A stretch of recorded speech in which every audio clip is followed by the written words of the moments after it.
Chapter 31. The Siege of Lubrius. 2. Lubrius. Captain Rial steadied his aim, pointing his rifle at the large opening where the main gates once stood. Constant shelling from Parpaldian cannons rattled the walls, sending stone debris flying down to the buildings below. Overhead, 10 wyvern lords flew by, headed straight for the royal castle. His eyes widened, and he immediately reached for his manacom. He contacted the castle in a rush, asking if he should return to help protect the king. "No, Captain. Maintain your position and hold the wall against the invaders for as long as possible. Your orders have not changed." Captain Rial wanted to protest, and almost did, but he recognized that the voice issuing this order was none other than King Taurus. With heavy reluctance, he obeyed the king's order. Respecting his wishes and reasoning that King Tara is sufficiently defended, he complied. "Yes, Your Majesty." Just moments after the conclusion of their conversation, Captain Rial saw several explosions light up the sky above the royal castle. Lightning bolts from mages soon followed, striking down the wyvern lords that had survived the initial volley of modified ballista bolts. He turned away from the chaotic scene, satisfied with the defense his men exercised. Now, it was his turn to demonstrate an exemplary defense. Amidst the predictable volleys of cannon fire, the sound of horns echoed across the battlefield. They were soon followed by roars from land dragons, who rushed through the destroyed gate. With precision accuracy, Rial sniped a dragon's eye, sending it spiraling into the others in a fit of confused pain. Rial adjusted his aim and targeted the eyes of another dragon, hoping to delay their advance by sowing chaos within the Parpaldian ranks. The blinded beasts stumbled over each other, colliding into buildings and preventing the Parpaldians from pushing up. Fearing becoming trampled, they remained behind the wall's opening, giving time for the Alterans to weaken the land dragons without worrying about musket fire. "Deploy the nets and oil," Rial directed. His fellow elite guard continued to fire into the dragons' vulnerabilities, further disabling their senses and movement. Dozens of weighted nets were thrown from the defensive walls and rooftops, snaring the blinded and deafened land dragons. Once the dragons were immobilized, groups of Alteran soldiers threw pots of oil at the dragons. Rial felt a smile growing on his face, giddy with the fact that he and his men were not only defying, but also defeating forces from the Parpaldian Empire. "Throw your satchels." 8 brown bags filled with volatile magic gems flew toward the trapped land dragons, 2 for each dragon. Rial turned to the young mage beside him. "Alina, have your mages prepare their fireballs.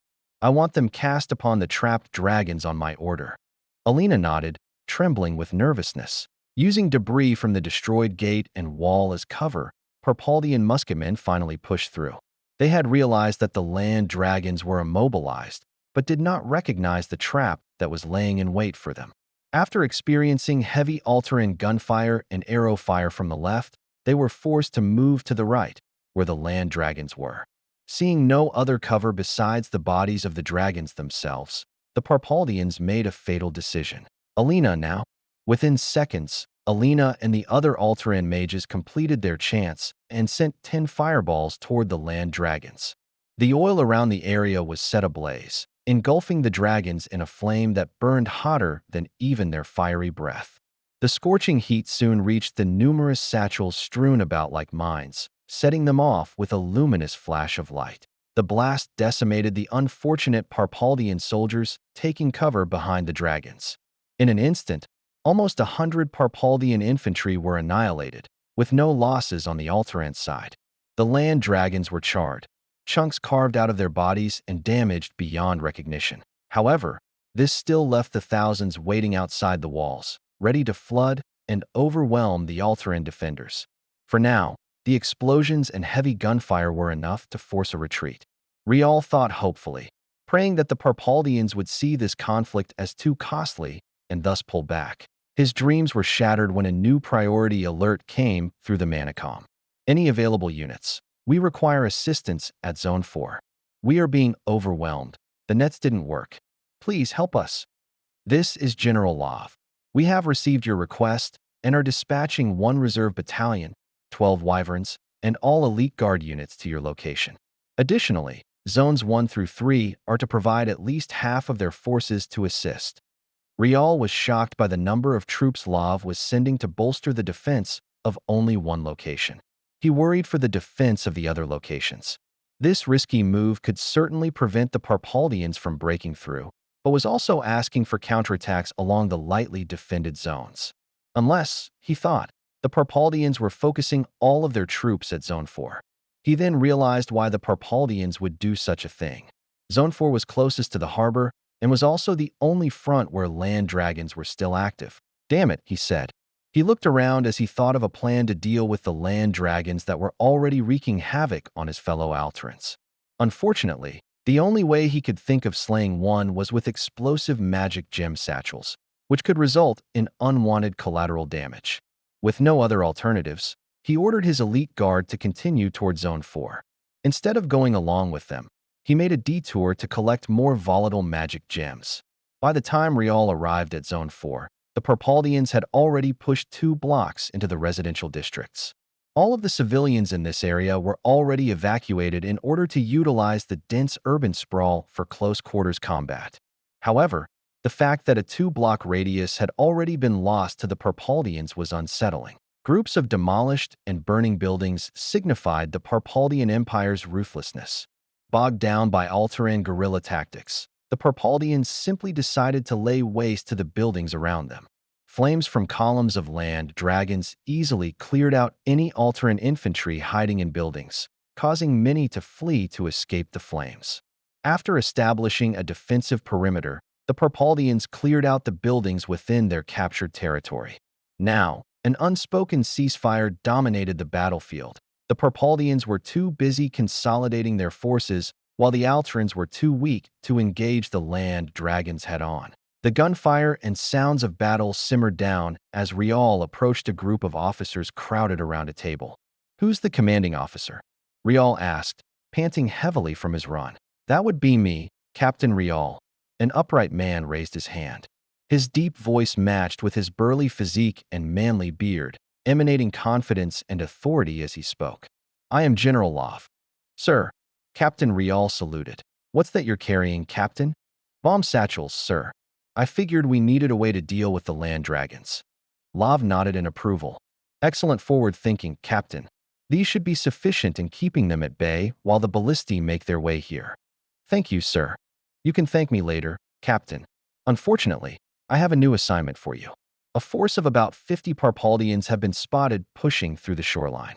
My men have managed to cut off their reinforcements, but have been unable to pursue them. I need you to take your elite guard and prevent them from reaching their objective, whatever that may be. "Understood, General." Captain Rial saluted before moving on to gather his men. Port of Lubrius. The Parpaldian task force moved quickly, but due to their unfamiliarity with the terrain, Captain Rial and his men were easily able to catch up. Slinking through the buildings, they posted up in windows, ready to strike at the cautiously moving Parpaldians hugging the walls of buildings below. Unlike the residential districts near the wall, this region had not yet been evacuated. Consequently, the Alterans were reminded to exercise utmost care and precision. Rial tracked one of the Parpaldian men through his sights, his finger itching to pull the trigger. "Hold. Wait until our men from the port arrive. We can catch them off guard while they engage our allies." "Sir, shouldn't we strike them now? If we time this perfectly, none of our people will be hurt, and we will still be able to take full advantage of the element of surprise." Rial shouldered his weapon. "Let's keep moving. It looks like they'll be making contact near the service gate." "Perfect. There will be almost no civilian buildings there." The elite guard, having trained with the CIA for weeks, maintained stealth as they trailed the unsuspecting Parpaldians. As they approached the service gate, the Parpaldians noticed a group of Alteran sailors coming up from the docks and took cover behind stacks of merchandise and crates. Silently, Rial gave the order to take aim. Each man selected a target based on their position from left to right. The moment the Parpaldians lifted their muskets to fire at the Alteran sailors, they were immediately dispatched by the numerically superior elite guard. Each Parpaldian musketman received a clean shot to the head, sending blood splattering all over the gate and walls. In the distance, however, the Alteran sailors received gunfire from a separate position. What the hell? Rial did not expect another group of Parpaldians to be active in the area. They must have split up earlier, he muttered to himself. Sir, what are your orders? Rial gave his orders. Intercept the Parpaldians and avenge our fallen brothers. They're making their way to the American warehouses now. We need to hurry, while they're out of range from naval support. After giving his men directions, he ran toward the port while simultaneously giving General Love an update. Sir, the Parpaldians split into two groups. We eliminated one of the groups and are attempting to engage the other. They're after the American warehouses. Hold your position. Rial put up a hand, stopping his men. Sir, hold your position, General Love repeated. If I may ask, sir, why? The Americans are protective. They value the lives of their own so much that I dare say they may be willing to go to war over this fiasco. Return to Zone 4. We will allow the Parpaldians to complete their objective at the American warehouses. If they ask, we will just say that we were busy defending ourselves. Rial looked down, disagreeing with General Love's decision, but finding reason with his goal. Do the ends justify the means? With greater reluctance than before, Rial complied, knowing that this decision could very well be what brings the United States into the war. If they were to intervene, the Kingdom of Alteris wouldn't need to throw away so many lives and magic gems in a stubborn defense against the greatest superpower in the Third Civilization region. Understood, sir. Returning to Zone 4. Burning ships dotted the port of Lubrius, once a bustling center of economic activity. Black smoke drifted upward, spread further inland by the ocean winds. Sticking out like a sore thumb, one section of the sprawling port was untouched, a section of warehouses and docks belonging to American companies. Sheltered between rows of warehouses, two Alteran merchant ships flying the stars and stripes awaited their next orders. From within the U.S. Embassy in Lubrius, a small group surveyed the camera feeds from the warehouses. Who the hell are those guys? Davidson pointed his finger at the men with muskets. Outfit screams Parpaldian, a woman replied. Davidson scratched his head. The hell? What are they doing here? Snapping some pictures, I suppose. They've got to be here to snatch some of our stuff. I didn't expect that they'd actually invade our warehouses, but man, this makes everything easier. Rachel, activate the ships once the Parps start running after him. Make sure you get the feed too. You got it, James, she said, munching some chips. Gee, we didn't even need to plant a false flag with how ratty these guys are acting. Right, Davidson said with a chuckle. Well, at least the operation will look even more believable to the public. Oh, there they are. 5 Parpaldians noticed the ships and ran after them, hoping to board and view their cargo. Unfortunately, the ships sped into the distance, confusing the Parpaldians who wondered how the vessels were moving without billowing sails or rowing oars. Rachel pressed a button, sending the ships. Kill the warehouses and steer the ships toward the Parpaldian fleet. Done. A series of explosions ripped through the only untouched section of the Lubrius port, destroying rows of goods-filled warehouses. Meanwhile, the remote-controlled motors and guidance systems installed onto the merchant vessels flared up on Rachel's command. They slowly moved toward the Parpaldian fleet, prompting several warships to intercept. Try to run the blockade. The automated vessels increased their speed, hoping to break away from the Parpaldian ships. Then, the pursuing Parpaldian ships opened fire on the fleeing vessels. Because the vessels were rigged with small explosives, a single cannonball was able to cause a detonation, sinking both ships in an underwhelming but believable fashion. Davidson was dumbfounded by what he had just witnessed, but at the same time also grateful. What the hell? I mean, I'll take it, but why would they shoot? Rachel shared an equally surprised expression. Maybe they thought the ships had something to do with the guys at the warehouses getting blown up? Maybe. Oh well, our job here is done. I kind of feel sorry for the Parps, for what's coming to them, Davidson said. Nah, James. Have you seen the way they treat their subjects? They've totally got it coming. Here, check this video. After watching a short compilation of the arrogance of Parpaldians in Esthereth, including the random murders of barbarians in the city, Davidson immediately changed his mind. Well, I'll be. Let's give these fuckers some freedom. Chapter 32, The Parpaldian War. November 9th, 1639. Washington, D.C. I'm Gary Aliud here with ABC News. A blue-suited man spoke in front of the White House. Following an unprovoked attack on corporate assets in the Kingdom of Alteris, the public demanded an immediate course of action against the Perpaldian Empire. Footage from American civilian contractors and corporate employees have been circulating the internet, exposing people to the horrors perpetrated by the Perpaldians. Although their actions so far barely compare to the atrocities performed by the Lurians, they are much more powerful. Because of this, Congress has convened in an emergency session to determine America's response to this new threat. Back to you, Emily. A blonde news reporter responded from their studio. Thanks, Gary. In just a few hours, we'll be covering an announcement from President Lee. Until then, we have several interviews with Alteran citizens who can tell us more about the Perpaldian Empire. Jonathan, how's it looking in San Diego? It's looking pretty busy here, Emily. You can see the Third Fleet right behind me, getting ready to deploy. I'm sure this site is something that brings relief to many of those who find themselves oppressed under Perpaldian rule. In fact, I've got a few merchants from the Kingdom of Alteris here with me today. Mr. Vana, what can you tell us about the relationship between Alteris and Perpaldia? He moved a microphone toward a wealthy-looking merchant with Arabic-like apparel. The robed man shook his head in dismay as he spoke. We have maintained a very unprofitable relationship with them. Their taxes and seizure of goods did the opposite of benefiting our economy. They were the only clear winner in the exchanges we've had with them, and I'm quite satisfied to see them finally paying for their sins. And can you elaborate on the general policies that Perpaldia has in place for subjugated territories? Vana scratched his head. They usually strip all rights from citizens of conquered nations, allowing them to be murdered by Perpaldian citizens. Those arrogant conquerors don't even need a reason to do this. Thankfully, us barbarians are generally left alone, too pathetic to waste time on. Well, as long as we pay our dues. I suppose we Alterans have been lucky so far, as the Perpaldians have heretofore only asked for some magic gems as tribute. Of course, we dislike the nature of this trade, but it was better than what happened to other countries within the Perpaldian sphere of influence. I see. The reporter nodded. Is there anything else you'd like to tell America? He stood, thinking. Oh, I heard your kind is quite disapproving of genocide. Is that correct? Yes, that's correct.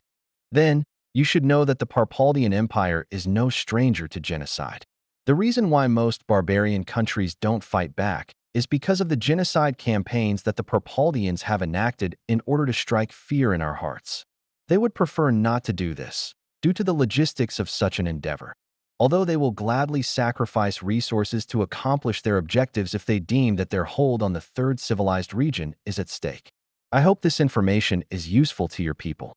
President Lee silently thanked the Alteran on the news for shedding light on Perpaldian practices. The revelation of genocidal history helped persuade the remaining doves in Congress to push for war, turning a majority decision into a unanimous decision. With a resounding declaration, the American war machine was granted a new target. President Lee sighed as he finalized his speech for the teleprompter. He looked at the time on his computer, relieved that he was able to complete his work mere minutes before he was scheduled to go live. After adjusting his outfit, he stepped out of his office, out of the White House, and into a sea of cameras and reporters. A simple podium awaited him, waiting for the wrath that he was about to sentence the Perpaldian Empire to.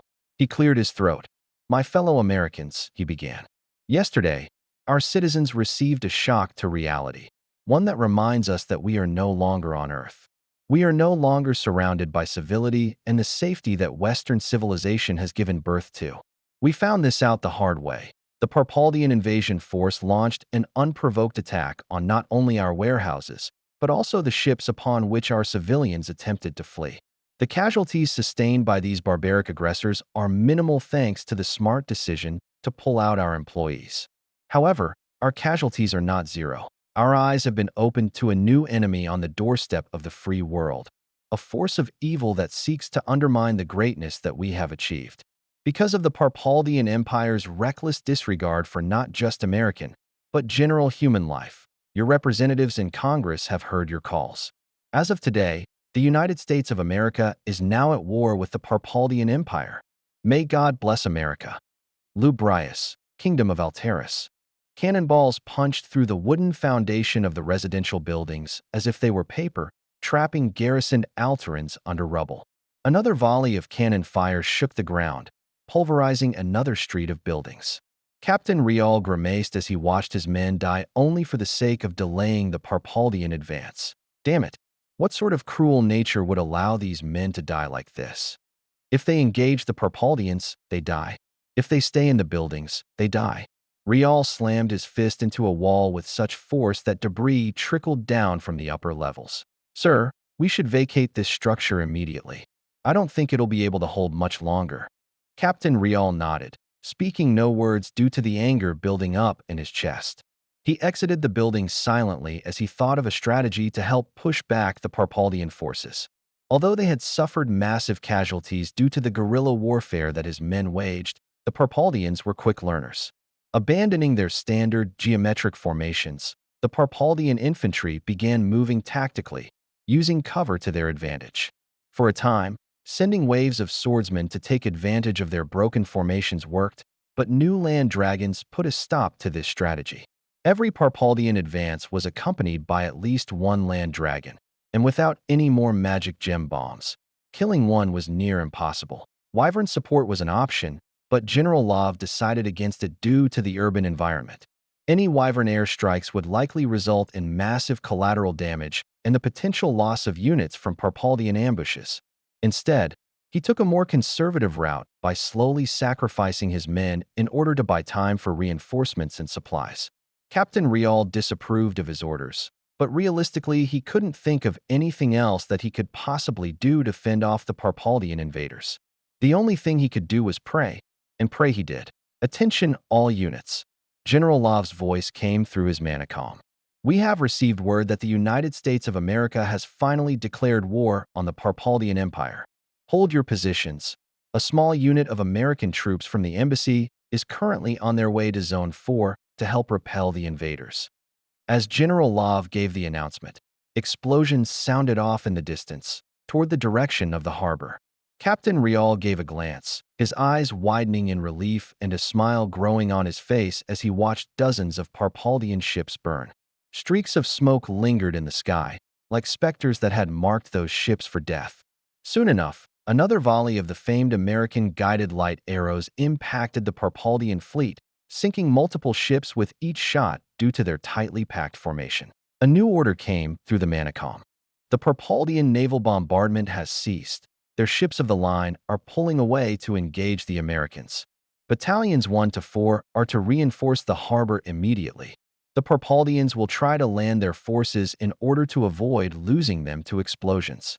We must prevent them from encroaching on our soil further. Unfortunately, scouted information of hundreds of Alterans abandoning their positions gave the Parpaldians rekindled confidence. Emboldened by the Alteran retreat, several land dragons surged forward, pushing past the now weakened Alteran defenses. Some of the Alterans landed shots on the dragons to no avail before they were swarmed by a mass of Parpaldian infantry. Shit, Captain Rial muttered as he fell back, taking shots at enemy soldiers whenever he could. Elite Guard, fall back to defensive position, Goblin. Cutting through deserted streets and lifeless alleyways, Rial led his tired men back to safety. Once he reached defensive position, Goblin, he saw an unusual fortification.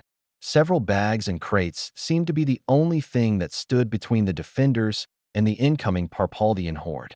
Then, he noticed the defenders themselves. They were the reinforcing Americans. Brandishing weapons more sophisticated with the gun in his hands, the Americans moved with purpose. They set up their teams methodically, as expected from men who have trained with automatic weapons for far longer than a few weeks. Captain Rial? Someone from behind the defenses called out. Yeah. Quickly, get behind the perimeter. Captain Rial complied, running past a group of men who were mounted on a hastily erected wall of sandbags. One of the Americans pointed to an empty position, signaling for him to use the weapon mounted there. He readily manned the machine gun, suppressing his giddy excitement, which was soon replaced with nervousness as he noticed the eerie silence of the battlefield. The silence was broken by the roars and heavy stomping of land dragons pushing through the streets. They rounded a corner several blocks away, followed by a swarming mass of infantry moving up behind them. As soon as the Parpaldian soldiers were spotted, he heard some peculiar popping sounds next to him. Thwunk. Almost immediately after he heard the sounds, explosions engulfed the land dragons. The smoke cleared relatively quickly, revealing bloodied, but still living land dragons who were now angered beyond reason. Backblast clear. One of the Americans said before a flash of light ignited from the tube he carried on his shoulder. A miniature guided light arrow emerged from the tube, speeding towards the land dragons and annihilating one with a spectacular display of bloody fireworks. More explosive light arrows followed suit, wiping out the rest of the biological tanks and sending the Parpaldian formations behind them into disarray. Shaken by the destruction of their land dragons, the Parpaldians faltered in their charge forward, despite losing their living shields. Despite now being vulnerable to a hail of lead, the Parpaldians continued onward, pushed forward by the rear lines who knew nothing of the death to come. Thus, the Reaper laid his scythe on these unwitting men, culling them to the tune of gunfire and the cries of the damned. "Waste the motherfuckers," a large dark-skinned American ordered, likely the leader of the group. In response, several auras surfaced from the other Americans. Instinctively, Rial pulled on the trigger of the American machine gun, fighting to control the unfamiliar recoil as he sprayed bullet after bullet into the defenseless mass of Parpaldian bodies. Bloodlust overcame him as he thought of the men he lost during the bloody urban combat in Zone 4. More explosions erupted within the Parpaldian ranks while he and his men contributed to the American defense. Clouds of smoke, originating from muskets, puffed up from the Parpaldian advance. However, they were severely outraged by the American rifles, and the futile musket fire fell short, hitting nothing but the ground dozens of meters away from the defensive line of sandbags. Some of the Parpaldians tried to escape to the sides, running toward buildings and alleyways. A few of the early deserters managed to find refuge, but the rest became incapacitated by a burning gas that clouded over the Parpaldians. Disoriented, they stumbled around and over the bodies of their fallen comrades, proving to be easy targets for the combined American and Alteran devastation. Eventually, no Parpaldians were left standing, and an order from the Americans was shouted.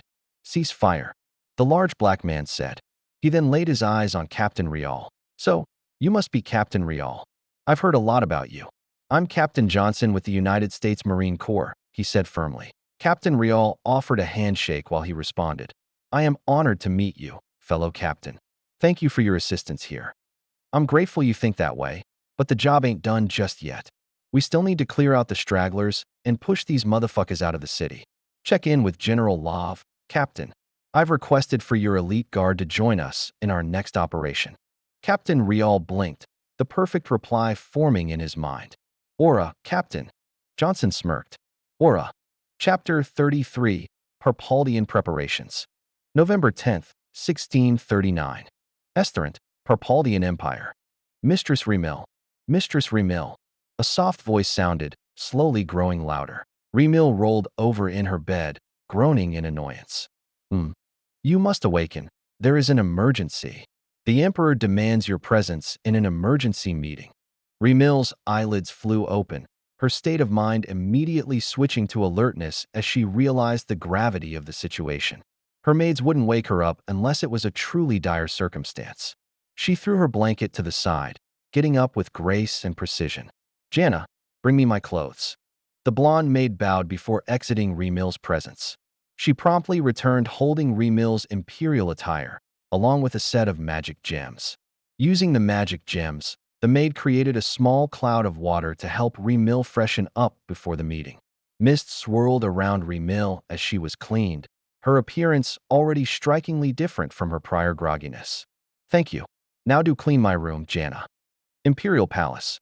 Director Chaos felt all eyes on him, while everyone waited for the room to fill up. Numerous military officials and advisors were already present, bearing stern looks as they pondered over the shocking news of the Americans' declaration of war. In a way, Chaos felt uneasy, as if everyone somehow blamed him for the declaration of war. After all, he was the main ambassador to the United States. Could he have done something to cause this declaration of war? Rays of golden sunlight illuminated the room as the morning began, creating an ambience in the meeting room that could be described as the calm before the storm. Idle chatter built up the tension in the room, with two sides forming, one concerned about the Americans and the other vengeful, arrogantly eager to teach this new barbarian country its place. Chaos hoped that reason and logic would prevail, since there was no way the Parpaldian Empire could even lay a finger on the United States. Soon enough, all members arrived. Presided over by Emperor Ludius, the meeting commenced. Seeing the emperor's hand raise, everyone instinctively quieted down. Then, he spoke. The war of punishment we have waged on Alteris has escalated. As you all know, the new nation of the United States of America has allied with these rebellious barbarians, he said while raising a clenched fist. His tone increasingly became more angry as he continued. This defiance against us must be crushed, lest it spread to our other territories. We do not, and will never, tolerate defiance. It is imperative that we teach these barbarians their place. Nods of agreement swept through the Parpaldian officials within the room, followed by Emperor Ludius' intense gaze. Silhouetted against the bright light pouring through the windows, his figure seemed much more imposing. His silence made his subjects uncomfortable, adding a dramatic effect for his next words. However, we recognize that these new adversaries are much more powerful than the barbarians we are accustomed to fighting. Director Vindus, elaborate on your report on the United States. Yes, Your Excellency. A bald man with a dark goatee bowed his head, shining metals clinking against each other as he knelt. He took a breath before speaking. The Information Bureau has worked closely with Supreme Commander Arde and Mistress Remil to analyze combat results and determine the extent of the United States' capabilities. Upon laborious study of the engagement between the pirate fleet in Finn and the American Naval Battle Group, we have been able to discern that their ships are equipped with long-range precision cannons, similar to those of Mu. However, these cannons boast superior accuracy, range, and fire rate. Unfortunately, we are unable to determine their maximum range. Additionally, these vessels are equipped with an ancient weapon, the guided light arrow.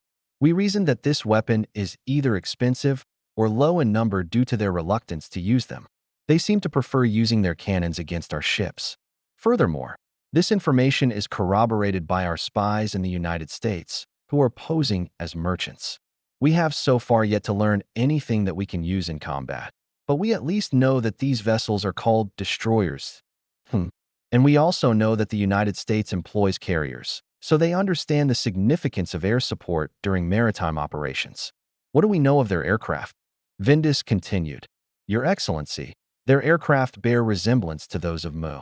My spies in Luria bore witness to their combat prowess during the American siege of Gene Hark, but they all claim that these aircraft are capable of surpassing the sound barrier. These fighter jets, as the American public calls them, can travel as fast as twice the speed of sound and are equipped with miniature guided light arrows, which seem to be their primary armament against aerial targets. With these weapons, the Wyvern Knights of Luria were felled without any contest. These aircraft can also be equipped with bombs, which can be dropped from a high altitude, high enough that not even a wind dragon can come close. Certainly, these hyperbolic statements are likely a result of erroneous perspective, since the battlefield can make observances seem larger than life. We are currently investigating the accuracy of these claims. Murmurs rose up within the crowd of officials, some of them likening the descriptions of American aircraft to those of the dreaded ancient sorceress empire. Their worried whispers were quelled by a raise of Emperor Ludius' hand. Subjects, do not alarm yourselves with such nonsense. If we were indeed facing the ancient sorceress empire, they would not have taken diplomatic measures. Their talks with the Third Foreign Affairs Department is proof enough of this. So, Chaos, have you been able to acquire any information about the Americans? Indeed, Your Excellency.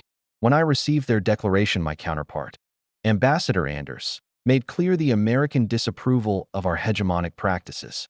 He even went so far as to call our policies for barbarian countries barbaric and tyrannical. He went on to discuss self-evident truths and unalienable rights that we are stripping people of.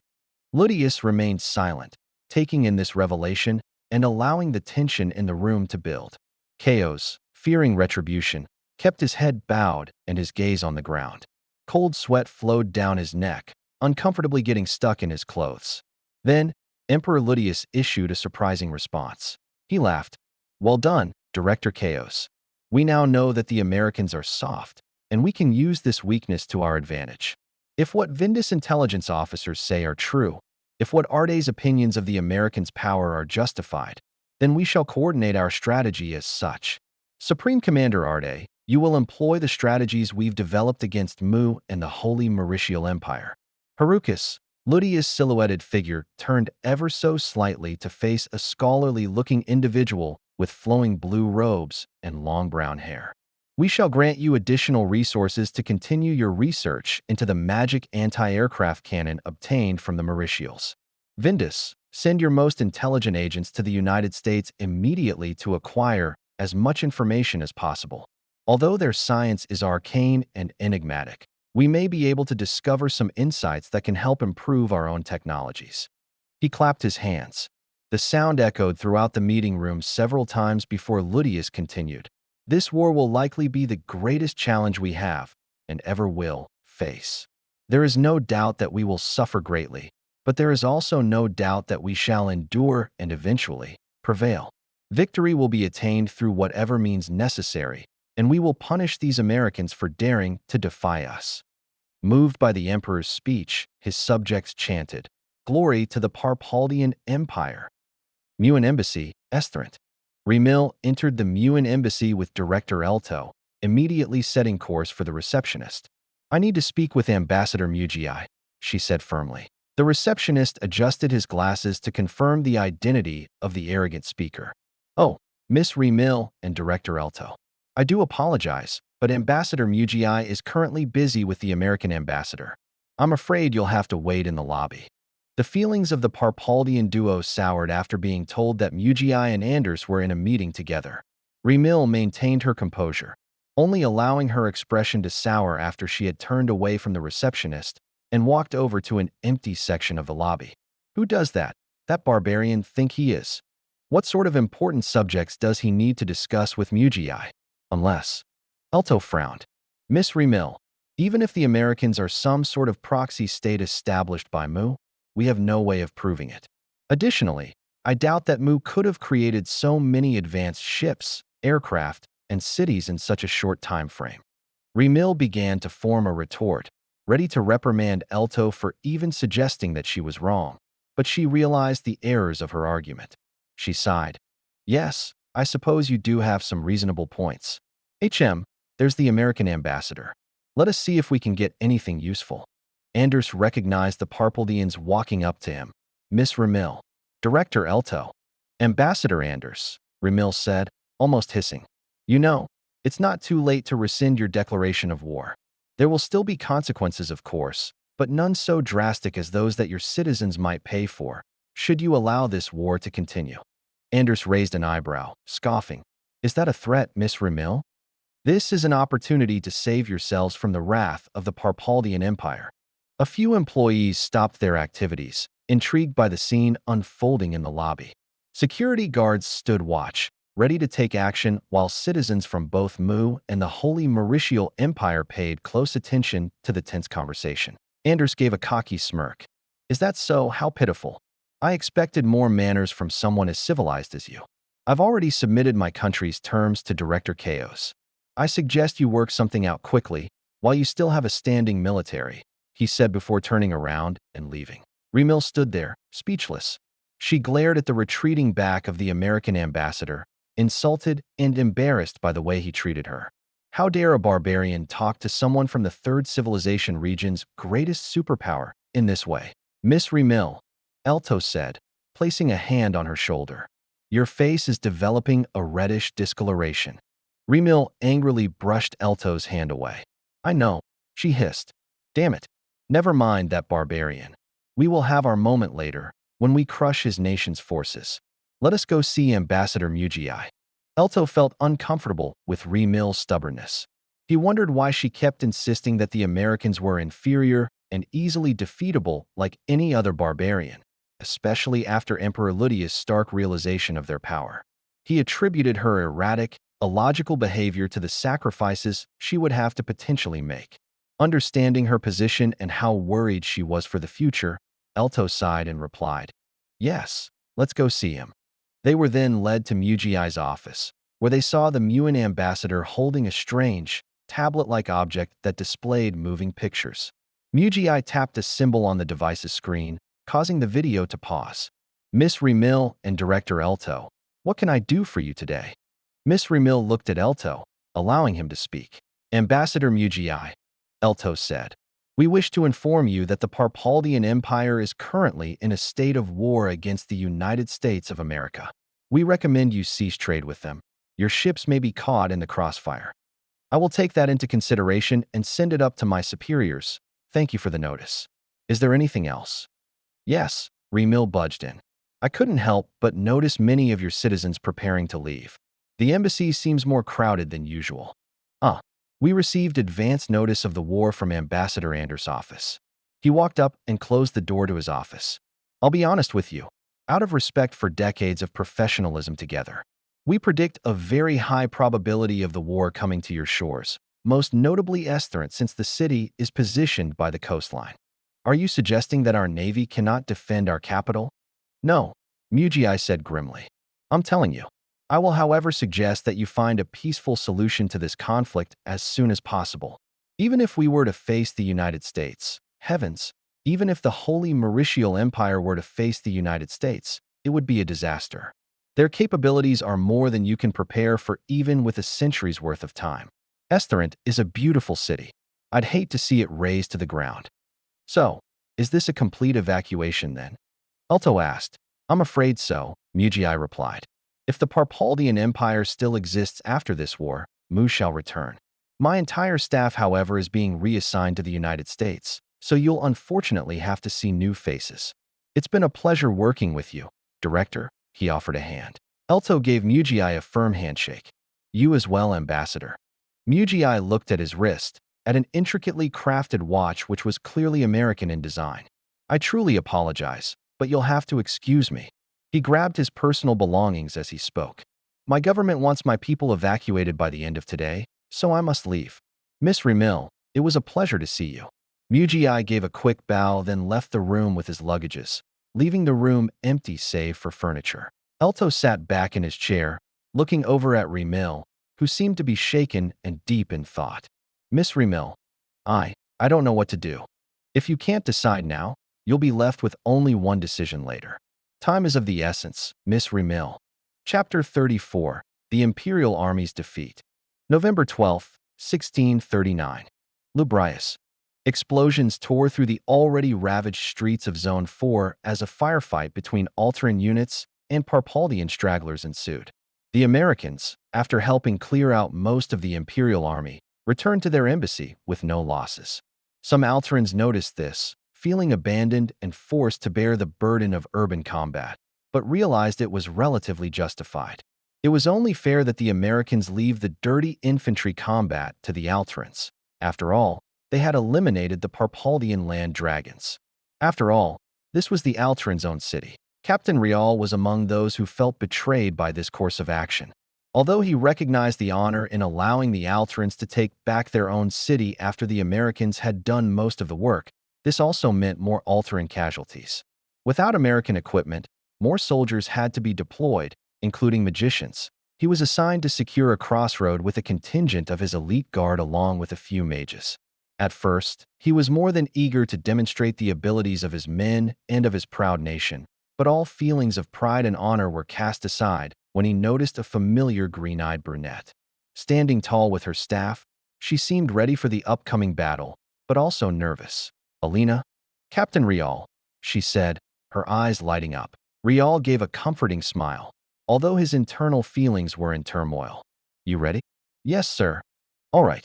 Just stay close to me, he said. He pushed away the doubt and worry from his mind as he pushed up to a building, clearing it. Shamefully, he ordered his men to go ahead, fearing that he could lose Alina if he had gone first. His men cleared the building with no issues, then moved on as Rial set up a sniper nest. Using his binoculars, he scanned the area and found a musket barrel peeking through a window in a building across the street. Alina hit that building with a flare, then a smokescreen. He marked the location, and in seconds, a bright light flashed in front of the windows. Groans of pain shouted from the building, prompting Rial to order his unit to push it.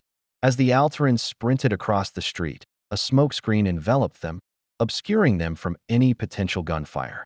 Sounds of combat then erupted as his elite guard dispatched the incapacitated and confused Parpaldians holed up in the building. Alerted by gunfire, a fresh platoon of Parpaldian infantry rushed out from the library to support their comrades. Wait for them to get to the middle of the road. Rial tossed a satchel of magic gems at the center of the Parpaldian crowd. Alina now. Alina pointed her staff at the satchel, sending a fireball flying toward it. A devastating explosion took out most of the Parpaldians, granting them a quick and painless, but overall gory death. Those who survived found themselves on the floor desperately trying to return fire, but unable to find their assailants hiding within the buildings. It became every man for himself as the survivors scrambled toward any cover they could find, leaving behind comrades missing limbs and covered in blood. They were executed mercilessly by the Alterans, who saw the opportunity to exact revenge against Parpaldian injustices perpetrated upon them in the past. Janos, take your squad and make sure that group we bombed is completely eliminated. Everyone else, prepare to clear the library, Rial said, getting up from his position and making his way toward the building's exit. As soon as he left the front door, he noticed something across the street. Wait. Cannon. Before the cannon's operators were eliminated, they were able to fire the weapon, sending a cannonball crashing into the building that Rial and Alina just exited. Instinctively, Rial pushed Alina away from the collapsing building. AGH. Rial felt a striking pain in his left leg, lasting a few moments before all feeling in his leg went numb. He looked at it, discovering that it was trapped under a pile of rubble, with a sharp piece of wood embedded within. Fuck, Captain. Alina rushed over to help. Using her final reserves of magic gems, Alina cast a small gravity spell to lift the debris from Captain Rial's leg. The pile of wood levitated, allowing Rial to crawl away before the pile came crashing down again. Alina fell to her knees, exhausted but glad that she was able to help Rial. Rial brushed sweat and dirt off his face as he crawled to a wall and leaned on it, breathing heavily. Shit. He grimaced, looking down at his injured leg. Bent at an unsettling angle, it was bloodied and mangled. Huh, he said abruptly. I told you I'd get you out of here alive. Oh gods. Alina moved toward Rial, a faint glow emanating from her hands. Her hands hovered above Rial's leg as she channeled enough mana to cast a healing spell, but before she could even begin her incantations, she was interrupted by Rial. No, Rial said, putting his hand on hers and pushing them down. I don't want you passing out from mana exhaustion. I can. Ugh, he groaned. Call for support. He raised his hand up to his helmet to activate his mana calm. Captain Rial requesting medical assistance. I'm by the Lumious Library. He managed to sputter out before collapsing from the pain. Alina sat next to him, leaning on his shoulder and holding his hand before passing out as well. November 14th, 1639. Captain Rial awoke with a start, surrounded by an unfamiliar white. His leg was wrapped and covered in something, and a wire of sorts was attached to his arm. He reached for it to take it out, but was stopped by a sound. Captain. He looked over, finding Alina's big green eyes staring right at him. They began to tear up as he spoke. Alina. You did it, Captain. And you came back alive as well. Rial smiled, resting his head back on the pillow. I did it. So what happened? Alina squeezed his hand while she explained. Your men answered your request. I had passed out as well, but when I came to they were carrying us on a flat bed. They then gave us to the Americans, who brought us to the infirmary in their embassy. The healers here did the best they could, and they said you will live. The only issue is your leg. They contacted their superiors for something called a medevac. Once this medevac arrives, it'll take us to a hospital ship where the American healers can properly tend to you. I'm sorry I couldn't do more. Rial gave a concerned look. He was grateful that both he and Alina survived, but was worried about the overall war effort. That's okay. But how long will I be out of action? Oh, don't worry about that. We've already chased the Imperial Army out of the city. Your elite guard will handle the capture of their fleeing officers, and as for the Parpaldian Navy, I heard they're fighting the Americans right now. 15 miles from Lubrius Port. USS Barry, Destroyer Squadron 15. Captain, multiple contacts moving ahead of the main fleet. I think they're decoys. Captain Winslow looked at the ships forming a shield in front of the Parpaldian fleet. Looks like the transport ships. They're trying to take some fire for their allies, it looks like. Let's give them what they want, folks. 8 shots from the Arleigh Burke's Mk-45 guns were immediately followed by 8 destroyed ships.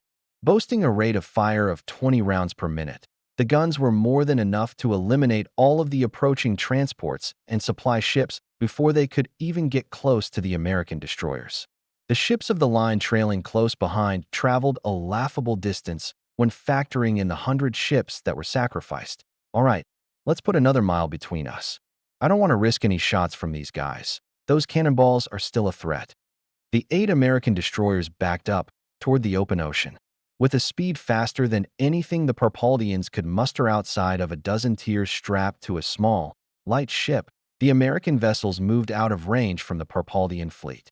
With 5 miles between the destroyers and the ships of the line, the battle's victor was already decided.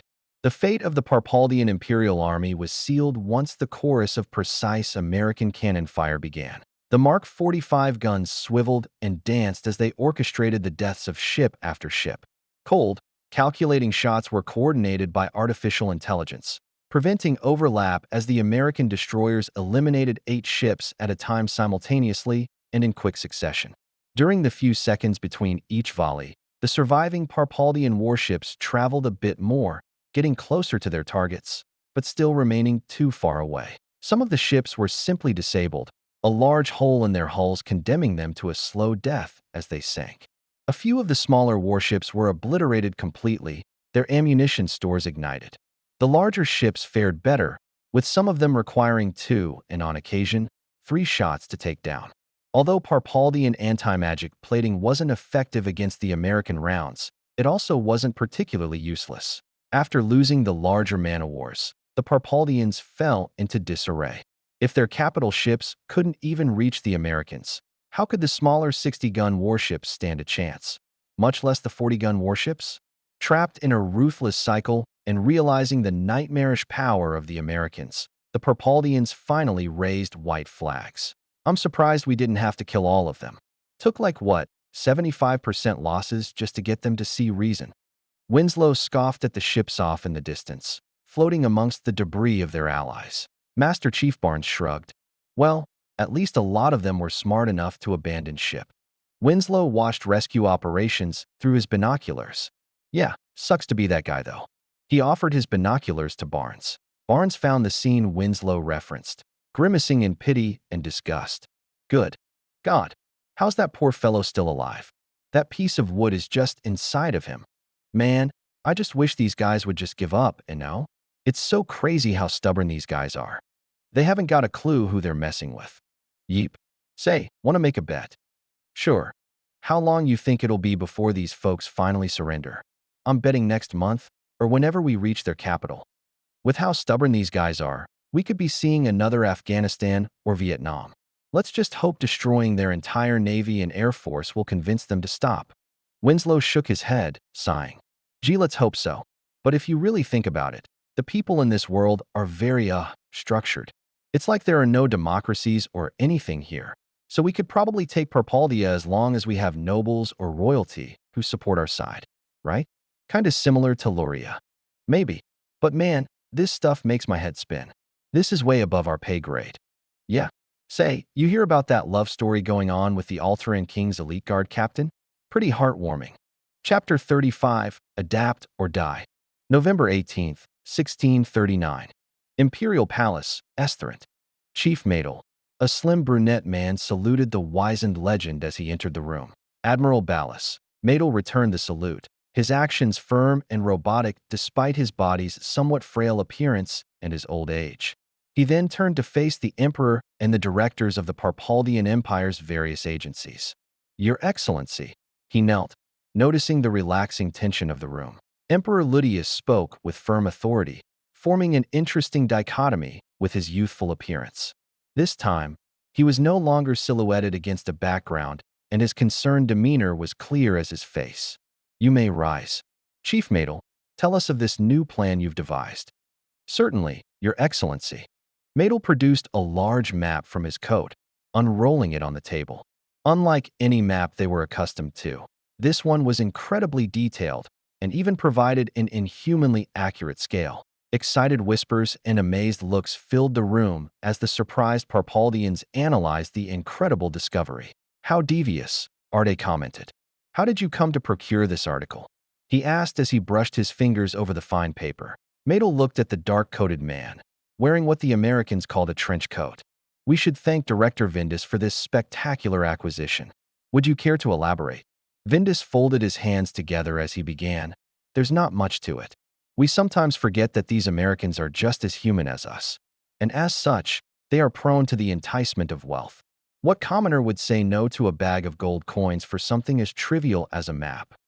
The military personnel in the room were ajar at this statement. Arde spoke for all of them when he questioned. But Director, trivial? Maps are crucial intelligence and closely guarded secrets of many nations.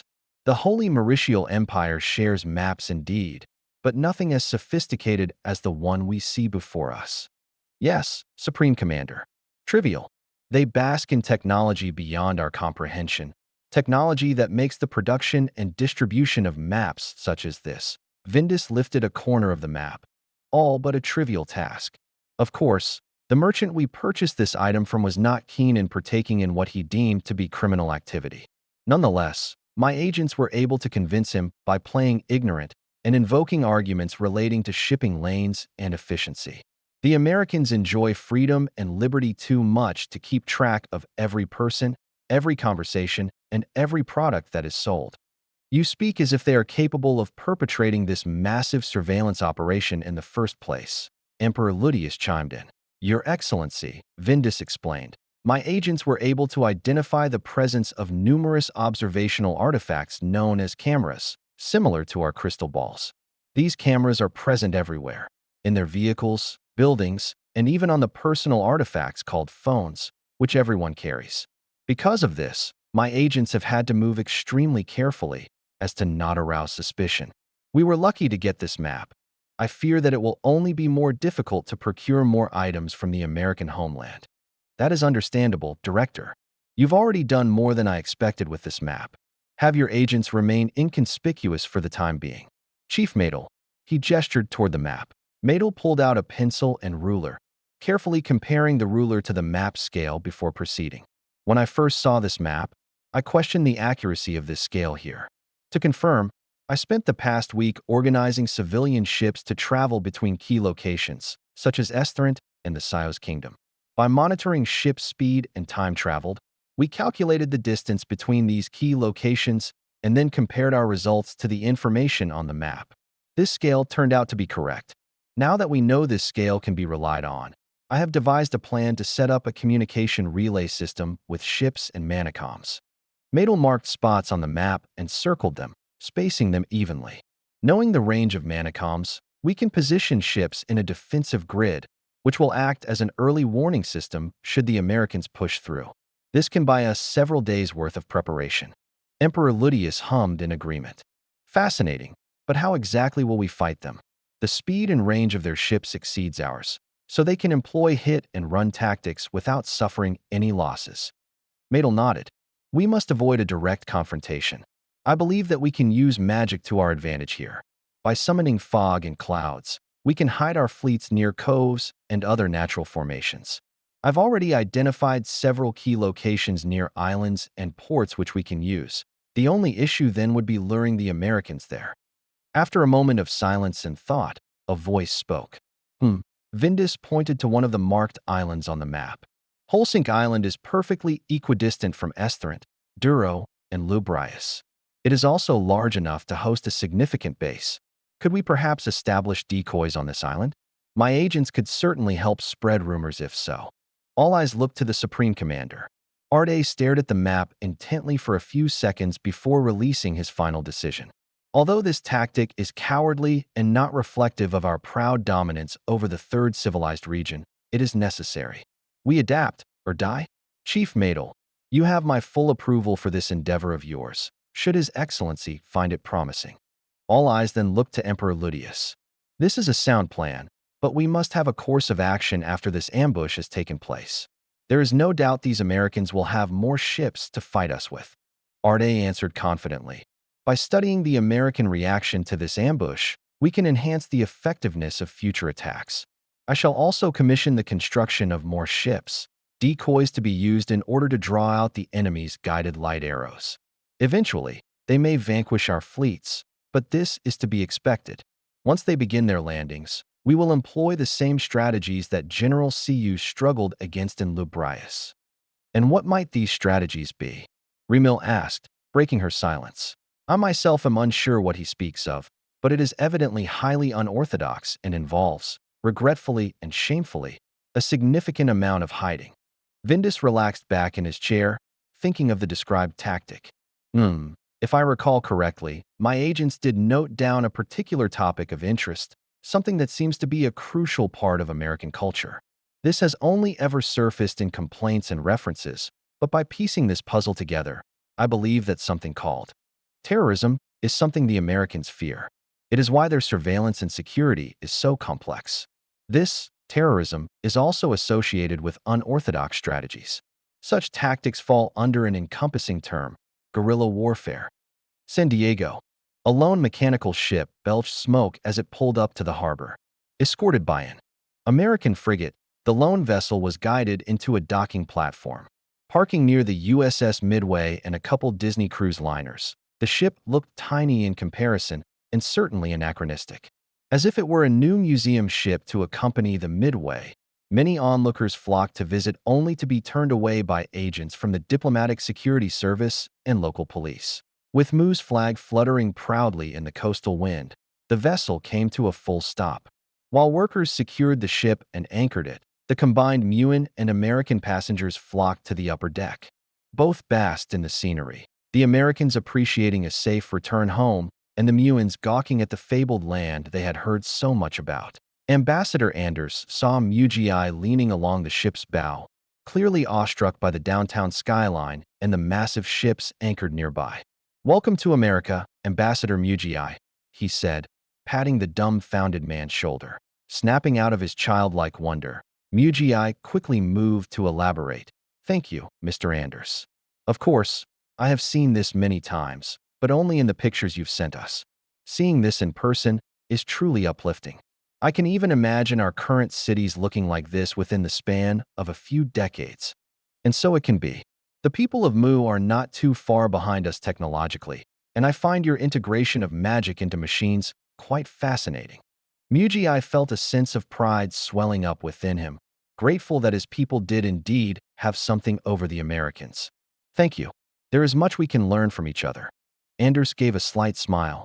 "In due time, Ambassador. In due time.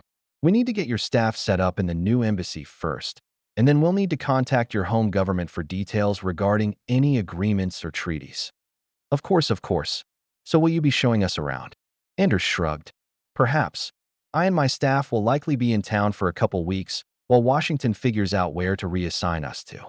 They're currently debating on whether to send us to Mu, the Holy Mauritial Empire, or the Gra Valka's Empire." "The Gra Valka's Empire? Why would your government want relations with them?" Anders raised an eyebrow, now suspicious of the situation. Anders chose his words carefully, structuring his sentences in a manner that could acquire as much information as possible about Mugi's attitude toward the Gra Valkans. "Well, we know that their technology is quite advanced, mechanical, like Mu's technology. We also know that they have radio, but we've barely begun to converse with them. Considering their advanced technology, why wouldn't we want to have relations with them?" Anders stressed the word advanced in order to imply that Mu was inferior to the Gra Valka's empire. Mugi, taken aback by the subtle implications of the American ambassador, performed a mental comparison with the information shared by his homeland. Mu's government knew that the Gra Valka's empire is mechanical and capable of radio communication. They have been in contact for quite some time. However, what puzzled him was the strange tightness of all information surrounding the Gra Valkans.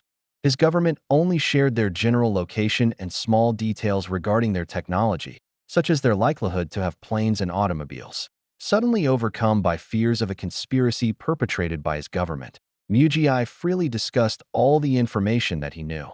Hopefully, the Americans know something that he doesn't, or something that his government does, but isn't willing to share. "We know that they are mechanical, and my government has been in contact with their representatives for months now. but strangely enough, we know almost nothing about them. Aside from what my government has released, all other information comes from rumors and hearsay. Oh, rumors. Muji nodded.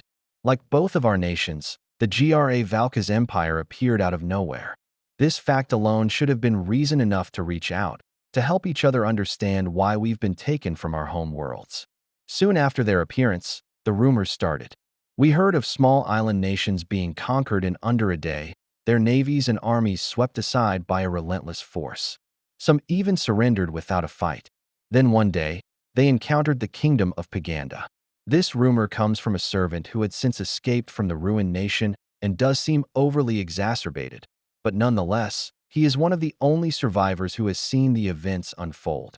Anders put his arms along the ship's railing as he listened closely, putting his hand in his pocket to record a video.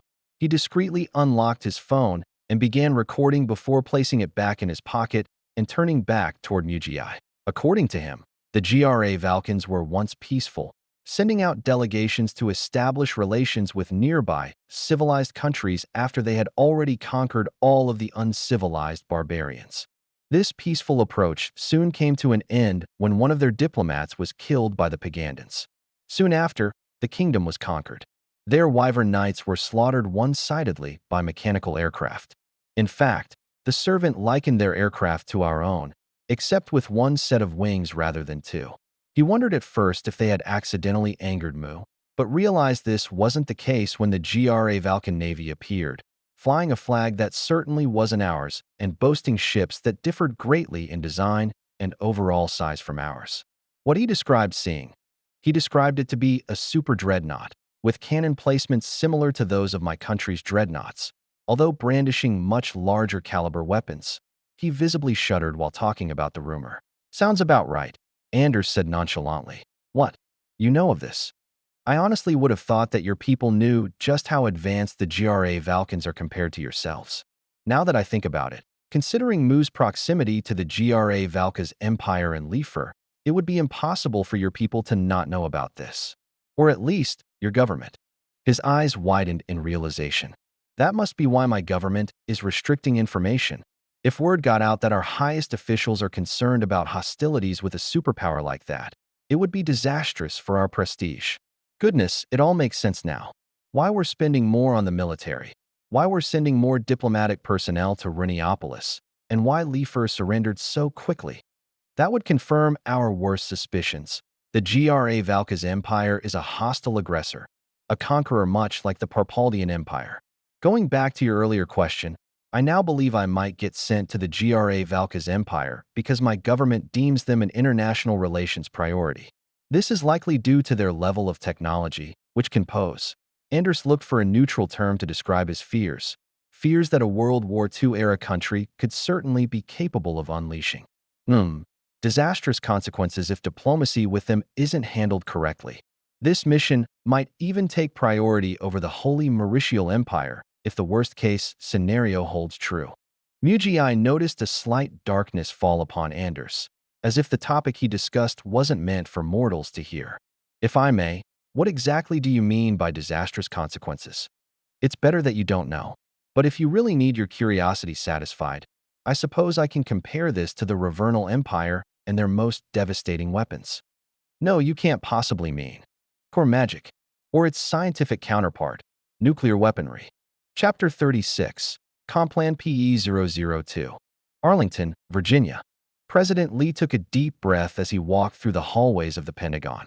With the United States currently in a state of war with the Parpaldian Empire, numerous contingency plans were brought to the forefront of his priorities. Having long anticipated conflict with the arrogant and antagonistic superpower, Lee had ordered the Department of Defense to come up with strategies in case of war. Now that war had arrived, a single strategy had risen to prominence: Blitzkrieg.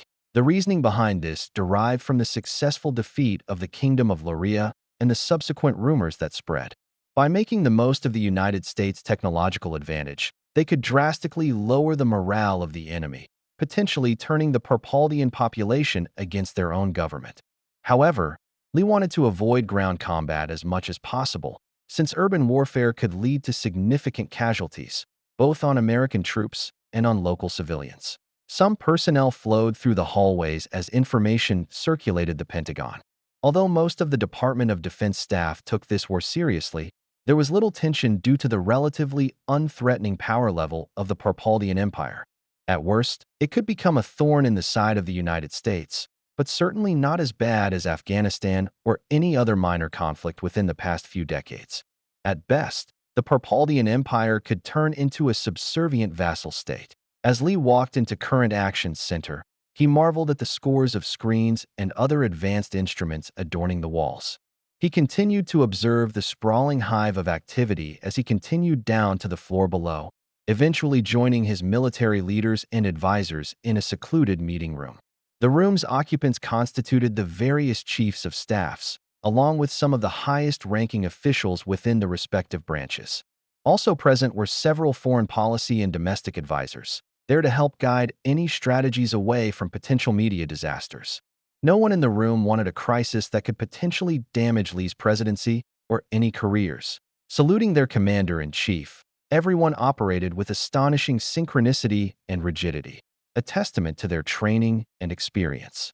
At ease, Lee responded. Once everyone settled into their seats, Lee spoke. "All right, Robert, what have you got?" The burly Secretary of Defense cleared his throat before speaking. "Mr. President." He stood up, clasping his hands behind his back.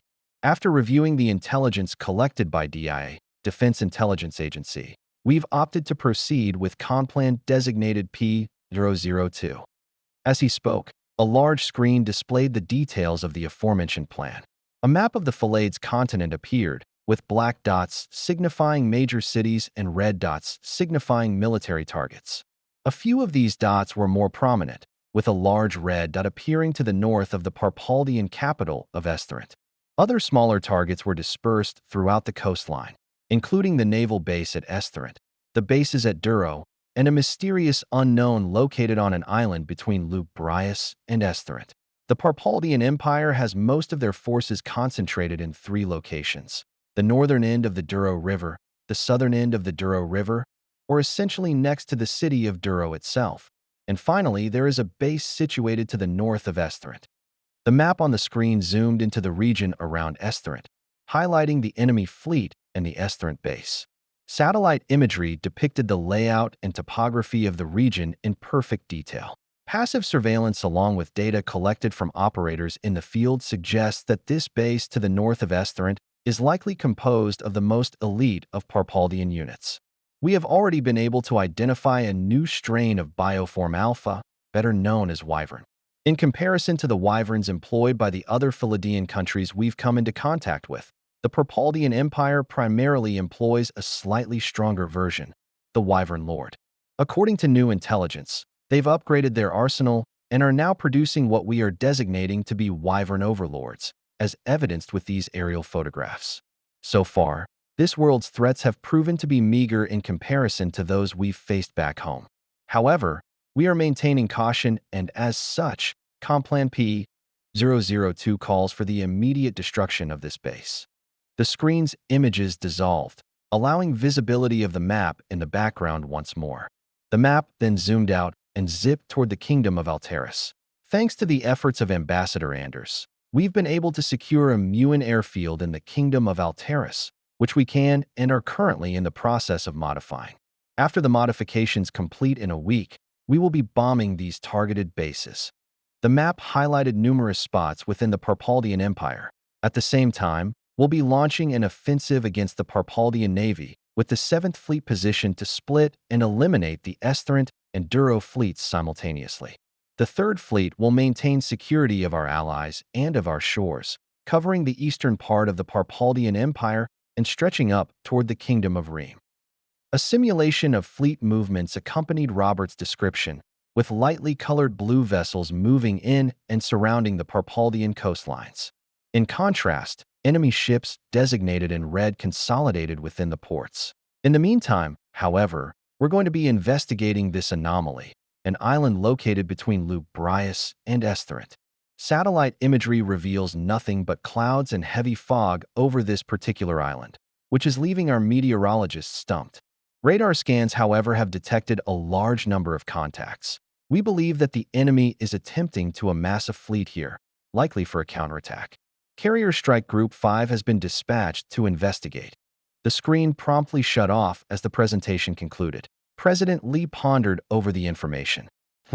So how quickly do you expect we can end this conflict and reign in the Parpaldians? Robert replied.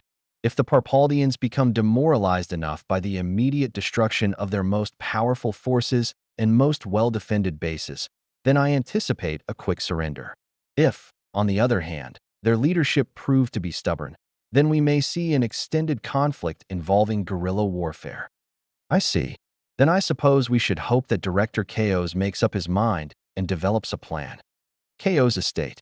Within the third Foreign Affairs Director's mansion, a distraught Chaos paced around as he awaited a response from the Americans. Having used his handheld radio to send a message, he was uncertain if he was heard, or even if he had used the device properly. Thinking that he should send another message in case the previous one somehow got lost, he reached for the device again. The instrument crackled to life as he laid his hand upon it, startling him slightly. A rough voice filtered through the crackling static of the radio. Director Chaos, we received your message. We'll be there shortly. Chaos granted himself a short respite from the tension and anxiety of his actions. He allowed himself to feel relieved that the Americans finally responded, but he also couldn't help but feel nervous. What if his superiors found out about his traitorous actions? In his mind, he justified them, convincing himself that what he was doing had no treachery involved. Rather, he was attempting to save the Parpaldian Empire from its own arrogance. He knew that this conflict comprised a drastically uneven matchup, but had no means of preventing escalation. Only one option came to mind: a coup. Unless he could somehow convince the Emperor and his inner circle that the war against the United States was futile, he would need to usurp the throne and end the war himself. Mental images of the Parpaldian Empire's leaders flared up as he analyzed each one. He could attempt to convince Emperor Ludius of his faults, but the chance of success is painfully abysmal, and failure may see him reprimanded at best and executed at worst. This option is thus out of the question, Chaos reasoned. The risks involved with this endeavor are simply too high. He moved on to the next person of interest. Remil seemed to be more worried about the United States, having lost her dramatic intensity and arrogance. In the most recent meeting, she was much more quiet, and even reacted negatively whenever the Americans' power was mentioned. The fleet engagement off the coasts of Fynn must have altered her analysis of the situation, so much so that she lost her once vibrant tenacity for subjugating barbarians. With the help of other prominent individuals, he could potentially convince her of the futility of a war against the Americans. Supreme Commander Arde and Chief Madel, with their military mindsets, could potentially represent easy targets for recruitment. Madel in particular took the American threat very seriously, even going so far as to set up an early warning system, something that the powerful Parpaldian Empire has never had to do during its entire existence. However, this might be a reflection of his loyalty rather than anything that Chaos could make use of. The proposition of guerrilla warfare was a dirty one.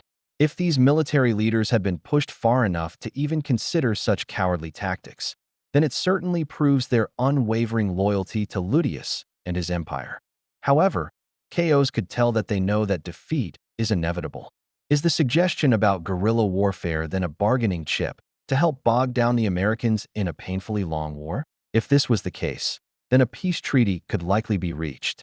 Some sort of settlement, perhaps, given the Americans' aversion to civilian casualties and their attitude during the Lurian War. So far, the Americans hadn't lost a single soul to enemy combat, on Alicia at least. Just how far are they willing to go to see things through? Likely not too far, Chaos deduced. After all, the Americans had only recently transferred to this world, if all the evidence was indeed true. Because of this transference, they likely couldn't support a full-scale war against a nation as large and wealthy as the Parpaldian Empire. However, he saw no indication that this line of reasoning is correct. In fact, all signs pointed to the contrary. The power of their weapons as demonstrated against Luria and other targets such as Remil's pirate fleet reflected wealth. Each shot from their magic cannons was probably worth thousands of pesos, and this was without including the cost of the magical targeting they enchanted their weapons with. He couldn't even begin to imagine just how much their guided light arrows cost. considering that not even the Holy Mauritial Empire had such weapons. Before his thoughts could swirl into a cataclysmic storm, an attendant approached him with news. "Sir Chaos," his butler said, "there is a visitor at the door." "Thank you, Alphen. Please ensure that my office is tidy." "Of course, Sir Chaos," he said politely as he left to go do his duties. Pausing for a moment to steel himself, he took a deep breath before heading downstairs to open the door. He placed his hand around the cold handle and twisted it. Outside, a man dressed in the best of Estherant noble fashion greeted him. The only thing differentiating him from any other noble was the accessory upon his face, which obscured his eyes with dark-colored lenses. "Director Chaos," he said with a smile, taking his sunglasses off. "A pleasure to finally meet you. And you as well, Director Klein." Chapter 37, Lying in Wait. Centris Island, Alterra Strait. Mysterious fog surrounded an island in the center of the Alterra Strait, obscuring all vision of the heavy military activity across the island. Assuming that the Americans acquired their information from the skies, the Perpaldians decided to generate a cheap but effective cover that could hide their plans. Although they were correct that the Americans gathered intelligence from up above, they didn't realize that visual observation is not the only means to collect information. Carrier Strike Group 5, Alterra Strait. "Sir, we've got a lot of contacts in the cove, hiding behind the terrain," a radar operator said, pointing at a screen. Admiral Hawthorne and Captain Vaughn reviewed the data relayed by the UAV flying over the Perpaldian base, analyzing the dots as they appeared along the coastline of the island. Performing a rough mental calculation, they saw almost 100 contacts lying in wait, hiding within the crescent-shaped cove. Tall cliffs protected the ships from cannon fire, but not from aerial weapons. "That's one hell of a death trap," Hawthorne mused. Vaughn nodded. "Their cannons could do some real work to our armor. If only we had a battleship." Unfortunately, the reactivation of the Iowa won't be complete until December or so. "Our only other option is to hit them from above," he rubbed his chin. We need more intel. We need to know what we're targeting." "Sir," Vaughn suggested, "we have ribs and smaller drones we can send in for target identification." Hawthorne tilted his head, thinking about the plan before he responded. "Very well. Have our teams conduct reconnaissance from the ocean. The drones should have enough range and life to survey the entire cove." Centris Island. A lone figure stood atop a hastily assembled command structure as he studied the assembly of his fleet. Inhaling the salty ocean breeze, he looked over to his side to see a group of mages steadily producing more fog. He sighed and walked over to his manacom station, the equipment brushing over his short, dark beard as he spoke into it. "Admiral Ballas, the trap is set. Our ships lie in wait, ready to fire upon any who dares to enter. The barrels of explosives are also ready to ignite." "Excellent work, Commander Mighton. I doubt they will send their large vessels into the cove, so feel free to ignite the barrels whenever you see a viable target. I shall leave this decision to your discretion." "Thank you, Admiral," he said with uncertainty. "However, I still feel bad. Guilt, even." He paused for a moment as he built up the courage to continue. "These tactics do not sit well with the nature of the Perpaldian Empire. Respectfully, Admiral, we should be the ones launching an offensive against them, not laying defensive traps." "I understand your concern, Commander. Believe me, I feel the same way. The objective of war, however, is to win. We shall attain victory at any cost, or at the very least, make their victory as bloody and hard-fought as possible. We face not a barbarian nation, but a powerful state similar to the likes of Mu, or even the Holy Mauritial Empire. We must therefore alter our strategies to combat what I regretfully admit, a force stronger than ours. Adhere to your duties, Commander, and you shall reap the benefits." The Admiral's reasoning resonated within Mighton as he slowly saw his logic. "Understood, Admiral. I shall perform as requested of the Emperor. Glory to the Perpaldian Empire." While the Perpaldian commander talked on his manacom, several drones buzzed by undetected. Shaped like miniature helicopters, these devices slipped through the fog, their figures indistinguishable from birds due to the poor visibility of the area. They hovered over the base, marking buildings and guard towers. Live feeds from all of the drones were sent back to the Enterprise, where most of the command staff gathered to deliberate. "Get closer to that port," Admiral Hawthorne ordered, looking at the fourth video feed. He wondered why the port was so small in relation to the size of the fleet on the radar. If this base was meant to accommodate a fleet for a counterattack, like he initially assumed, then this tiny port wouldn't suffice. He suspected another purpose for this base. As the drone came closer to the port, it became clear that the structure in question was no port at all. It was only something built to resemble a port. The American command personnel were surprised. This tactic only surfaced after World War I and the onset of aerial reconnaissance. The fact that the Parpaldians built a decoy base despite having fog cover must then imply that they have some awareness of the United States' advanced data collection abilities. They knew that the Americans could see very well, but didn't know the extent of this ability. Thus, they hid their decoys with fog. There also seems to be a large quantity of magic gems stored here, the drone operator said, pointing out the increased infrared and exotic radiation coming from the port structure. "Interesting," Hawthorne said, as if he had finally solved a difficult equation. "Find something, sir?" Vaughn asked. All eyes turned to the esteemed admiral as he prepared a lecture. "The Parpaldians have magic radar. We know this as a fact. Presumably, they operated under the assumption that we too have magic radar. They must have drawn this conclusion from previous battles we had against the Lurian kingdom. Then, if they have any knowledge of our maps, they would know that only aerial photography could produce such accuracy." Everyone thought of the security at the United States' primary trade ports. It is impossible to review, much less set tight restrictions on every product that is sold, especially in a nation that praises liberty as much as the U.S. A simple map could have escaped the confines of America's borders easily. From this small article, a massive conclusion could thus have been derived. Hawthorne continued, "With the knowledge that we have matter and have aircraft for aerial reconnaissance, they established a base here in Centris Island. Due to the strategic significance of this piece of land, they knew that we would scout this area eventually. They also knew that if the previous assumptions were correct, we would see the incredible magical energy on our hypothetical matter. We wouldn't, however, have been able to see their fleet due to the sheer reading of the magic gems in the center." Everyone nodded, realization reflecting across their faces. As Hawthorne spoke, he represented his ideas on the table below, adjusting fleet pieces where necessary. "We would have been intrigued by this energy reading, and any ships that we would have sent to investigate would have also encountered their fleet lying in wait. In any case, we wouldn't have fallen for this trap since we have accurate missiles and air power, but the fact that they set this trap in the first place means that we should reevaluate our assumptions and knowledge of the Parpaldian Empire. We can no longer assume that they are arrogant enough to fight us head-on. We must now assume that they are willing to fight dirty and do whatever it takes to survive."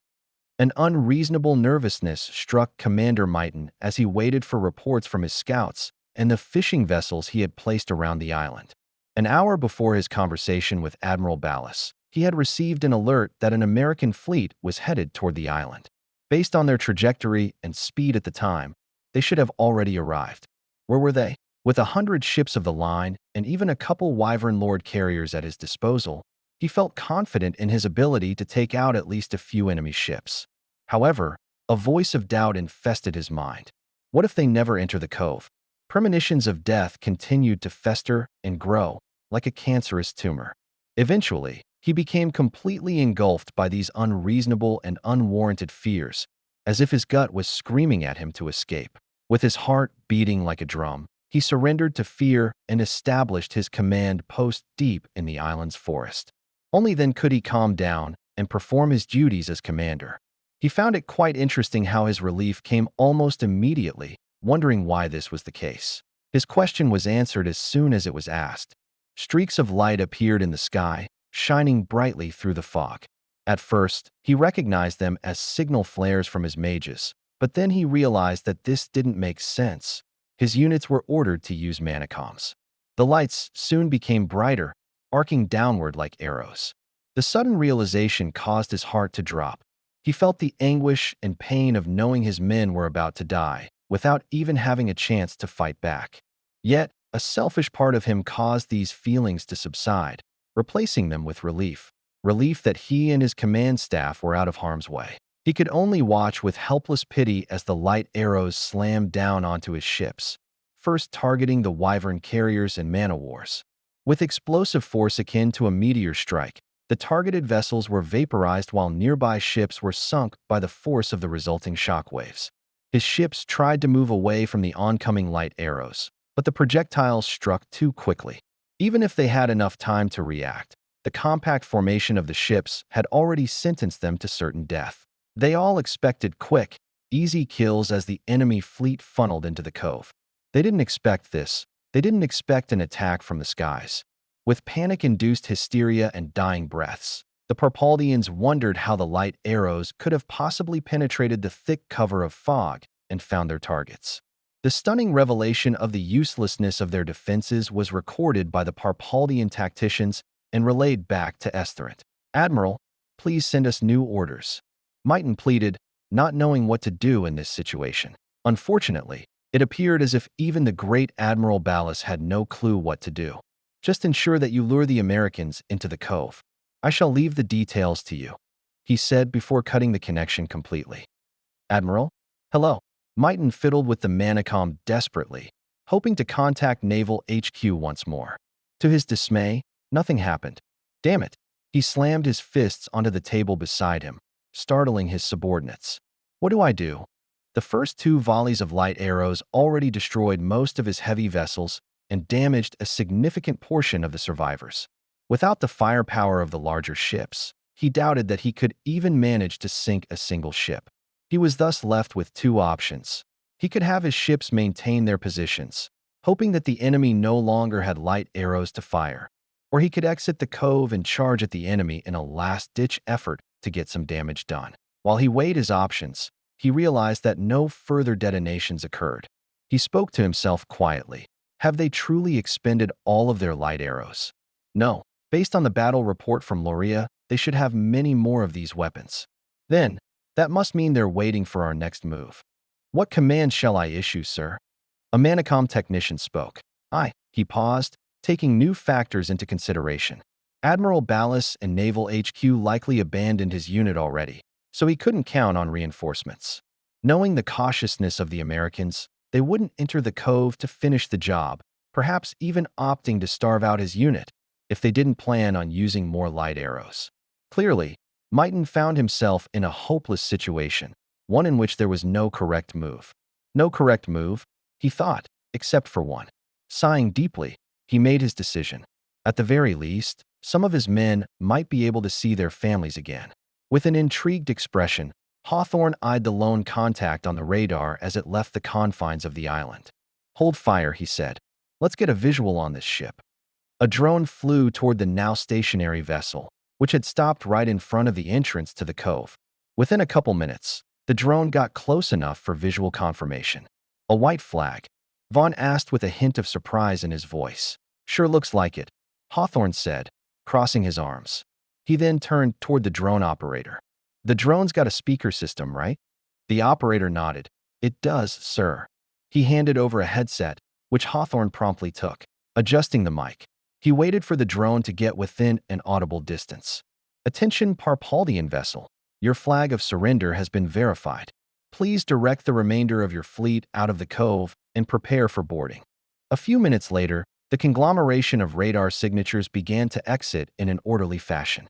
Hawthorne breathed a sigh of relief, pleased that the battle resolved itself in a relatively easy manner. He was also pleased that he didn't have to expend more missiles or deploy his aircraft to finish off the Parpaldian fleet. "So the famed conquerors of Phalades are really surrendering," Hawthorne muttered. "Sir, we're being informed to steer our fleet clear of the entrance while the Parpaldians remove their mines," Captain Vaughn said, relaying a message from the boarding team. "I see.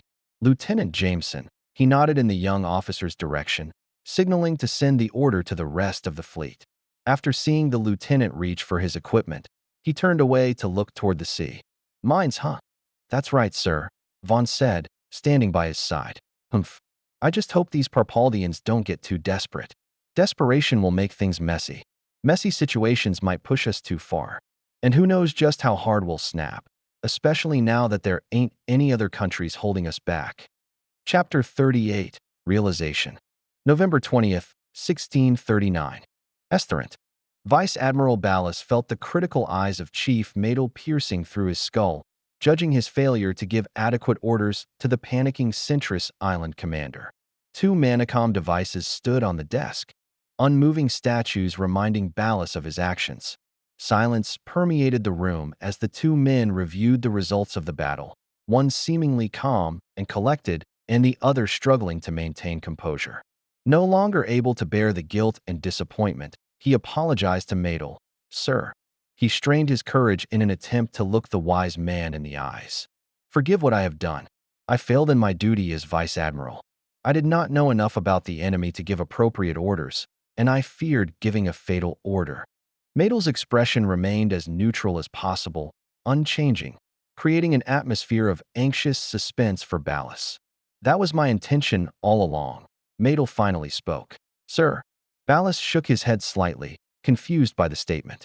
Madel clasped his hands behind him and paced around while he firmly explained, "I never expected the Centris Island base to accomplish anything but provide us with information. I had my suspicions that the Americans are capable of attacking from afar, with accuracy and precision so exact that even our best blinding techniques are incapable of putting up a defense. My proposal to set up an ambush was merely to convince His Excellency to move forward with the plan. My true goal was to study the Americans and their battle tactics." "A sacrifice," Ballas muttered, thinking of the resources and men that had just died in vain. "A sacrifice," Madel repeated, "for a greater cause. Tell me, Vice Admiral, what conclusions do you derive from the battle's results?" After seeing Ballas struggle with his words for a few seconds, he continued, "Please, speak your mind. I will not reprimand you if you find any unsavory conclusions."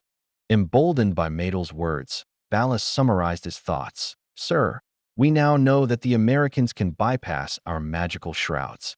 Their homing light arrows, once thought to target particular magical readings, are not impacted by the signal generator. Their light arrows are certainly limited, but not small in number. If we are to assume that the reports of American wealth are indeed true, then it may very well be the case that these people have more light arrows than we do ships. I must admit, I do not know how we can possibly counter their attacks." "Neither do I. Despite my previous achievements as an accomplished leader, despite the experience I gained from hundreds of battles, I have been unable to develop any true tactics against these people. Their technology may simply be far too advanced for us to put up any resistance." Ballas, eased by Madel's honesty, opened up a bit more. "It is as if we are the barbarians and they are the glorious Parpaldians. Our ships do nothing to theirs, much like the Finese are incapable of even scratching ours. This war is—" Ballas paused, debating on whether or not he should finish his sentence. After a review of Madel's words and actions, he decided to speak truthfully. "Hopeless." Madel said nothing, only turning and reaching for the second Manicom. He sighed, causing Ballas to tense up in terrified anticipation. "It is, and there is only one way out of such hopeless situations." He activated the Manicom. "Lieutenant, any updates?" "Sir, Commander Mighton is surrendering to the Americans." "Thank you, Lieutenant," he said. He returned his attention to Admiral Ballas. "This is a smart man. There is no winning this war. I realized this long ago, but needed solid confirmation to convince others of the futility of extending this war. So what do you plan on doing? Tell me, Admiral, do you think we can sink even a single enemy ship? If we are lucky." "Luck," Madel cut him off, "is not reliable. The Americans care for their people too much. They have taken every precaution and are willing to expend their valuable light arrows to destroy not equal adversaries." He put a finger up and dramatically paused. "But inferior wooden ships. It is only a matter of time before our navy is annihilated. After our fleets are wiped from the oceans, what do you think will happen next?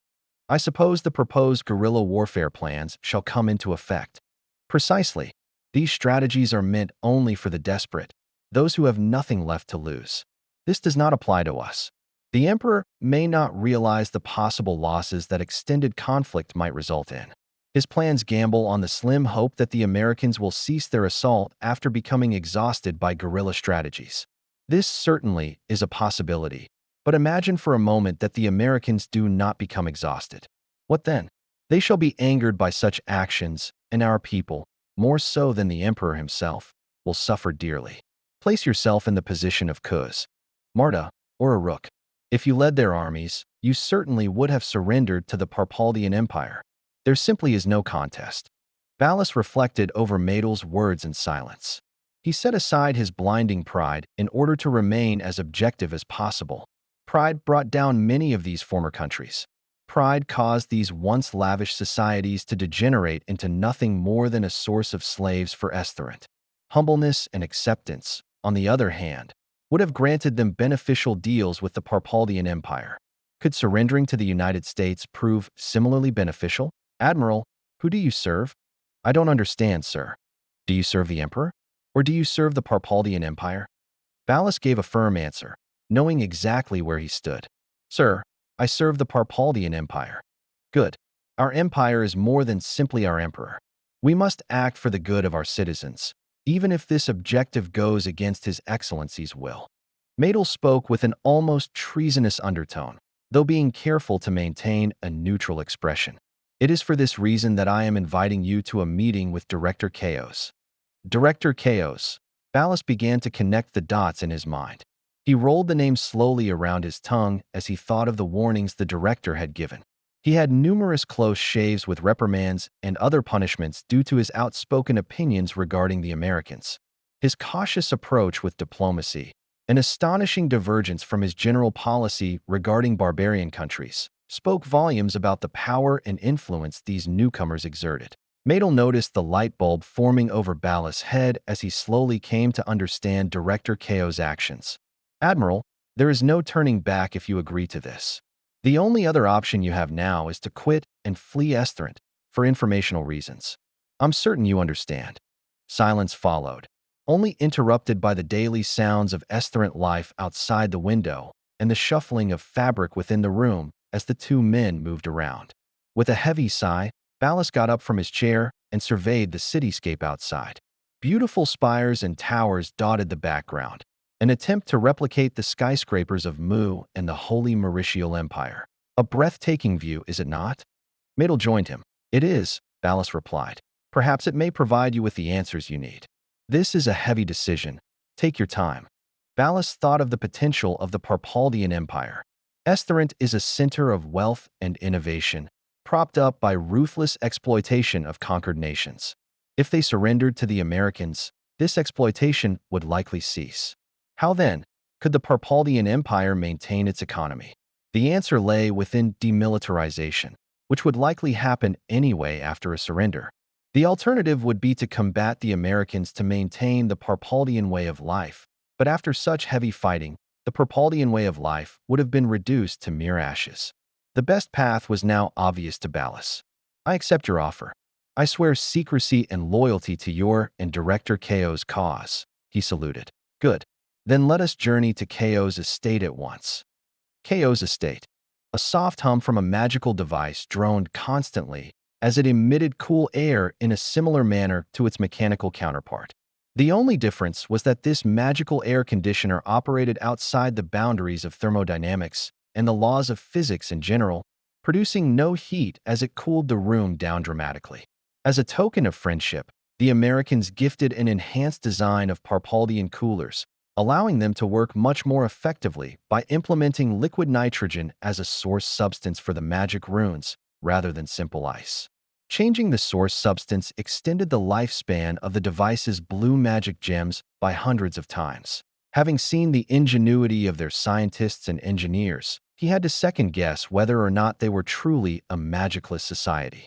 For their scientifically oriented scholars to learn the intricacies of rune programming and source substances so quickly, they must have had some experience with magic, right? Regardless, their ability to innovate clearly exceeded those of even Parpaldia's wisest sages. This enhanced cooler represented a single taste of what could be. It was a glimpse into the future, one in which super-advanced scientific and magical devices could render everything in the modern era obsolete. Director Chaos held his hand over the machine's cold exhaust, thinking to himself about the potential of a friendship with the Americans. His concerns shifted from simply survival, fear of American firepower, and what they might do to the Parpaldian Empire, to growth and advancement. More than anything, He wanted to prevent the Parpaldian Empire from decaying, tossed aside into the dustbin of history. With cemented resolve, he swore to do everything in his power to ensure not only the continued existence of his country, but also its prosperity. Coincidentally, he finished his silent vow right before he heard a knock on the door. "Come in," he said, returning to his seat. The door opened, revealing his butler, Alphen. "Sir, Chief Madel has brought a guest, Vice Admiral Ballas. They wish to discuss terms with you." Chaos felt reassured that he was making progress. "Excellent. Please bring them here." Alphen bowed his head, leaving to perform his duties. A minute later, the two naval leaders entered. Director Chaos. Madel gestured beside him with his hand. "I'm sure you're familiar with Vice Admiral Ballas." "Indeed I am." Chaos reached for a handshake, an action that reflected hints of Americanization. Ballas accepted the gesture. "It's a pleasure, Director." "Oh, indeed it is. I am quite pleased that we've come to a mutual understanding. Please, have a seat. We have much to discuss." After everyone was seated, Chaos began. "I've heard about the Citrus Island strategy. Such a shame we lost so many lives needlessly." "Indeed. I fear that this may be a normal occurrence if Emperor Ludius is allowed to continue his reign." "Wait a moment." Ballas tilted his head. "How do you know about that?" "The reports only recently arrived." "Instant communication with the Americans," Chaos responded bluntly. "They provide me with important intelligence and updates." "I see," Ballas said, hiding his astonishment. This meant that the Americans had something akin to a manacom that was also undetectable and capable of instant communication over vast distances. This also implied that the Americans have a vested interest in shifting the political landscape of Estherant. "Director, I wish to get straight to the point. I was told that you are planning to surrender to the enemy. How will you accomplish this without Emperor Ludius' approval?" "I hope to convince him." The simple statement surprised Ballas, who was expecting a complex plan. Emperor Ludius is, more often than not, a stubborn man, although he is shown to be reasonable and logical at times. He looked over to Madel to gauge his reaction, but as usual, the wise veteran remained stoic and neutral. He turned back to Chaos. "How do you intend to convince him? If you fail, you may be sentenced to execution, along with everyone you've worked with." "Oh, I would not worry about that. I recently met with one of the American leaders, and he's guaranteed the protection of all my acquaintances and their families. There is only one prerequisite." Chaos held up his index finger. "What might that be?" "You must swear secrecy to this cause. Swear upon your life, the lives of your friends and family, and the gods. The information I'm about to divulge must remain a secret. I swear upon my life, the lives of my friends and family, and I swear to the gods I shall keep your words hidden." "Good. Not a single topic from our discussions must leave this estate, not even to convince a potential recruit. If you have potential recruits, talk to Chief Madel or myself." "I understand. You wonder how I will try to convince Emperor Ludius. I intend to slowly manifest my opinions among those within his inner circle. This would consist of the highest-ranking military leaders and advisors. I anticipate that I will be able to turn most once damages and losses from the war increase. Even Remil seems to be having doubts about the war. Of course, I hope that our predicament can be resolved peacefully. Once the Americans defeat our navy, Emperor Ludius will summon an emergency meeting, as per protocol. It is then that I will attempt to convince him, with my supporters sharing agreement with me. If this fails, I have a secondary plan. I've already infiltrated the Imperial Guard. Should the Emperor reject our proposal, we will force him, along with his loyalists, to surrender at gunpoint. After this point, I will assume a temporary position of leadership to guide the restructuring of Parpaldia." He took a short pause from his speech, taking a breath. "This will be risky. If we fail, your families will be extracted to the United States as political refugees. We, however, must pay the ultimate price. Are you willing to make this sacrifice?" "Yes, Director. I am." Chapter 39, Denial. Imperial Palace, Estherant. "Your Excellency," a timid voice uttered. Emperor Ludius, not even bothering to turn away from the window, spoke. "Report." The fearful messenger from the Parpaldian Navy felt his legs turn into jelly as he looked at the report. The Citrus Island Task Force met with the American fleet several hours ago and sustained a loss of over half their fleet before surrendering. he said with a shaky voice, focusing all of his willpower to not stutter. Emperor Ludius exhaled audibly, angered by the news. To the messenger's relief, Emperor Ludius only said a single word: "Leave." After the messenger left, Ludius reached for his manicom in order to call for a meeting. The evening moonlight shone upon the stained glass windows of the imperial palace, casting vibrant shadows that contrasted against the magical lighting in the meeting room. Officials trickled in, pulled away from their nightly activities. The room's atmosphere drifted toward gloom, dragged down by the somber demeanor of many of the military officials, who already knew what this meeting was about. Where before there was lively chatter, there was now silence. Prior to the Centris Island battle, the Ravernal Empire had not yet experienced direct combat with the Americans. They had only seen their mostly indirect involvement in the defense of Lubrius, primarily the use of small arms and the surprise attack on the Imperial Army fleet. Despite the overwhelming naval success of the enemy, many within the room still had hope. After all, the Imperial Army was caught off guard and had already lost most of their wyvern carriers. For the Battle of Centris Island, however, there was no excuse. The Ravernal fleet had the upper hand and the element of surprise, even going so far as to implement new types of shrouding techniques to mask their forces. Despite this, the Americans saw through their covers as if they had never existed, peering into the fog and mess of magical energy like it was a clear day. Furthermore, it was now clear that these adversaries cared little about how many valuable light arrows they expend. They only cared about victory and crushing the enemy. There were still some admirals and generals who criticized the cowardly actions of Commander Mighton, but most knew that surrender was his only option. Although this understanding was shared by many of the people present, none could confirm the opinions of others due to the sheer silence that blanketed the room.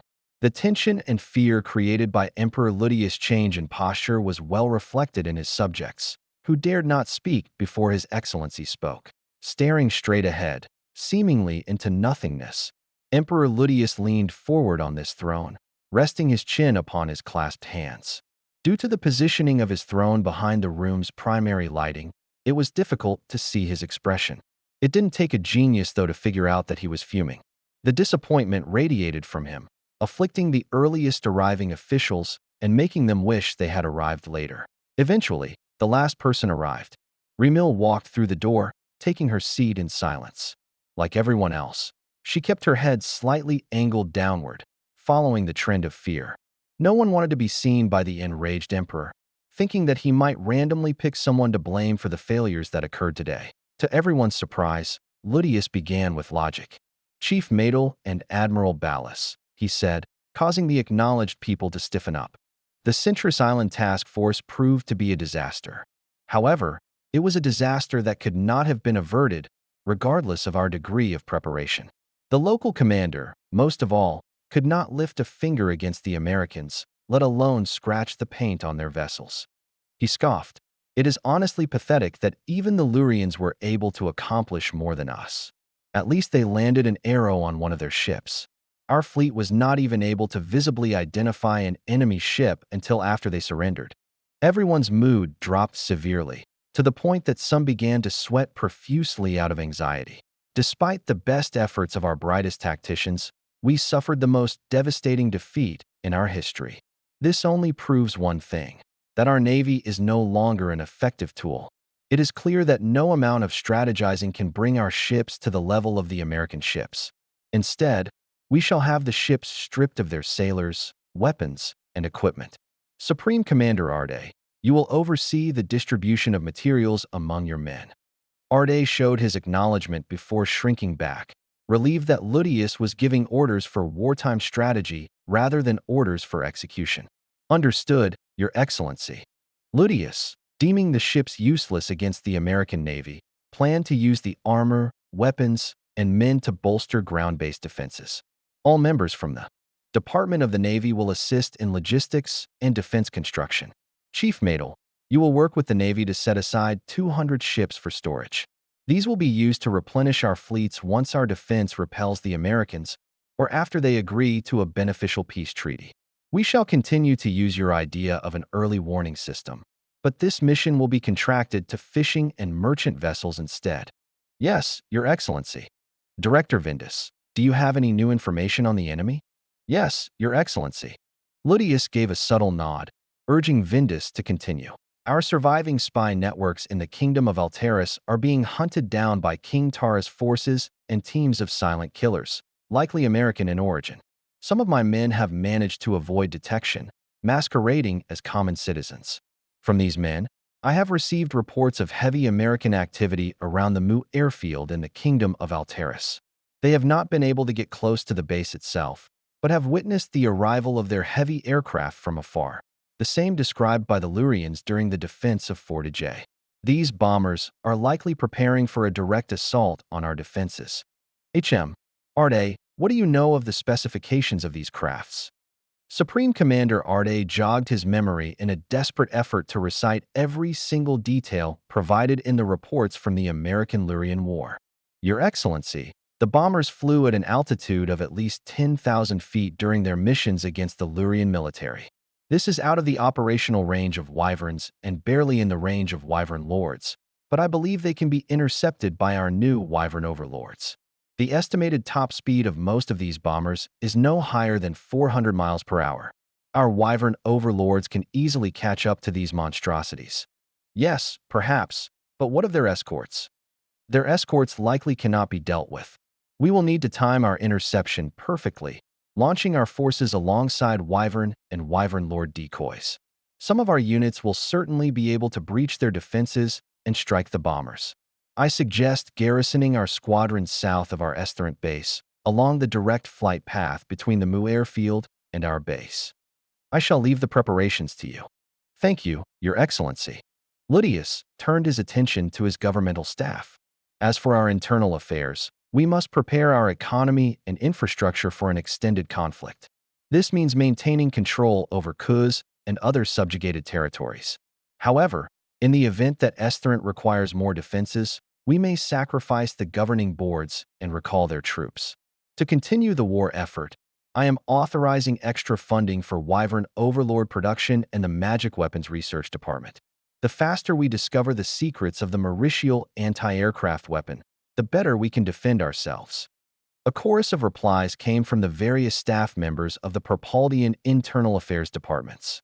Remil, has your team made any progress with negotiations? No, Remil said, afflicted by a mixed bag of emotions. She felt shame for her lack of results, anger toward the stubborn Americans who continued to refuse her generous offers with insulting laughs, and worry about the future, a future that may very well be dominated by Americans rather than by Perpaldians. They have proven to be quite arrogant. My proposals have only been met with laughter and mockery. Humph. Chaos emitted a small noise. Do you have something to say, Director? Remil asked, slightly frustrated. Perhaps you should stop asking them for slaves. You're still treating them like a barbarian country when you should be treating them with the same level of respect that we do for Mu and the Holy Mauritial Empire. Imagine how audacious it would be to ask Mu for slaves, especially when their military outstrips our own. Tisk, and you've made. Enough, Remil, Emperor Ludius said. Director Chaos does have a point. You need to be more realistic with regards to diplomacy, but keep in mind that it is also your job to secure as beneficial a deal as possible. We may not be able to reclaim Alteris as a subject, but there are still other claims we can still cement, particularly to the north and west. I understand, Your Excellency. Speaking softly to Remil, he said, worry not, we shall not lose this war. Our enemy will be put in their place for daring to defy us. He then raised his voice, speaking not just to Remil now, but to everyone else as well. We will make them hurt for their actions against us. We will experience incredible pain in turn, as we have done so with the loss of our fleets. Our men will die and our defenses will shatter, but never our resolve and spirit. We will sacrifice as much as necessary in order to prevail and force the invaders out of our territory. Kingdom of Alteris. Flights of B-52 bombers disturbed the local villages, keeping many up at night due to the loud sounds all throughout the day. No complaints were ever received, likely due to the gratitude of the locals, who much rather prefer sound to subjugation. The Muin airfield was quickly modified and expanded upon, with heavy machinery laying down new strips and establishing hangars to accommodate new arrivals. Within the span of a week, the airfield exploded in activity, growing enough to ready 36 bombers for deployment.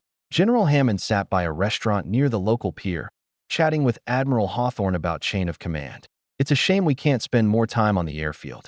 I sure would have liked to have my own birds escorting the big boys, Hammond said, sunglasses obscuring his eyes.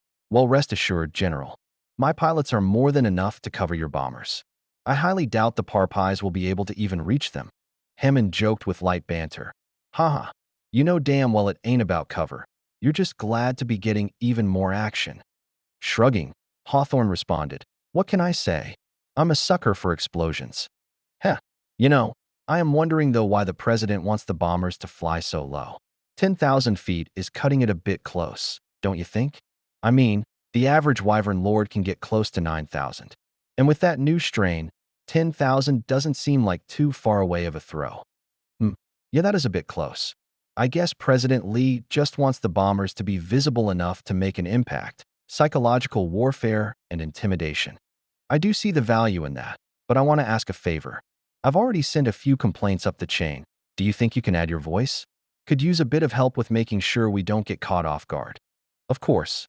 Hawthorne finished his drink, made from a local mix of berries and fruits. I'll go ahead and do that right now. Happy hunting, Hammond.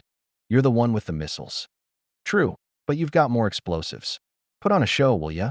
All right then, let's give them an air show. Chapter 40, Acceptance. Estherant, Ravernal Empire. Remil awoke to hyperventilation and bright sunlight shining through the windows, her sheets drenched in cold sweat from nightmares. Images of destruction wrought upon Estherant by American aircraft remained branded in her mind, seared and trapped within her fears. Feeling uncomfortable and claustrophobic within her tight blanket, she immediately threw them off, her body enjoying the fresh air. Brought to instantaneous alertness, Remil stood up and attempted to calm her breathing. It is but a dream, she whispered to herself, expressions of worry subsiding from her face. She sat back down on her bed, closing her eyes and allowing her brain to readjust itself to reality. Then, a sudden knock on her bedroom door sent her eyes flying open faster than lightning. Her heart began to palpitate, and she became annoyed at the intrusion that had ruined her silence. What? She asked in a groggy voice, laced with venom. Mistress Remil, a feminine voice came through the door. The alarm has sounded. We must evacuate you away from the city. Remil's eyes grew wide in shock. Her maid was talking about the early warning system developed by Madel. A civilian vessel must have spotted American fleet movements, meaning that an attack is imminent. Damn it, she cursed, hurrying to grab a decent set of clothes before their departure.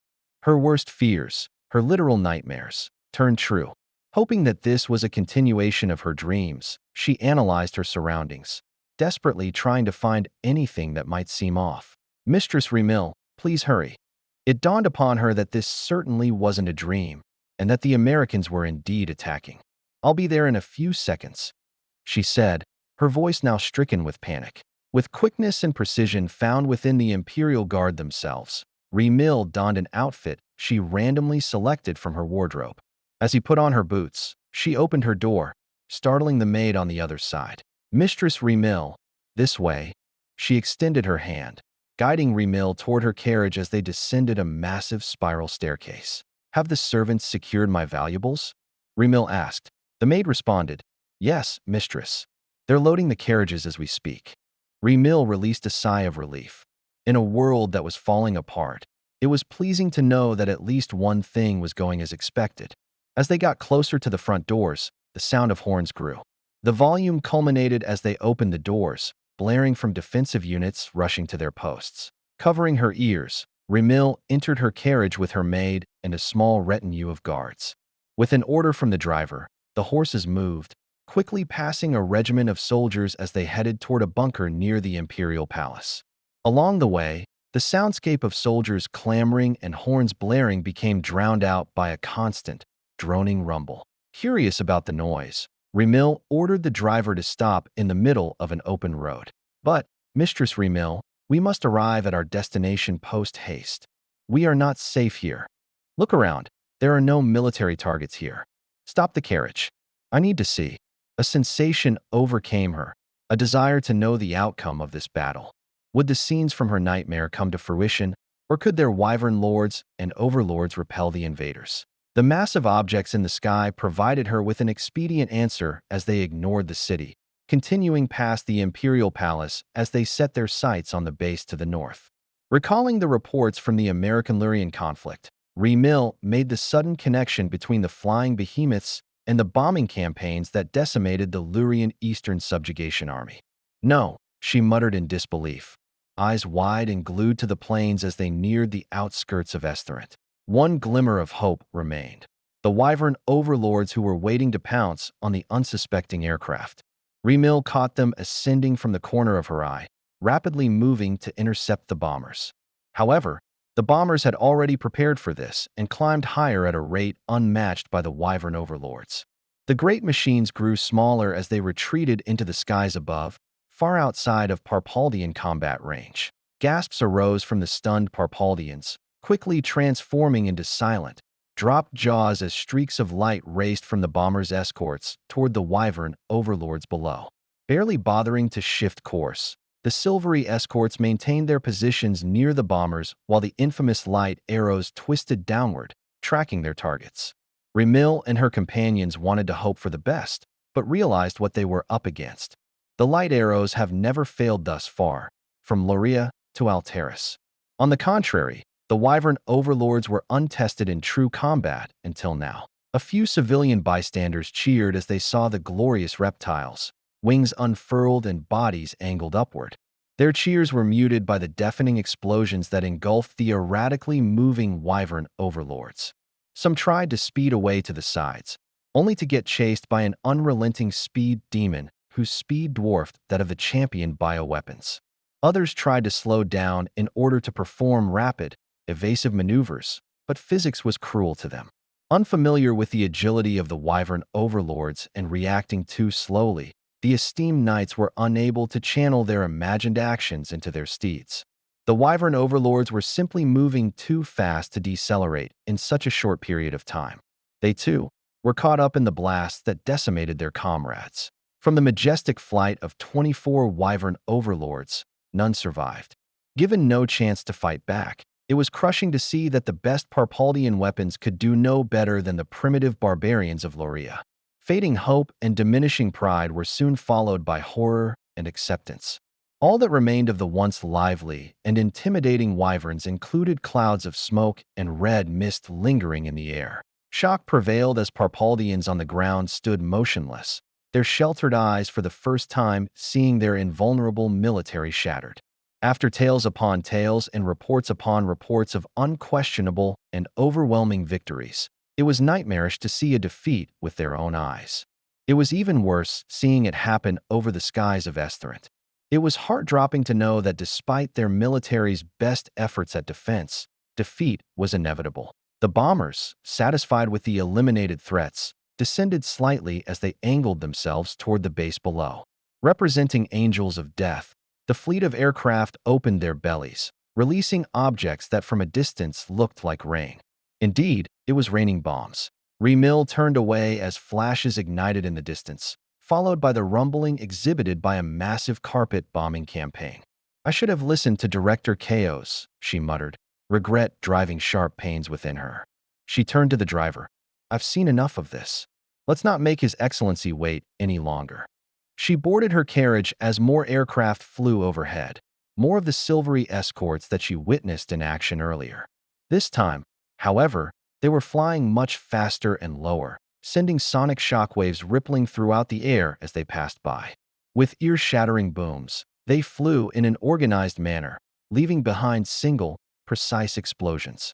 It was clear that they were targeting other military installations simultaneously, and the other bases were likely suffering the same fate. After the screeching machines left, all that could be heard were screams from terrified Parpaldian residents. Could I have stopped this? She asked herself, shaking in front of her entourage. Can I still stop this? 10 minutes earlier. Imperial Capital Defense Base. Crowded over a set of Manicom devices, the base's commanding staff grimaced as the screams of the dying echoed throughout the room. General Siyus shook his head, sharing little of the surprise that infected his comrades. Having expected this outcome, Siyus was barely shocked, only disappointed and saddened that the Parpaldian Empire had to suffer this unlucky fate. Differing greatly from Lieutenant General Mega, whose wrinkled face was plastered with shock, Siyus moved quickly and gave orders almost immediately after the Wyvern Overlord's units were confirmed to be eliminated. Technician Pei, Siyus said calmly. Give the order to evacuate. Have the remaining Wyvern units relocate to their pre-assigned bases. The young woman seated by the devices nodded solemnly. Yes, sir. What? General, you may outrank me, but command of this base still falls upon me. Technician, belay that order and have all troops prepare for combat. Mega, this isn't an order from me. This is an order from Supreme Commander Arde himself. Huh. Mega's expression quickly turned from defiance to confusion. Forced to make a decision quickly, he decided not to question the words of Siyus and Arde, opting to follow orders instead. I apologize, General.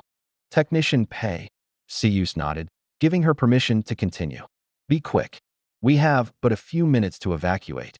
Outside, Wyvern Lords rushed out onto the runway, hurrying to take off and avoid the incoming doom. Meanwhile, scores of people flocked away from the buildings, abandoning the materials and equipment stored within. Carriages were lined up in open areas far from the base in preparation for the evacuation, causing Mega to wonder why he wasn't informed. As they approached a group of carriages, Siyu stopped and turned to face Mega. Lieutenant General, continue south toward the city. Your men will be given new assignments once they reach the gates. I wish I could coordinate these efforts, but I am required to be in the presence of His Excellency, Siyu said with a rising voice, shouting over the sounds of aircraft overhead. He bid his farewell, giving Mega a salute before turning to enter his carriage. May the glory of the Parpaldian Empire be eternal. Mega repeated Siyu's salute, wondering if the order to evacuate was the correct one. Shadows scraped the ground at incredible speeds as the monstrosities overhead blocked the sun. Holding his hands up to his eyes, he analyzed the machines as they flew over the base, unloading an unholy torrent of dark objects. He noticed some troops lagging behind, sprinting away from the base. A few wyverns were also still on the runway, the last to be deployed. Like many others before him, Mega could only stand and watch in hopelessness and helplessness as the specter of death consumed those under his command. Forces that had been heretofore only seen in acts of nature were artificially reproduced. Explosive power rivaled only by volcanoes themselves ravaged the base, granting those on the runway a quick and instantaneous death. Those who were still fleeing from the base on foot were scalded, with those along the outer blast radius suffering heavy burns while those within were cooked alive. The lucky ones were impaled by debris and mercifully put to death. Feeling the uncomfortable heat of the blasts and nearly deafened by the constant sounds of hundreds of explosions, Mega waved his hand, signaling for the evacuees to continue moving. With the night of the Americans now out into a very personal perspective, Mega suddenly felt grateful that Supreme Commander Arde gave the order to evacuate. He understood the doctrine of living to fight another day, but in the face of such overwhelming power, how could they even fight back? As he and the base's survivors trudged back toward Estherant, they felt their morale plummeting. The devastation behind them had finally ceased, with both the intoxicating smoke and the sounds of receding aircraft fading away. Slowly materializing into their eardrums, however, were the sounds of turmoil from within the city. A smaller number of aircraft continued to terrorize the city, bombing key targets with precision and sending the civilian populace into a panic. Approaching the city gates, Mega began to laugh. Sir, why are you laughing? Pei asked. It's funny, we, Estherant's finest, could do nothing against these enemies. Our base was annihilated in mere seconds, down to the foundations. Even the bedrock and ground below were not spared. Had it not been for the orders of General Siyus and Supreme Commander Arde, he lamented, realizing the grave mistake he had almost made. We would all be dead. Chapter 41, Global Shift. Arlington, Virginia. The Pentagon. Within the current action center, dozens of displays reflected real-time data from the multiple operations occurring simultaneously. President Lee eyed the colorful displays as he walked down to the room, his brain working overtime to understand the plethora of information. As he entered the room below, he was greeted by scores of salutes. "At ease, everyone," he said as he walked toward the branch heads. "How's everything coming along?" Robert, the Secretary of Defense, responded quickly, a testament to his professionalism and dedication to his work. "Sir, the 7th Fleet has begun operations against Estherant and Duro. The first phase is near completion. Live feeds of the bombing of the Imperial Capital Defense Base and the logistic strikes in Duro popped up on nearby displays. So far, we've neutralized 65% of logistical targets in both Estherant and Duro. Most roads leading to Estherant and Duro were bombed, incurring no civilian casualties. The bridges still had significant civilian activity, so our forces are currently holding off until midnight to begin neutralizing these targets. As for military targets, we've neutralized the primary defensive installations in both Estherant and Duro. However, both bases seem to have evacuated early, suggesting that the Parpaldians are taking the conflict more seriously." President Lee raised an eyebrow. This means the chances of a guerrilla war are high. Hopefully Director Chaos can pull it off. Anyhow, have we initiated strikes against their fleets? Their fleets appear to be unmoving, which is strange considering that they are under attack. We expected their fleets to exit their ports to meet us at sea, but given that they're staying put, we recommend further bombing of the ports, carried out by the carrier's squadrons. By the time they arrive, we hope that the civilian populace will have abandoned the area. I see. Have the carriers handle the port, then. Once the port is cleared of hostiles, maintain the blockade until we hear back from Director Chaos. Understood, sir. Chaos Estate. How are you feeling, Director? Chaos glanced at the egregiously calm man seated across from his desk. He wondered how he could appear so nonchalant despite the stakes of their mission. Did he not fear failure? Did he not fear possible repercussions from his home country? Jealous of the man's mysteriously confident attitude, Chaos questioned, "How can you remain so calm in the face of such world-altering circumstances?" "Just another day in my line of work. Believe me, my predecessors and I have had to deal with way more dangerous situations than this. This is nothing, Director. You've got this." Chaos looked at the American in silence, weighing his words. "Whether or not you feel ready, this is something you'll have to do. Just remember, the odds are in your favor. And please, don't fuck up the speech we worked on. It should manage to convince the rest of Ludius' inner circle as long as you're following the script. I mean, you've already got Arde on your side, along with those countless men loyal to him, Ballas and Madel." Chaos nodded, somewhat reassured by Klein's words. "Yes, I suppose you're correct. Very well then, I shall carry this out." "That's the spirit," Klein smiled. "Either way, you'll be taking control of the Parpaldian Empire today. Although, we'll probably have to change the governmental structure. I sure hope you're okay with giving up your seat as temporary emperor if you do end up in that position." Chaos brushed it off. "Oh, that is of no concern. My only concern is with the survival and longevity of the Parpaldian Empire." "Good. We'll keep in touch, then. Could use someone to oversee the transition toward a republic. Good luck, Director Chaos." Klein got up and opened the door just as Alphen was about to knock on it, adding to the mystery of his character. It was as if he predicted the arrival of his butler. "Excuse me," he said politely, scooting past Alphen.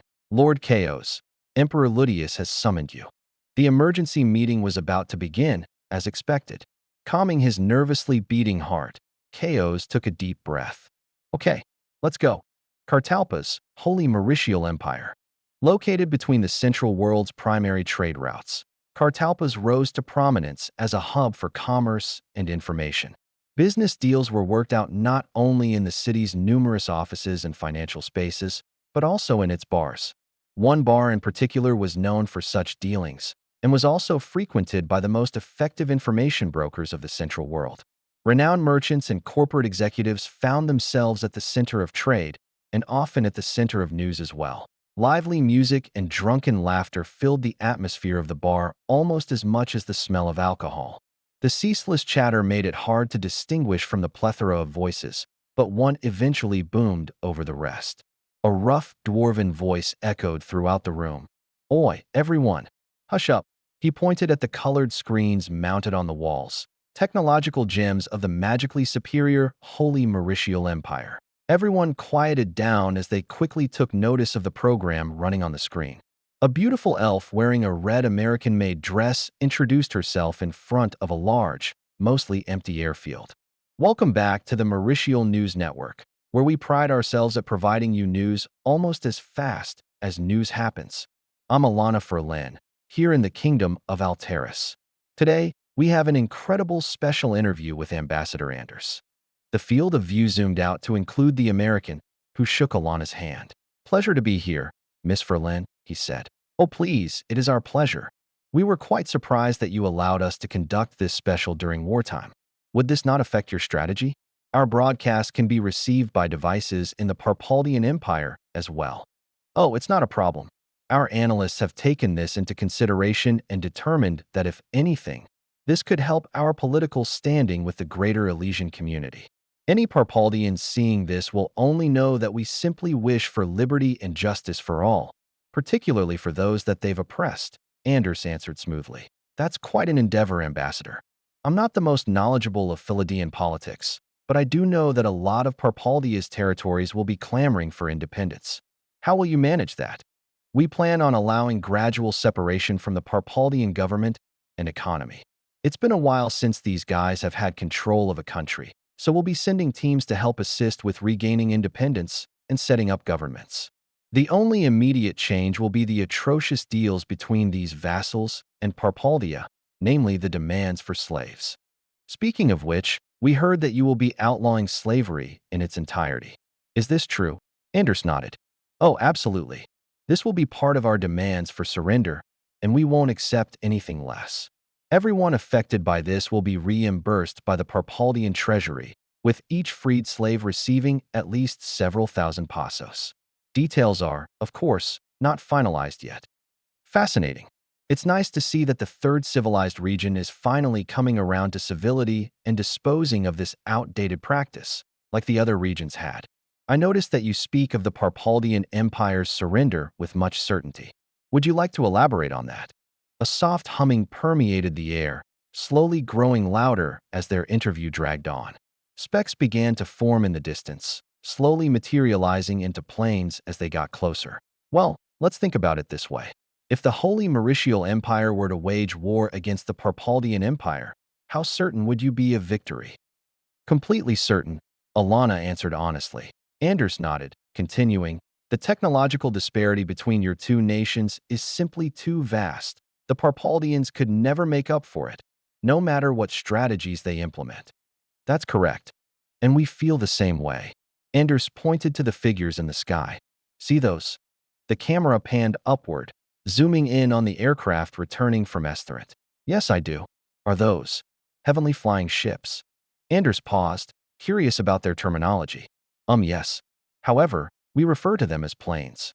"Ah, yes. Mu refers to their aircraft as planes as well. So then, these planes, right? These are part of a bombing fleet that the Air Force just sent to Estherent." Alana covered her mourn with her left hand, holding a microphone with the right.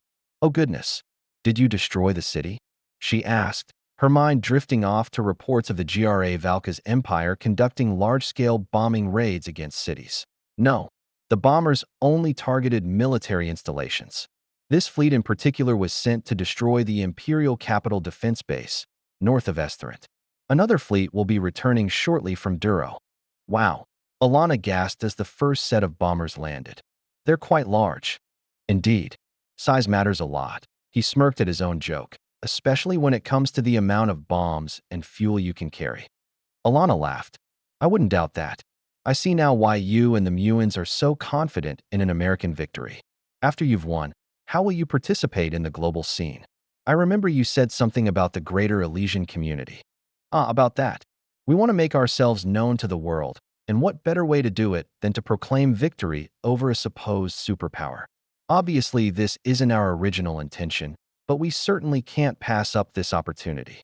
This world is an unforgiving place. No one would blame you for making the most of your circumstances. Perhaps your country might even become a member of the next World Conference." "World Conference?" Anders asked, the term sounding vaguely familiar. "Yes. You've not heard of this?" Anders shook his head. So the rumors of transference do seem to be true.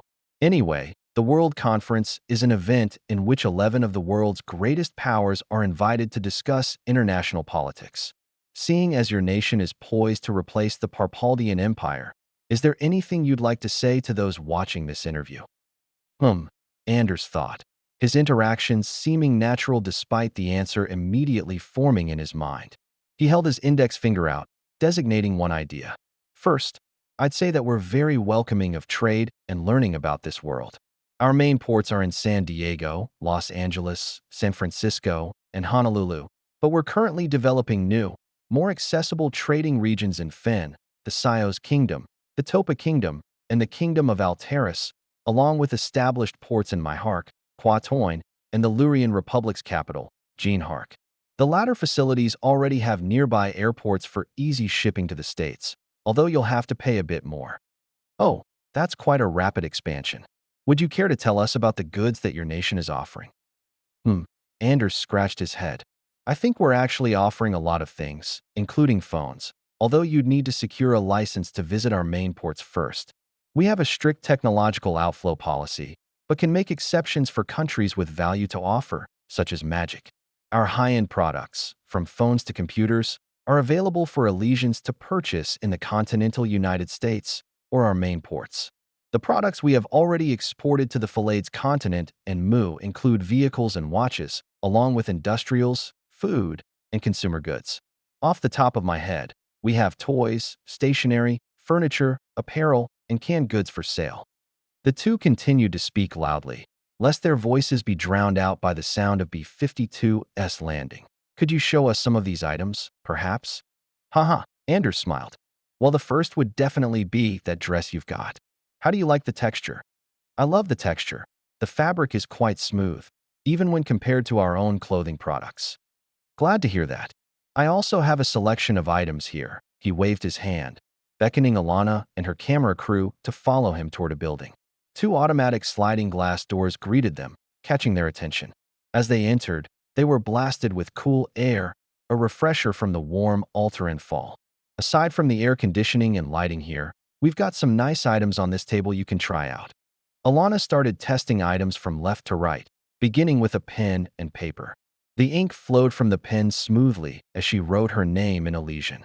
She then analyzed the silverware and kitchen supplies, inspecting the alien spices before her and tasting them. Wow, what is this? This is ketchup, one of the many condiments we have. She picked up several perfumes and colognes, finding their scents pleasing before analyzing the jewelry and luxury watches on the table.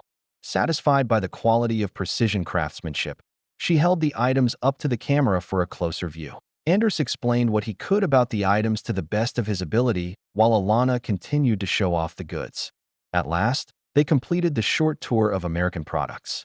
I must say, I am impressed by the quality of these goods. I believe I speak for the rest of Alicia when I say this. But as a Mauritian, I am quite excited to see what your country has in store for the future. Thank you, Miss Verlaine. We are equally as excited to interact with this world on a larger scale and prove its mysteries. And so you shall. Ambassador, thank you for agreeing to this interview with MNN. Anders shook her hand and waved to the strange-looking magical device mounted atop the cameraman's shoulder. And that concludes our special for today. We'll continue to cover the war in Parpaldia after this short break. Chapter 42, Global Shift 2. Cartalpa's Holy Mauritial Empire. The bar's patrons erupted into excited, prospective discussion as the MNN camera crew inspected the various merchandise. The first items to be inspected included general stationery, items such as paper and writing implements. Although these common objects were unable to draw any reactions from the Mauritial crowd, they were viewed as undeniably reliable products, and some merchants from less technologically advanced nations considered purchasing them for their homelands. The interview glossed over basic goods and products such as exotic condiments, which piqued the interest of the wealthy, who could now commission new dishes from their chefs. The pieces of clothing displayed were also fashionable and of good quality, convincing some to seek American clothes. Finally, the interview began to rise to a climax as more interesting products were unveiled: luxury goods. A merchant attempting to sell Mu's watches in the United States had once spoken of the superior quality that American products boasted. Having brought back none of the items he described due to their exorbitant cost, not many people believed him. Having heard stories of American success in fillets, some became curious about his claims and went to see for themselves. Those who doubted the merchant remained behind, scoffing at these outlandish claims until now. The first feature that caught their attention was the jewelry embedded into the watches. They looked like luxury watches from Mu, except slimmer and much more well-crafted. Sheets of paper placed near the products themselves designated costs, with an estimated price in pesos helpfully placed beside the price in dollars. Several drunken merchants had to rub their eyes, performing double takes as they scanned the prices in disbelief. Mentally converting pesos into their respective currencies, they realized that such prices could be compared to those of entire merchant vessels. One Rolex watch, according to the information displayed on the screen, could be worth as much as tens of pounds of magic gems. Cheaper models were analyzed, granting relief to those who were hoping to acquire a piece of American technology, which were already developing into symbols of status, potentially dethroning counterpart products from Mu. No longer did the wealthy desire Mu's watches. They now desired American watches. After a close inspection of the American luxury goods, they moved on to the final section, which was filled with strange contraptions and devices that seemed alien to the Elysian viewers. Although they seemed alien, subsequent explanations shed light on the objects, revealing them as nothing more than scientific counterparts to devices common within the Holy Mauritial Empire. The first analyzed object was a flashlight, which was logically explained by the ambassador. The device emitted light, but used batteries rather than magic gems. For the magically incapable, this device represented a remarkable improvement from torches. The next object was a fan, followed by an air conditioning unit. Much like their Elysian counterparts, these devices provided cooling services, although some were puzzled as to why the air conditioning unit had an exhaust. Could this be a sign that the Americans weren't as technologically advanced as many had claimed? Some were inclined to believe this, considering that even the Parpaldians had air cooling devices that emitted no heat. Many of the devices weren't that surprising, with colored television and radio being demonstrated. However, the true enigma arrived as they viewed the more advanced electronics. The phone was quickly displayed as a device capable of contacting others from a long distance, not unlike a manicom. Unlike a manicom, though, these phones were also capable of advanced calculations via an integrated calculator program, capturing images and video and other functions. The versatility of the phone astounded the bar's customers, sending them into a frenzy as they debated over the realism of the device. Some wondered if the demonstration was an elaborate ruse born from advanced magic, while others who were familiar with Mu's discoveries believed the American invention to be real. The bar descended into relative chaos, becoming louder than it has ever been. Excitement and anticipation regarding the Americans shot through the roof, reaching an unprecedented high as speculation ran rampant. Renepolis, the Mauritial capital city, shone with elegance, reflecting sunlight off their famed skyscrapers and opulent towers. Airships drifted by in the skies above, providing oversight of the city. Bright lights flashed throughout the city, nicknamed the Sleepless Magical City. Much like the city's American counterpart, the streets were lined with rows of high-rise buildings, although spread apart much better than those of Manhattan. Overlooking the nearby ocean, the center of all Mauritial operations stood proudly. Known as Castle Albion, the medieval-looking structure had a buffer zone of half a mile, with numerous defensive positions erected nearby and within. Patrols of guards and vehicles constantly roamed the area, while squadrons of Alpha 3 fighters maintained a defensive perimeter over the city. Within the castle, a single man watched in silence as the units outside performed their duties. Standing tall, the 4,000-year-old elf demonstrated no signs of aging aside from his graying hair and the wrinkles appearing on his face. His posture remained rigid, as if he was only 1,000 years old.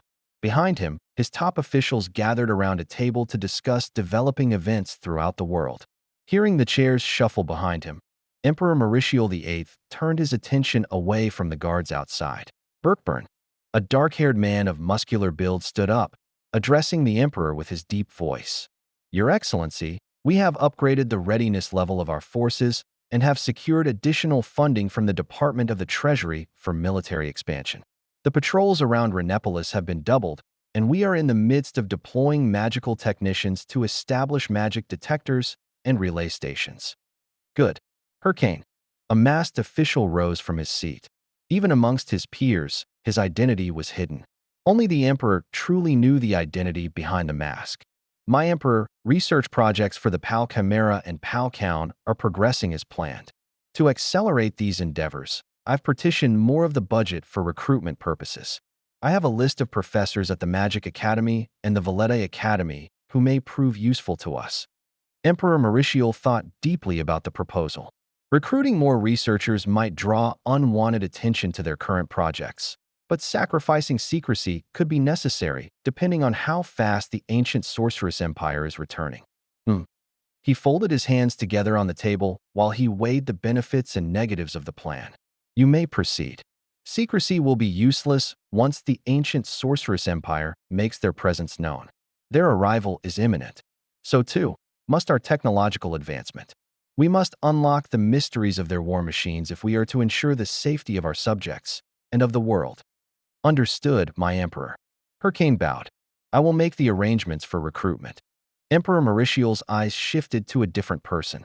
Arrhenius, a blond human in his 30s, stood up from his seat, bowing to his emperor. As the director of the Mauritial Bureau of Information, he provided a summary of his department's recent actions and knowledge. Your Excellency, we've discovered no new information regarding the prophecy of return. No signs of the ancient sorceress empire's return have surfaced. The Ymir kingdom seems to still be recuperating from the exhaustive spell they cast. If they are to cast another such spell, we would likely be required to send aid in the form of magic gems. I see. Liage, have your ministry work with the Department of the Treasury to secure the necessary resources. Soon is not enough information. We need a prediction for the date of their return. Yes, Your Excellency, he said, bowing his head. Emperor Mauritial returned his gaze to Arrhenius. His expression radiated calm neutrality, reflecting the wisdom of his years. Continue.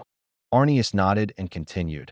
The Mauritial News Network has completed their commissioned assignment and was able to gauge the overall technological level of the United States.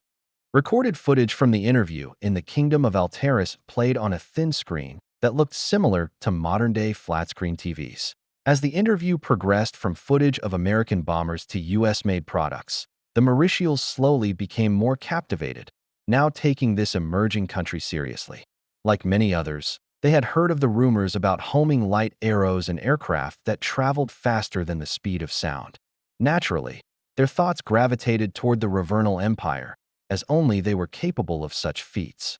Fearing the Ravernal Empire returned early, they dispatched spies as soon as the rumors reached their ears. By a stroke of luck, one of these spies managed to sneak into the task force that was supposed to ambush the American fleet.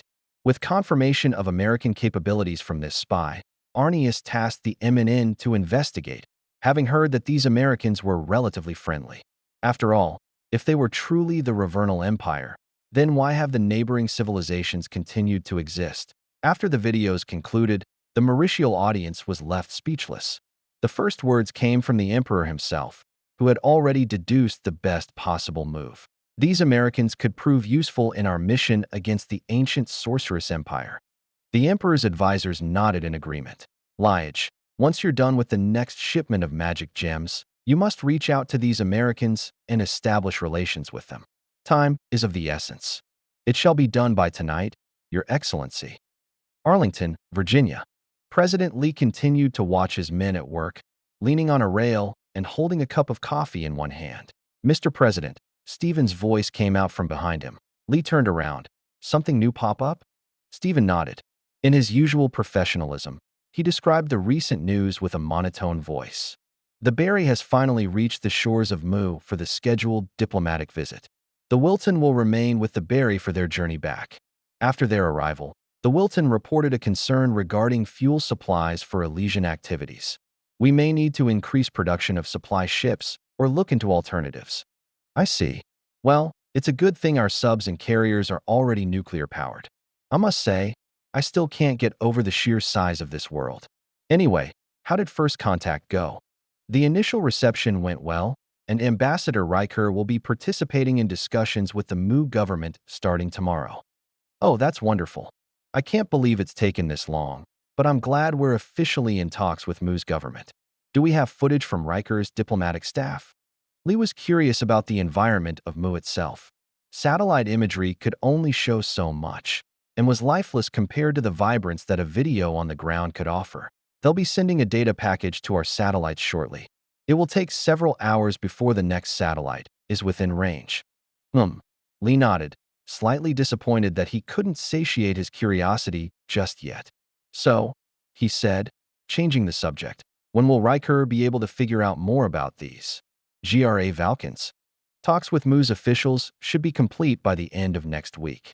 In the meantime, I can send a request for him to determine what Mu knows. Lee nodded in approval. Excellent. I'll send you a list of inquiries later today. Anything else? One last thing, Mr. President. The Holy Mauritial Empire seems to be interested in us. It appears that we have caught their attention, thanks to Ambassador Anders' interview with the Mauritial News Network. The Mauritial Embassy in Mu has invited us to schedule an appointment with them. Who would you like to assign? Riker has his plate full with Mu and Valka's empire priorities. Will Ambassador Anders still be needed to coordinate with Director Chaos? A familiar face may help, but it is not necessary. Anders' assignment with the Parpaldian Empire has not changed, but the Department of State has expressed no issue with his reassignment. Good. Let's reassign Anders to the Holy Mauritial Empire. Have Riker's staff coordinate with their embassy to set up a visit to their mainland. If Hendrix is available, we can reassign him to fill Anders' spot in the Parpaldian Empire.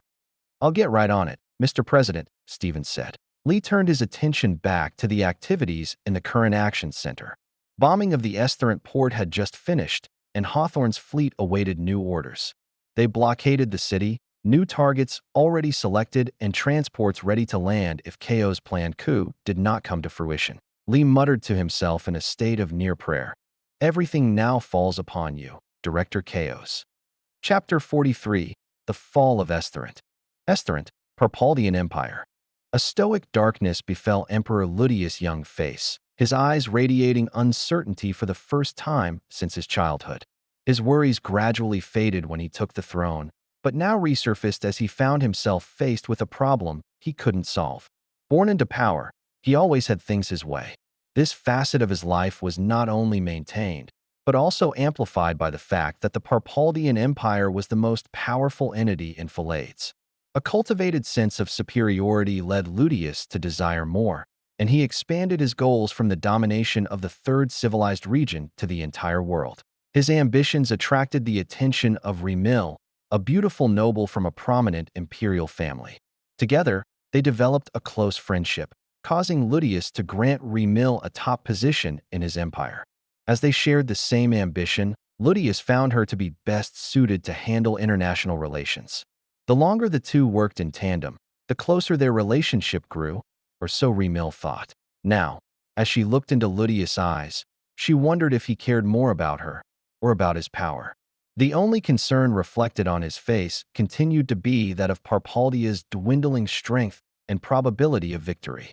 She noticed fierce determination in his eyes, fueled by denial of defeat and a desire for vengeance. Recognizing herself in Ludius, she realized that if he didn't break away from this dangerous path, he might lose everything to the Americans. In turn, she would lose everything as well. Emperor Ludius sighed, walking up to his subjects as he prepared his words. Shadows danced around the room while his footsteps echoed throughout the underground complex. Remil turned around, seeing that all members of His Excellency's inner circle were now present. She analyzed their behavior, sensing tension from their overly rigid postures. Have they realized something grave about their fight against the Americans? Or are they simply nervous, scared of retribution for failing to fend off the invaders? Arde, what is the latest report? Ludius asked with an exasperated tone. Your Excellency, we have lost the Imperial Capital Defense Base. Nothing remains of it. The same fate has also befallen our base in Duro, as well as our defensive installations along the harbor. My units have cleared sections of the city neighboring the harbor and are currently waiting for enemy landfall. It appears, though, that the enemy has ceased their attacks. They may be preparing a diplomatic message. Humph, a call for surrender? Well, they must be quite stubborn to continue along that path. Director Chaos, have you received any communications from the Americans? All eyes landed on Chaos. Many seemed to stiffen up in anticipation, including Madel, Arde, and the foreign affairs directors. Elto in particular began to fidget, gripping his clothes in order to prevent himself from displaying too much nervousness. Remil wondered why everyone was so tense, growing suspicious that Chaos had something planned. She looked over at the Imperial Guards, who adjusted their stances ever so slightly. It seemed to her that they too sensed a shift in the room's atmosphere and were preparing for a sudden development. Chaos spoke. They have demanded our surrender and will allow us to keep our independence, provided we agree to their terms. Emperor Ludius' expression edged toward anger. And what might these terms be? We are to pay reparations for damages incurred to the kingdom of Alteris, release all states who are our unwilling vassals, demilitarize, abolish slavery, and sign key economic and strategic deals that favor the Americans. How arrogant can they be to ask for so much? Ludius wondered aloud, oblivious to the irony of the situation. They have yet to even set foot on our lands, and already they ask for the destruction of our identity and the confiscation of all that we've built. Tell the Americans that we shall never surrender. Chaos shook his head. Your Excellency, I implore that you review the situation. Ludius raised an eyebrow. Speaking out against your emperor? He smiled. I should have you excommunicated or perhaps even executed, but your defiance intrigued me. Go on. The guards stepped forward once, ready to bring their rifles into action. The room fell into a profound silence, becoming so quiet that Remil thought she could hear people's hearts beating.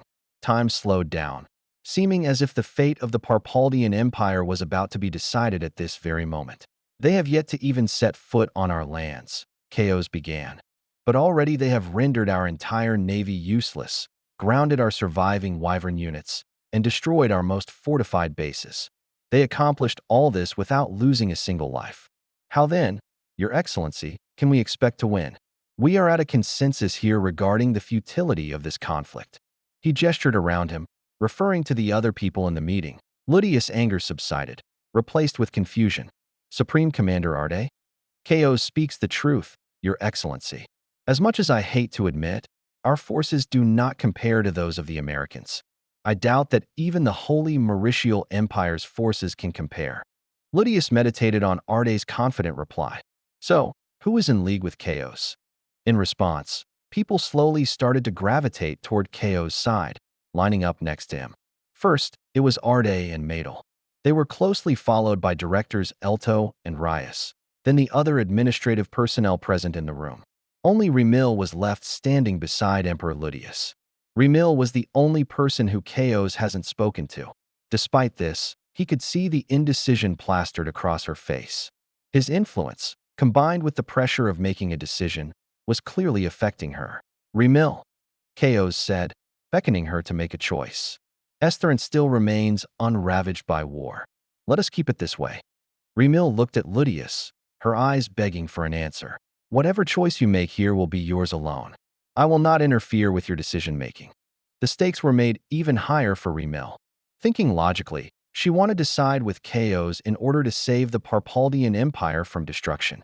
War has not yet reached their cities, having mostly been restricted to foreign lands and out in the ocean, save for a few domestic bases.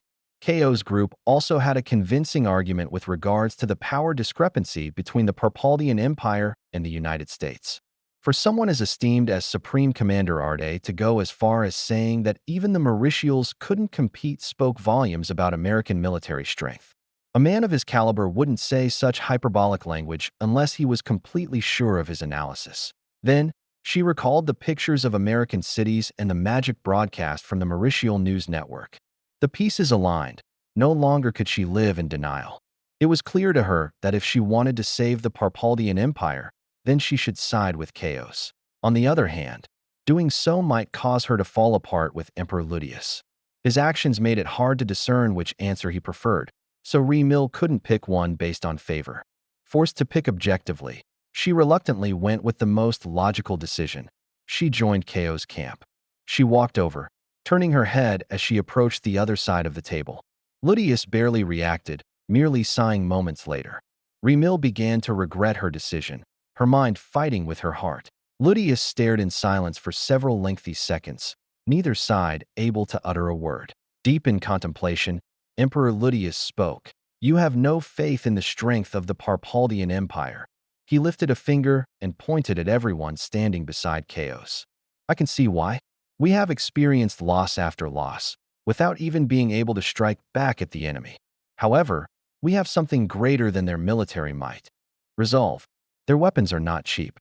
Eventually, they will tire of their invasion and will agree to a peace agreement that is not heavily favorable to them. We will fight in every building, on every street, until they realize that we will never surrender to them." "I am saddened by your actions today," he said, locking eyes with Remil. "Nevertheless, it is understandable that those of weaker wills would succumb to fear. At least, I hope it is fear, rather than traitorous intent. Guards, escort these cowards outside.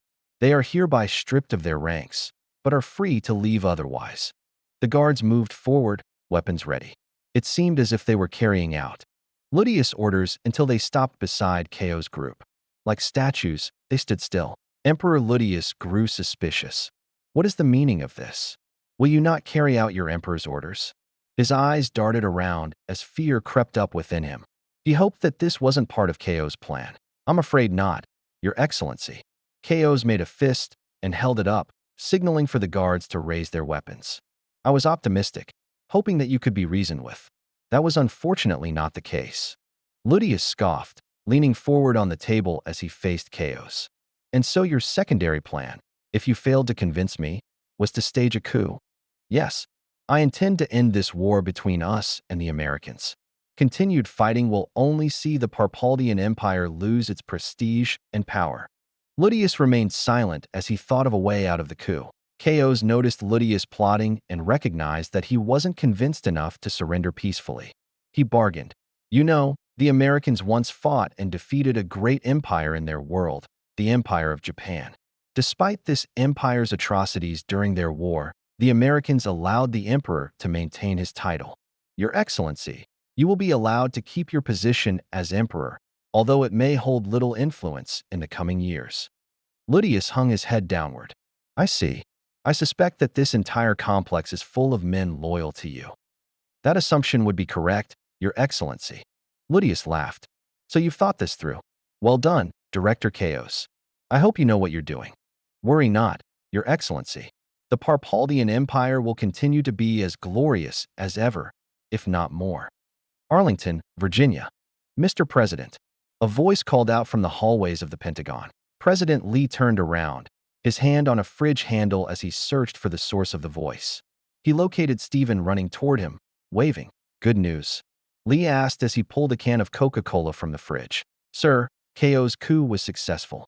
He had Emperor Ludius issue an order to stand down and surrender." Lee broke into a grin. "My goodness, that's amazing. Send word to Foreign Affairs right away." "Oh, thank God." Lee sighed in relief. His fears of a drawn-out guerrilla war disappeared. Worries about losing men to the Parpaldians left his mind, causing him to feel more reassured in his election next term. Not only did he have a smooth economic recovery under his belt, but he now also had 2 victories with 0 casualties. "I'll do that right away, Mr. President." After Stephen left, Lee slumped down on a nearby couch. He raised his can in the air, offering a toast to the ceiling. "God bless the United States of America." Chapter 44, Mauritial Diplomacy. Ragna, Gra Valka's Empire. Ministry of Foreign Affairs Office.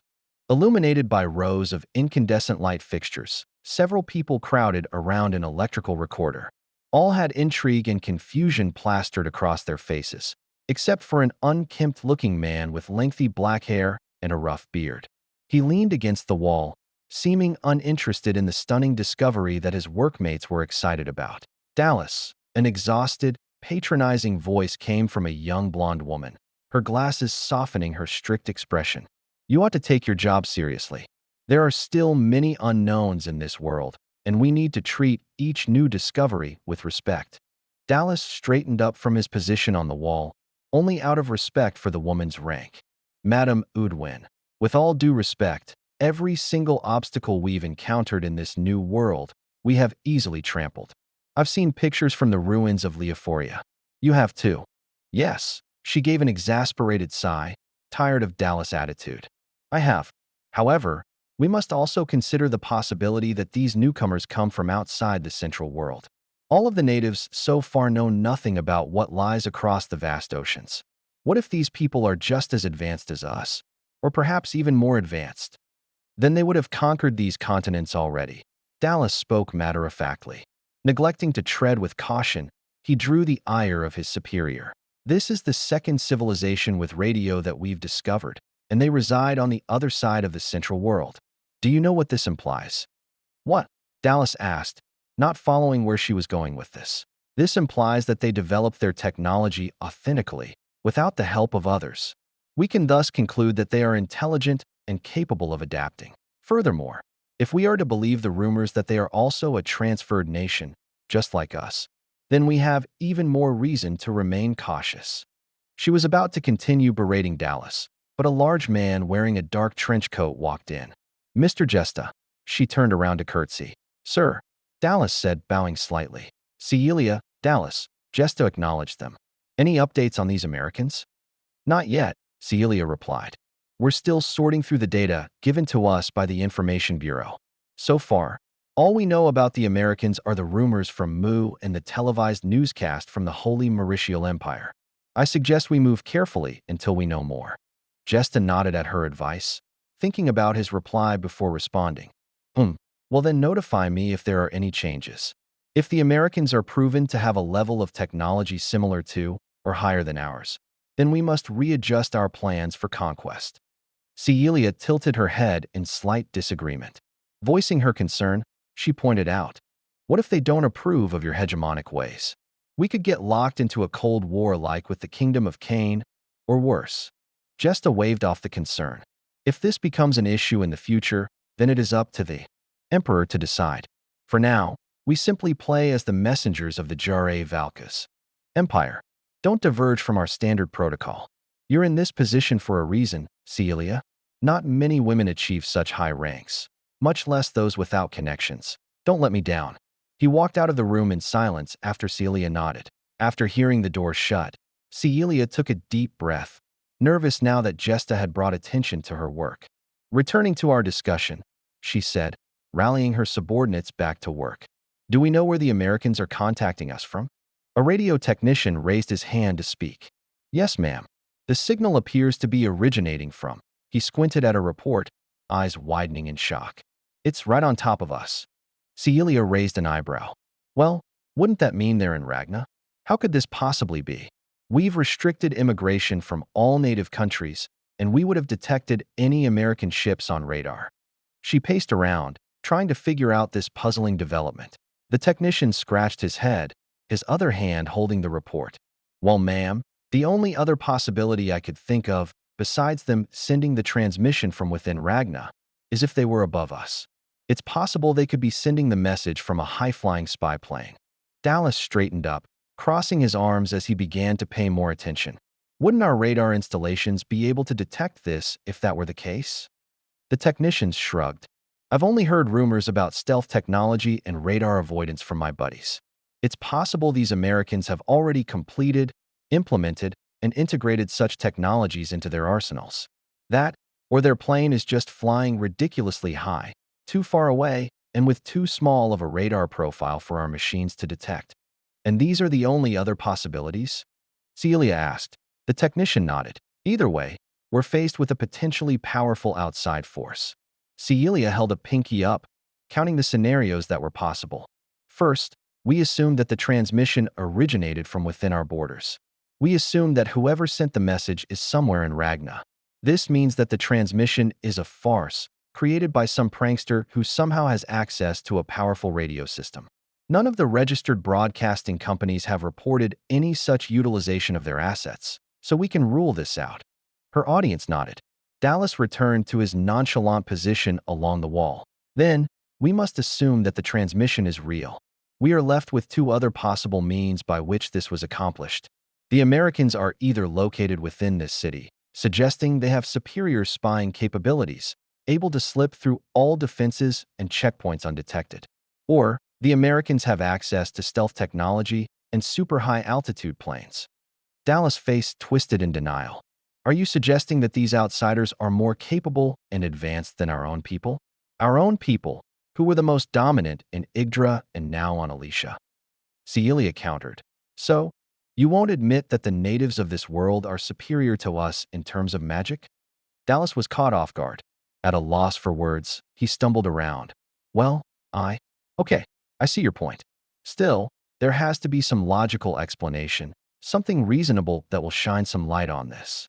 What if it's as simple as they're using magic? He gestured with his hands, using Celia's own words against her. Celia shook her head. We already know that the primary form of magical communication on this world is manicom.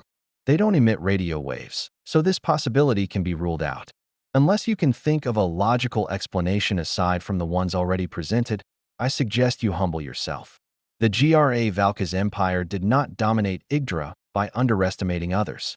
Dallas, finding himself struggling to impose his ideology and mindset over Celia, surrendered. I understand. I will be sure to inform you if I think of anything. Okay, now, let's get back to the task at hand, Celia declared. We should respond to these people with the given assumptions in mind. Absolutely under no circumstances are we to act rashly.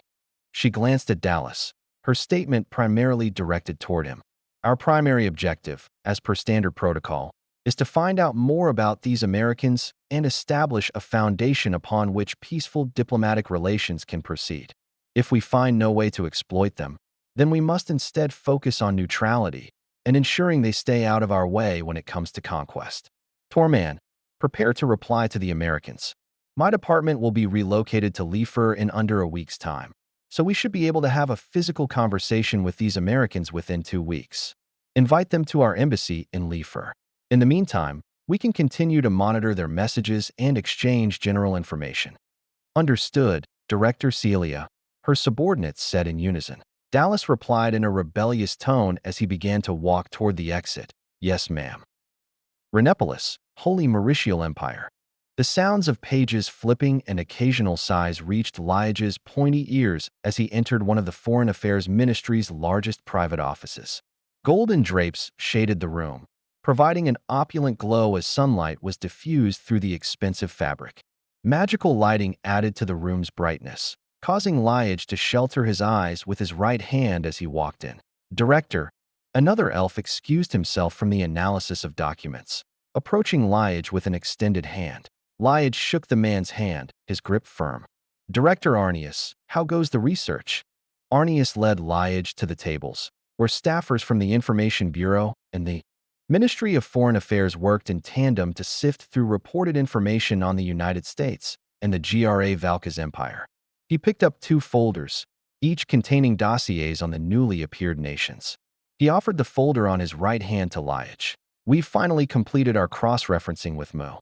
Accounts from their diplomats and scientists match up with the rumors from all over Phalades, as well as the footage recorded by the MNN when they traveled to Alteris. Liage emptied the contents of the folder and sprawled out the documents across the table in front of them. The first page contained an image of the American flag, with the United States of America written underneath. Liage went to the next page, which defined general characteristics of the country, such as population and economic data. His eyes darted from the words, eventually catching onto the GDP. Goodness, he said, taking a step back. Is this true? Arrhenius shook his head. It may be. This data is self-reported from the Americans themselves. We have no way of verifying if this is true, but I wouldn't doubt it, given what we've seen so far. A gross domestic product that is several orders of magnitude greater than ours. I can see why the Emperor has prioritized contact with these people. Indeed, the potential of gaining an ally more powerful than Mu will help even the odds against the sorcerers whenever they return. Arrhenius mused. Liage nodded and went back to reviewing the documents. As he skimmed through the pages, he asked Arrhenius, So, what do you think of these people? In terms of what? Economy, technology, and so on. Arrhenius hummed, studying the documents alongside Liage as he formulated his answer. This isn't my forte, but in terms of economy, I believe that they overwhelmingly exceed any nation in Central world history. Of course, this is only the case if the given data is true. Trade with them will help us finance larger military expenditures in the future. After seeing Lige nod, he continued, "In terms of technology, it is hard to say. They claim to have no knowledge or even history of magic whatsoever. They claim to be a scientific nation, just like Mu. However, some of their technologies seem quite magical indeed." Oh, Lige turned his head. "Like what?" "We haven't seen their fighter aircraft in action just yet, but all accounts point to one thing: the existence of magical light discharge engines. Flames appearing at the back of their aircraft, as well as their guided light arrows. Such technologies honestly remind me of the sorcerer's weapons. Plus, there are even rumors of their aircraft being able to break the sound barrier. Given my historical experience, I would have discarded such rumors as meaningless hearsay. But it seems that these claims are shared by not only the Lurians at Gene Hark, but also the Alterans, the nobles of Estherant, and even traveling merchants. If these aren't exaggerations, then the United States may prove to be an even greater potential ally than we originally expected. Does this mean that the Americans are as advanced as the sorcerers? Well, it is a possibility, but not a guarantee. I highly suggest you send a team to visit the United States in order to confirm our theories." Lige pondered on it. As the center of the world and the most powerful country in the current geopolitical climate, the Holy Mauritial Empire never bothered with such diplomatic endeavors. However, the appearance of transferred nations could change this policy. "I suppose there's a first time for everything," Lige conceded. "I shall arrange for diplomatic teams to visit the United States of America and the GRA Valkas Empire. Speaking of which, what do we know of the GRA Valkans?" Arrhenius handed over the other folder, then began to clean up the contents of the American dossier. Lige accepted the folder and scanned the data available on the GRA Valkas Empire. Arrhenius provided context while Lige flipped through the smaller report. Unfortunately, the GRA Valkas Empire is much more secretive about their society. They are, however, particularly boastful when it comes to military technology. Because of this, we know that their aircraft is based upon a monoplane design and operates mechanically. Their design and underlying concepts of their weapons in general match those of Mu to a significant extent, although that is where the similarities end. The firepower of GRA Valkan weapons far surpasses that capable of Muan weapons. Evidently, the GRA Valkas Empire is a clear example of just how far mechanical technology can take an industrialized society. Let's hope they are as open as the Americans when it comes to alliances. Their conquests had much more expansionist characteristics than the wars waged by the Americans, which have mostly been defensive wars to protect allies. Their conquest of Lifer in particular was egregiously brutal and effective. I would suspect that they've likely grown arrogant due to their victory over Lifer. I'll keep that in mind, Arrhenius. While we're on that topic, do you have anyone you'd like to send to accompany my teams? I'm going to send Phiam to the United States and Sawaf to the GRA Valkas Empire. I think I'll have Rydorka accompany Phiam, since he's the most talented individual under our employ. It might be more crucial to gather information on the United States than it is on the GRA Valkas Empire. I'll send Zamas with Sawaf. He's not the best, but he is known for cracking tough cases and is a close runner-up to Rydorka. Lige nodded. That sounds good. Let us pray that they return with words that we want to hear. The sorcerer's return keeps gnawing away at my conscience. Relax, Lige. The gods saved us once before. Perhaps these summoned nations are their next gift. He appreciated the optimistic outlook, but remained pragmatic. Perhaps, or they're simply byproducts from increasing levels of spatio-temporal magic. Arrhenius nodded in understanding. It won't be long until we find out. Chapter 45, GRA Valkan Diplomacy. HMS Gallatin. En route to Leophoria.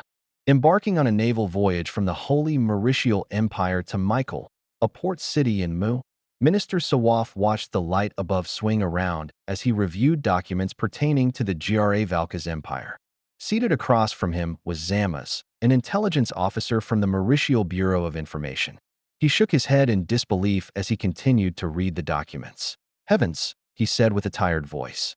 "Minister, what do you think of this?" Zamas put his finger on one of the documents, turning it sideways so both of them could read.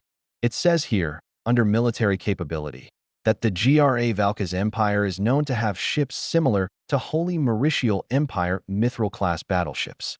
Furthermore, he continued, moving his finger down toward a section dedicated to GRA Valka's aerial capabilities. It says here that my department has discovered mechanical aircraft with much greater performance than those of Mu's Marin. I don't quite agree with the following analysis, but it is an opinion that some of my colleagues share. Apparently, they believe that these GRA Valkan aircraft can outperform even our Alpha 3 fighters. As Zamas spoke, Sawaf followed closely, rubbing his chin as he took in the words spoken by the proud Mauritial across from him. A brief pause preceded Sawaf's reply. He finally began. Our mithril-class ships are fairly new. Would this mean, then, that the GRA Valka's empire has a similar technological level as us? At least in terms of their navy. Zamas shrugged. It may appear to be the case, although they seem to have amassed quite a number of these mithril-class equivalents. We haven't amassed such a great number due to the relative peace of our time, but given our preparations for the return of the ancient sorceress empire, I believe that we can easily match their number of mithril equivalents within 3 years. Sawaf spoke hesitantly, thinking of a reasonable estimate for the GRA Valkan Navy's total ship count. That assumes their entire navy is about twice the size of the fleets we see at Leifur's harbors. Yes. Then, we must conclude that the GRA Valkans are a potential threat, at least until we build our military sufficiently. Is Pasha cleared to review this information with us? Yes, he is. Excellent. I think an additional perspective may prove enlightening, Sawaf said. After a couple minutes, a young elven man arrived, giving a slight bow to his superiors. Mr. Zamas. Minister Sawaf, he greeted them. Pasha, please have a seat. Zamas, show him the alleged capabilities of the GRA Valkan military. Zamas complied, reciting the same key points that he had shown to Sawaf. Pasha frowned, his eyes widening in surprise. He quickly returned to a neutral expression, refraining from allowing emotions to cloud his judgment. If this information is true, Pasha said, then we find ourselves with a serious predicament to our west. A nation with their attitude likely would have been emboldened by Leifur's quick surrender. Sawaf nodded. That is a most unfortunate truth, and I must navigate carefully. Bringing the Gallatin as a show of strength is a good idea, but I fear it may not be enough to deter them. Sawaf began to tap his finger on the table, a habit of his which signified anxiety. Of course, it's impossible for them to defeat us, but we can take some losses from them. Additionally, their proximity to Mu is a heavy risk. It is possible that they mount a ground invasion faster than we can send our fleets to provide support. Zamas and Pasha nodded in silence. Sawaf continued, what do we know about the GRA Valkan army's capabilities? That is unfortunately something that the Information Bureau has yet to disclose or discover. We do have some hypotheses, though, based on the development of Mu. Using Mu as a baseline and projecting the GRA Valka's empire to be at least 10 years more advanced than Mu, we predict that their ground forces are primarily equipped with firearms. Their possession of repeating firearms is a possibility, but not expected. They likely also have access to powerful long-range artillery and fast reconnaissance units operating with motorcycles and vehicles, better than what Mu currently has. I see, Sawaf checked his watch. It seems that we're almost here. Let's go above decks. I am quite curious to see what the GRA Valka's empire has in store for us. The 3 men exited their guest quarters and eagerly made their way out of the ship, glad to breathe some fresh air and excited to see land again. The scene that greeted them contrasted greatly with what they had expected. They knew that Leophoria had been ravaged, and they knew that the GRA Valka's empire had set up camp in the region, moving their troops in the region. However, they did not anticipate the level of destruction against the city to be this extensive, nor did they anticipate the level of military buildup in the region. Dark smoke still clouded the air above Leophoria as buildings continued to burn, serving as a warning sign to the remaining resistance forces still fighting against GRA Valkan dominance. The harbor had been cleaned up in order to make room for GRA Valkan ships and supplies, but the surrounding commercial districts remained desolate, ruined, and scattered with debris and bodies. The harbor itself was teeming with warships, from destroyers to battleships and aircraft carriers. Dwarfing the Gallatin in size, Many of these ships imparted an imposing and threatening aura, making the visiting Mauritials seem insignificant. Good heavens, Zamas muttered. He and Pasha were flabbergasted by the dystopian atmosphere that now shrouded the once glistening city of Leophoria. Sawaf stood silent, his brain trying to process the vast change that had occurred since the last time he visited the city. He looked to his right. Under the shadow of the Gallatin's magical cannons, he saw Zamas and Pasha staring at the weaponry aboard a passing Jarek Valkan battleship, jaws dropped. Sawaf traced the path of their sight, his eyes eventually landing on the gargantuan sailing beside them. The two ships traveled in opposite, but parallel directions, nearly brushing aside each other. As the massive Gra Valkan vessel edged closer, its shadow slowly engulfed the seemingly miniature Gallatin. How large are those cannons? Sawaf thought aloud, eliciting a response from his colleagues. Pasha muttered. He staggered backward, seemingly caught off guard by the Gra Valkan flex.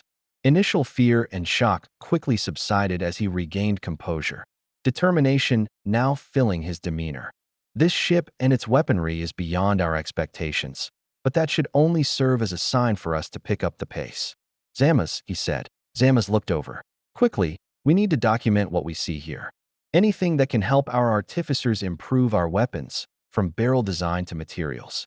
He then produced 2 notebooks from his satchel, recent imports from the Americans. Zamas accepted one and pulled a pen from his pocket, immediately working on a sketch of the monstrous ship that had generously flashed itself for him.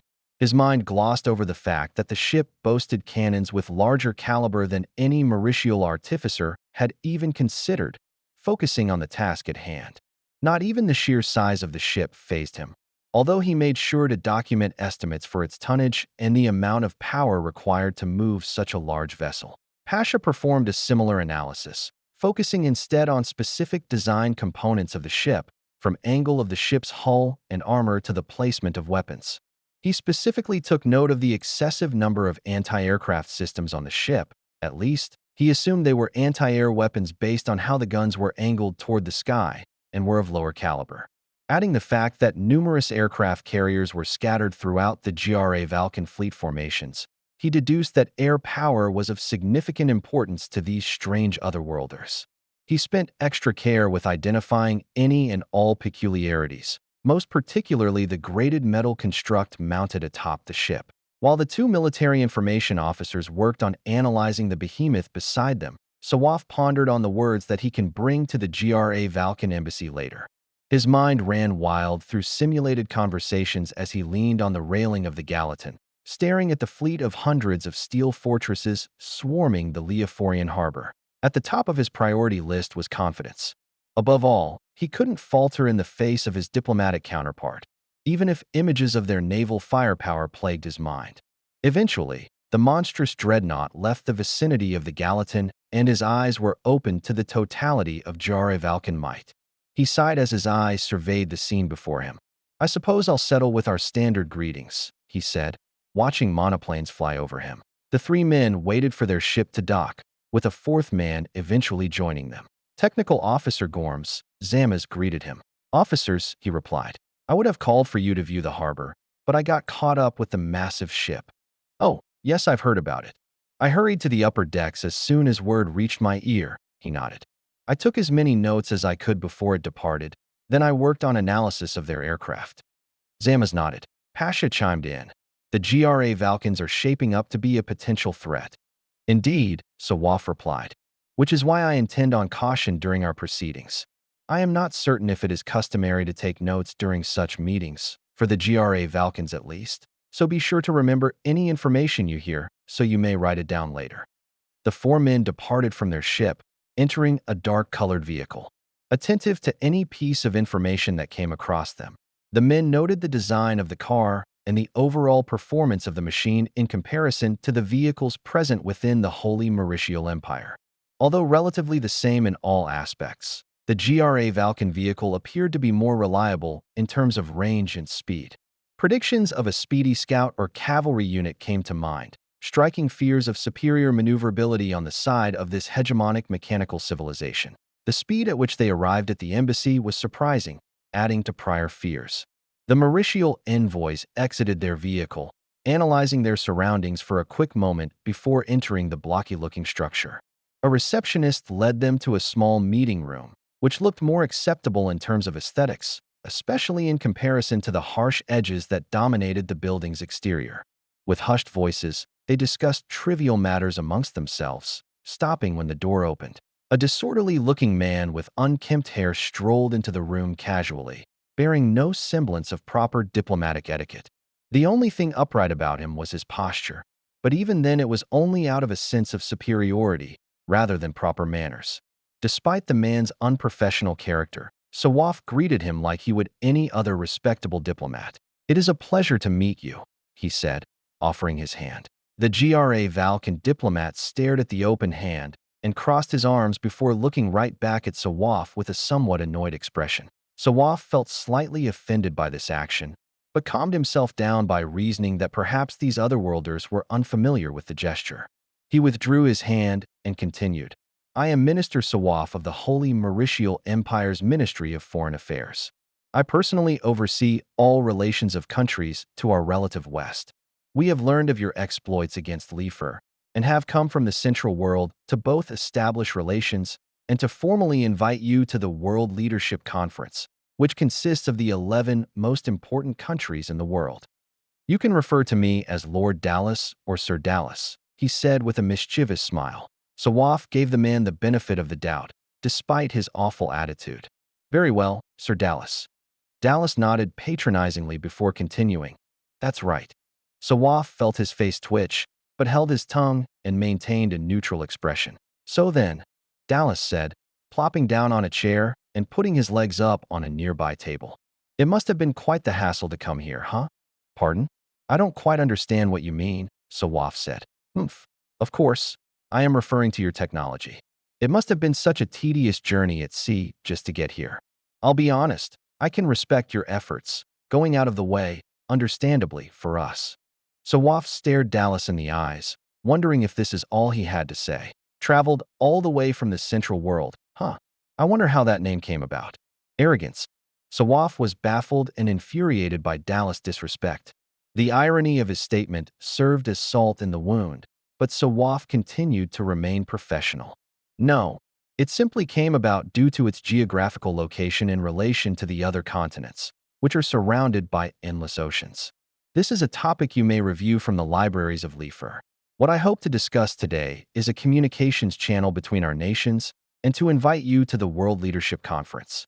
Since the superpower Lifer no longer exists, we found it suitable that you, their conquerors, take their place." Dallas touched his heart with his hand. "Ah, how thoughtful. It's nice to see that nations already know our place in this world. Then again, it's not that surprising considering a nation like Lifer was a superpower. How ridiculous." He laughed, gesturing at the scene of desolation outside the embassy windows. "My, how low your standards must be." Sawaf was quick to correct him. "I'll have you know, this perception of us will lead you nowhere. It is true that Lifer was weak, but they were still strong in comparison to their neighbors, most of which have not even developed a simple firearm. I understand where you're coming from. In fact, many primitive countries tend to boast proudly whenever they come into contact with a civilized nation. However, you must keep in mind that discrepancies such as the one between Lifer and her neighbors also exist elsewhere. The Holy Mauritial Empire is leagues above Lifer, and so is Mu. I suggest you refrain from viewing us on the same level as the former superpower, for you shall be gravely mistaken." Sawaf added emphasis on the final two words, intending to impart the message that the Holy Mauritial Empire was not a force to boss around. Well then, I'll have one of the Leophorians set up a Manicom system eventually, and I shall convey your invitation to our glorious emperor." Sawaf nodded, internally sighing in relief now that Dallas corrected his attitude slightly. "As a formality, I'd like to ask about some general information about the Valka's empire, such as the location of your homeland and capital." Dallas chuckled. "That, I'm afraid, is information that is not available to outsiders. If you wish to contact us or conduct trade, you may do so here or one of our other Leophorian ports." "I see. Again, it's a pleasure to meet you. If your emperor wishes to participate in the World Leadership Conference, We recommend that you come to the city of Cartalpas within the Holy Mauritial Empire. Dallas nodded, breaking into a sly smile as the Mauritial envoys turned their backs. He waved his hand goodbye. Fucking pathetic, he muttered as they closed the door. Chapter 46, American Diplomacy. American Sea, 300 miles west of California. A constant rumbling shook the chassis of the Type 35 passenger jet as the Mauritial aircraft fought through heavy turbulence. The ethereal hum of the magical machinery within the craft emanated through the cabin, providing ambient background noise. This sound was at first distracting, but dozens of flights helped the Mauritial delegates to tune out such noises. A plump man cleared his throat as he reviewed documents about the United States of America. Taking his duties seriously, he only paused when a chime sounded throughout the cabin, signaling an announcement from the pilot. Minister Fiam, I've just received a Manicom message from the Americans. They are requesting that we remain on our current flight path and accept the escorts they're sending. Escorts? Fiam spoke into the miniaturized Manicom set around his head. Well, let's do as they say. We wouldn't want to make a distasteful first impression. Understood, Minister. I will relay your wishes to the Americans. Satisfied, Fiam paid no further heed and returned to his studies. Curious about what escorts he could possibly see, he analyzed the documented data on American aircraft. Although they were often likened to Mu's aircraft, Fiam saw no resemblance between their common designs. The only characteristic that the American planes shared with those of Mu was that they are mechanical in nature. He read further, finding that numerous rumors claimed the American planes could travel faster than sound. His ego felt challenged by this possibility. Science somehow surpassing magic? This was preposterous, he thought.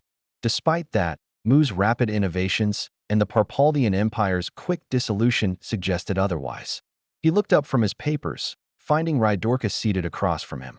Say, Rydorka, you're quite famous for predicting the extent of military technology of foreign nations. Do the rumors of supersonic jets seem reasonable? Rydorka rubbed his pointy ears, pooling together hundreds of years' worth of knowledge to answer the minister's question. Before he could answer, a mighty gust of wind rattled the plane. An announcement from the pilot then followed, pointing out that the escorts finally arrived.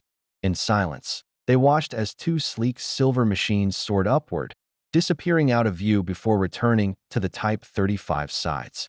Looking out the window, Rydorka saw the pilot of one of these planes wave at him, which he returned.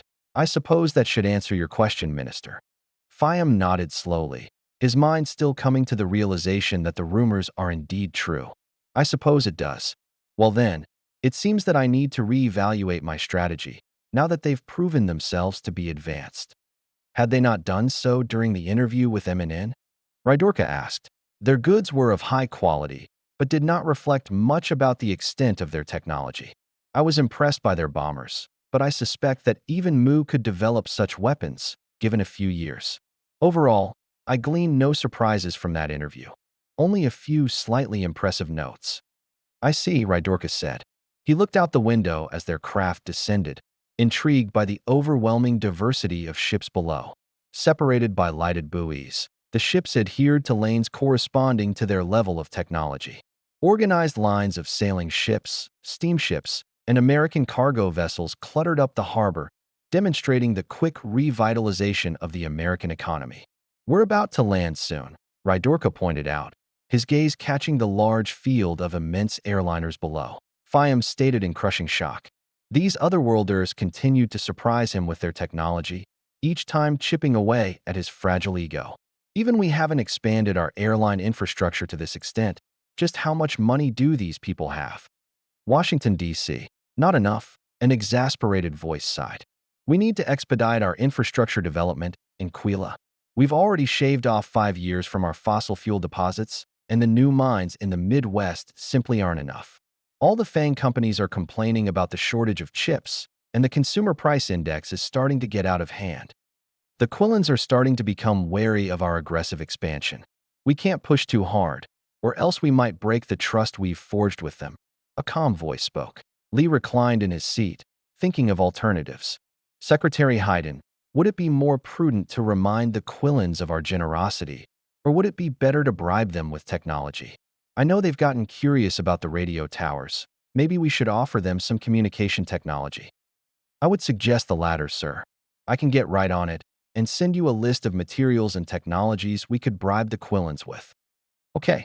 Oh, and Gordon, what's the news on the Mauritial delegation? Heard they're supposed to be arriving today. Secretary Hayden turned around. Oh, they should be at the airport in a few minutes. All right. Give them the same tour we gave our guests from Mu. Then have them fly here in a few days so we can get to business. Hayden nodded. Will do, Mr. President. After he left the room, Lee scanned his surroundings. A few other secretaries were still present, along with the Vice President and the Speaker of the House, ready to guide the future course of the United States. All right then. Lee stood up and stretched before sitting back down. It's time to clear the papers that are stacking on my desk. Miss Schieffer, how is the new budget looking? An elderly woman answered, her age reflective of her time in Congress. Same as usual, Mr. President. The committees are ready to sign off on more stimulus checks and relief funds for our hardest-hit businesses, but we're already starting to see an impact on inflation and the consumer price index. Mr. Moss should be able to explain more thoroughly. A younger man in a sharp blue suit stood up. His features, Lee thought, reminded him of a certain actor in a classic Wall Street film. Mr. President, supply chain issues have been wearing down our existing storages and deposits. Without imports of raw materials and cheap goods, we've seen a corresponding increase in respective costs. This price action should be transitory, especially once we get the Rodinius and filleted supply chains up and running. However, the longer we remain without materials, the more expensive it will be to fully recover. Lee clasped his hands and rested his chin on them. We should be receiving a payment from the Parpaldians soon, now that their government has been re-established. Would it be better if I asked them for a comparable payment in raw materials? Moss tilted his head. That will alleviate some shortages, but if I recall correctly, the Parpaldian Republic lacks a lot of the lighter materials such as silicon. The Vice President spoke up. What about magic gems? Could we ask Parpaldia instead for magic gems and use these to trade, since these items have higher valuations outside the so-called civilized regions? Jacob, you might be onto something, Lee muttered, his mind already working in high gear to extrapolate a solution that involved magic gems. Vice President Coleman, such an exchange could work. We would have effectively more purchasing power than if we just used Parpaldian gold. Perhaps you can use these gems to entice Quila? Moss turned to Lee. Yes, perhaps. All right then. I'll secure the payment in the form of both gold and magic gems. Gold, so we can finance the factories in Loria, and magic gems to trade for materials. Mr. Hubbard, what do you think? A clean-shaven, gray-haired man answered. The Commerce Department will look into the efficiency of this exchange, and I will send a report by the end of the day, Mr. President. I do, however, suggest a focus on the resources discovered outside the Topa Kingdom. Maritime surveys found incredible resource deposits, from oil to heavy elements such as uranium. I reckon there's much more stuff inland, but we need to first clear out the monsters that inhabit the region. Interesting, Lee said, sharing a look with Coleman. I don't think we'll have too much disagreement from Congress. He turned his attention to Speaker Schieffer. Will we? She chuckled. Of course not. Maybe some of the newer doves and progressives, but they're an extreme minority. They could cry out about colonization and imperialism, but I'm sure they'll see the benefits that the American people will experience once we go through with this. It would be a bit strange, though, since we're not officially declaring war on any nation. To be honest, I don't even think you need congressional approval for this, but I'll get started on a proposal, just in case. I appreciate that, Miss Schieffer. Robert. He turned to the bulky black man to his side. Start gathering intelligence on the region. We could use the resources up there. San Diego, California.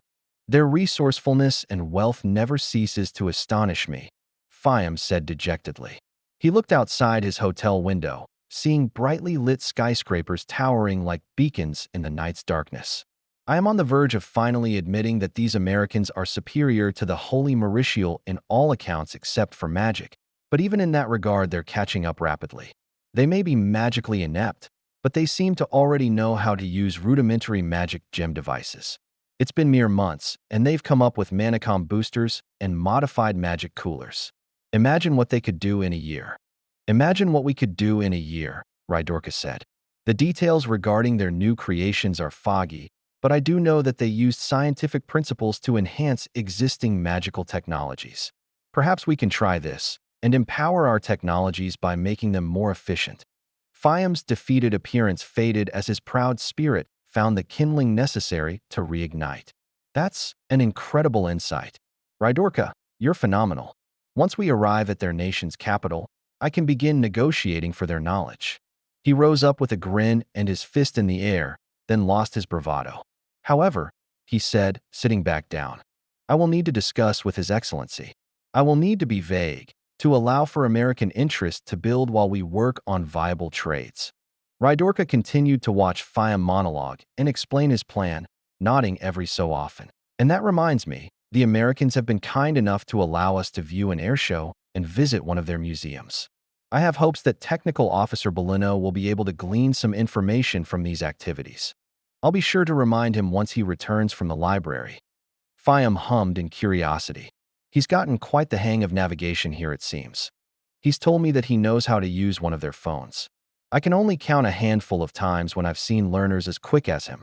Incredible, Fiam replied, realizing the implications of rarity, especially given Rydorka's age. Why did he go to the library instead of the bookstore? Rydorka shook his head. He wanted to write some notes. He did go to the bookstore earlier. He was told that he could purchase books, but he won't be able to bring it back. Evidently, the Americans screen all outgoing cargo, but I think this only applies to ships. Theoretically, we should be able to stow some books aboard our plane. Fiam smiled deviously. Wonderful. Absolutely wonderful. It won't be much, but it's a start. All right, if he's not back within the hour, be sure to retrieve him. We have a big day of touring tomorrow. Chapter 47, American Diplomacy 2. En route to Washington, D.C., Fiam grinned as he reviewed the textbooks that Bolino had purchased. Reading the titles aloud, he skimmed through the books to view the topics they covered. Fundamentals of Design, Differential Equations in Engineering, Introduction to Thermodynamics. Wow, this is precisely what we need. Bolino grinned, proud of himself. Thank you, Minister. Whatever I couldn't bring, I took notes on when I was at the library. I see now why we had to take these English courses. Officer Urpana also acquired some magazines. He nodded toward the buff blonde elf. Urpana spread the magazines on a table. These, he said in a gruff voice, pointing to a small batch, detail the military technology of nations in Alicia and compare them to references on Earth. For example, he said, showing a page with pictures of knights in shining armor and detailed figures of medieval weaponry. The uncivilized countries most closely resemble Terran humanity about 500 to 600 years ago. They called this the Middle Ages. He then flipped to a page showing Parpaldian ships of the line, with a distinctly similar-looking ship beside it, flying a different flag. Their medieval era was then followed by a period of scientific advancement and industrialization, which gave birth to weapons that we see fielded by the Parpaldian Empire, Republic, today. And this was how long ago? Bolino asked. About 300 years ago, although they already had begun developing firearms and cannons a century prior.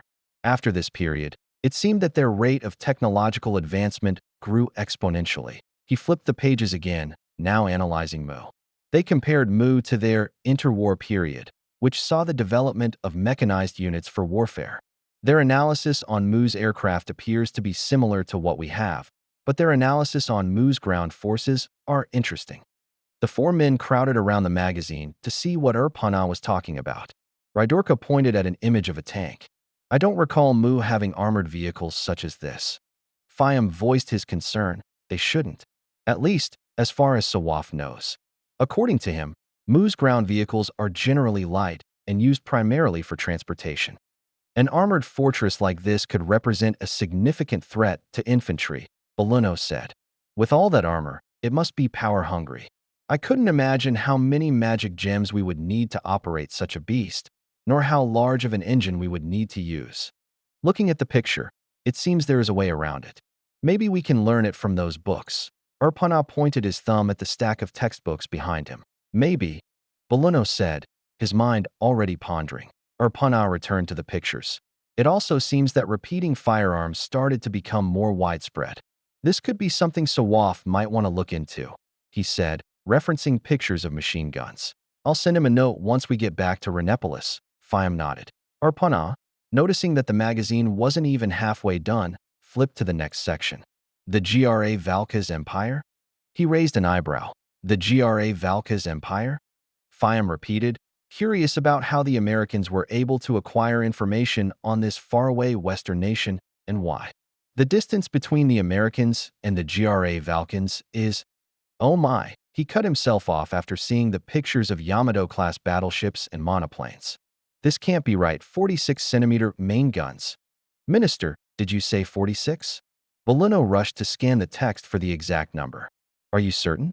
Maybe we didn't learn English correctly. Oh, it appears that I am mistaken. I was just as shocked when I first saw this information, Urpana admitted. However, the shock here doesn't compare to what I experienced when reading the final section. His mysterious comment caught everyone's attention. Clearly, there were pages left, too thick to be an afterword or credits section. There's no way they could have performed an analysis on the ancient sorceress empire already, Rydorka said with a hint of desperation in his tone. No, this analysis is more of an unexpected shock. Urpana turned the pages over in slow, dramatic fashion. Loud gasps filled the cabin as Urpana's colleagues all took a step back in disbelief. The Ravernal Empire? Fiam nearly screamed. Those same barbarians who attend the World Leadership Conference and only bring sailing ships. Bolino read a caption under a picture of a massive flying craft, shaped like the Mercedes-Benz logo. This unidentified flying object resembling an alien mothership was discovered over a mountain range in the Ravernal Empire. The craft's level of technology represents a striking difference in comparison to the other machines we discovered in their possession. Is that a… Rydorka said, his voice faltering. Pal Chimera, Fiam said. The group sat in silence, with only the constant hum of magical machinery filling the air. It was all they had to accompany their thoughts of pure shock and realization.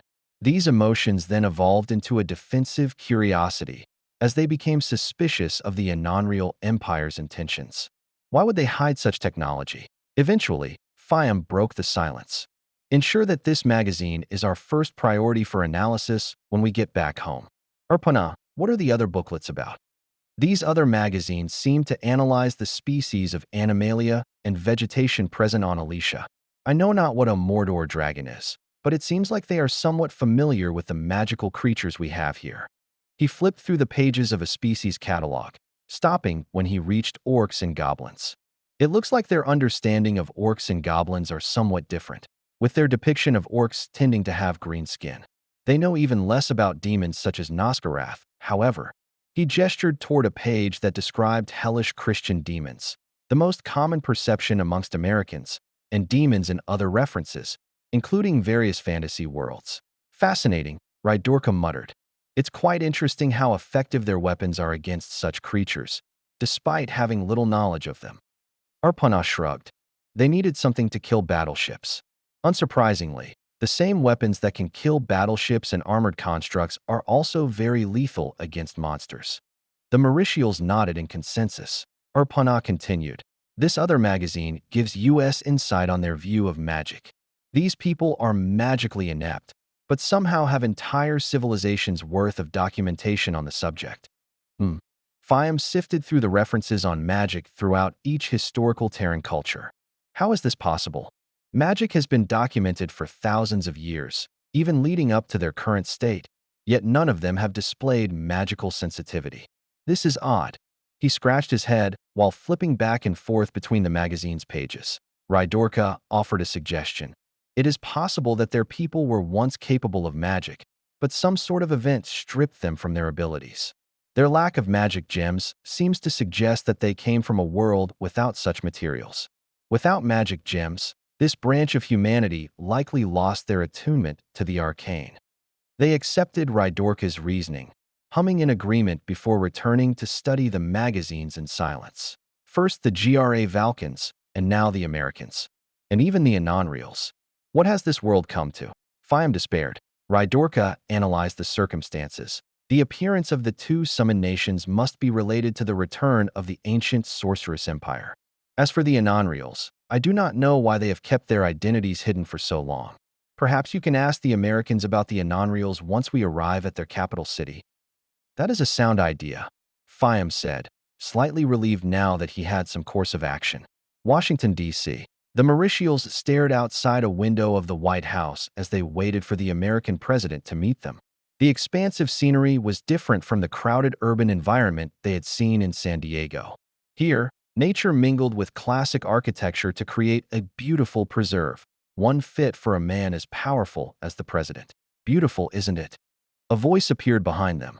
Fiam turned around. Oh, President Lee. He shook his hand. And you must be Vice President Coleman, he said, greeting the man beside Lee.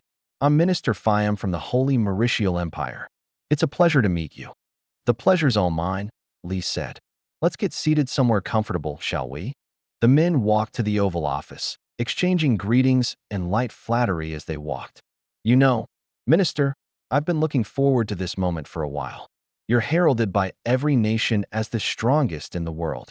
That's quite an impressive title. Thank you, Your Majesty. Mr. President is fine, Lee said as he opened the door to his office, where several other people were waiting. Very well, Mr. President. I appreciate your kind words. Our status was not easily achieved. After the fall of the ancient sorceress empire, we had to rebuild. And rebuild we did. As a token of friendship, I offer you some gifts. Fiam gave Ravernal a signal, and he set down a heavy box by a table. Fiam pulled out colored cases, opening them to reveal neatly arranged magic gems, each of different type. We recognize that your people are new to Alicia, and perhaps new to magic as well. We've thus prepared a selection of refined magic gems, accompanied by introductory guides, to help you become familiarized with a staple of this world. President Lee and his entourage approached the iridescent gemstones, marveling at their beauty. The stones appeared to emit their own lighting, reflective of the arcane energies stored within. How remarkable! A man in glasses and a white coat stated. Dr. Holden, what do you think of these? Lee asked. The stereotypical-looking scientist pushed his glasses up as he leaned in to inspect the gems. These specimens are much more sophisticated than those we've previously encountered. I won't be able to say anything conclusive until we've run tests on these, but just from the looks of them, I think my department will be able to expand our current understanding of magic by a significant margin. He stepped back after finishing his thoughts. Thank you, Dr. Holden. So, Minister Fiam, could you elaborate on why these gems have different colors? I'm really curious. I think this topic is better suited for Mr. Boluno. Boluno stepped forward and began his lecture on the magic gems. The colors on the gems represent their functionality. Red is generally associated with fire, and correspondingly, the red magic gems are used for anything heat-related. In contrast, the blue magic gems are associated with water. Yellow is energy, green is life, and so on. Each case comes with a guide that details the purpose of their respective gems and examples of their uses. The Americans gave an intrigued expression. Thank you, Mr. Boluno, Fiam said. The box also contains other trinkets from our society, from pieces of apparel to basic magic tools. Oh, and I certainly can't forget the magic screen and calculator. Ravernal placed the magic screen on the table and set up a receiver alongside it. Unfortunately, the infrastructure necessary for this device is not available here, but you will be able to use it in Filades, where we have several transmission stations. Fiam nodded, wondering why they had brought the screen in the first place. He took a glance at the Americans who were engaged in light conversation. At least they seemed to be fascinated by the device. He walked over to the box and pulled out a computerized object, offering it to Lee. Mr. President, I would like you to personally accept this gift. This is one of our latest calculators. I realize that it doesn't compare to the calculators you have, Fiam said dejectedly, but it should still provide some insight on our magic-based civilization. Or at the very least, it would make a beautiful artifact to decorate your desk. Thank you, Minister Fiam, Lee said. He accepted the gift, his arms nearly falling due to the unexpected weight of the object. He quickly corrected his stance and laughed it off. Goodness, this thing is pretty heavy. Not quite as light as your smartphones, but we'll get there, Fiam smiled. Oh, of course. You know, we'd be delighted to exchange some knowledge. Fiam suppressed the giddiness developing within him. Lee's offer was precisely what he was seeking. I would very much appreciate further discussion of that, Mr. President. As a civilization with a greater understanding of magic, I feel that interacting with a civilization that has a solid grasp of science is a very mutually beneficial arrangement. I agree wholeheartedly, Fiam. I assume you'll need to contact your superiors before proposing anything, so I'd like to offer you this gift for faster communication. Stephen walked up, offering a boxy object to Fiam. Lee explained, "This is a radio with a range of several hundred miles, which should be able to contact our relay stations in the islands south of Cartalpus. After our discussion, Stephen here can show you how to use it."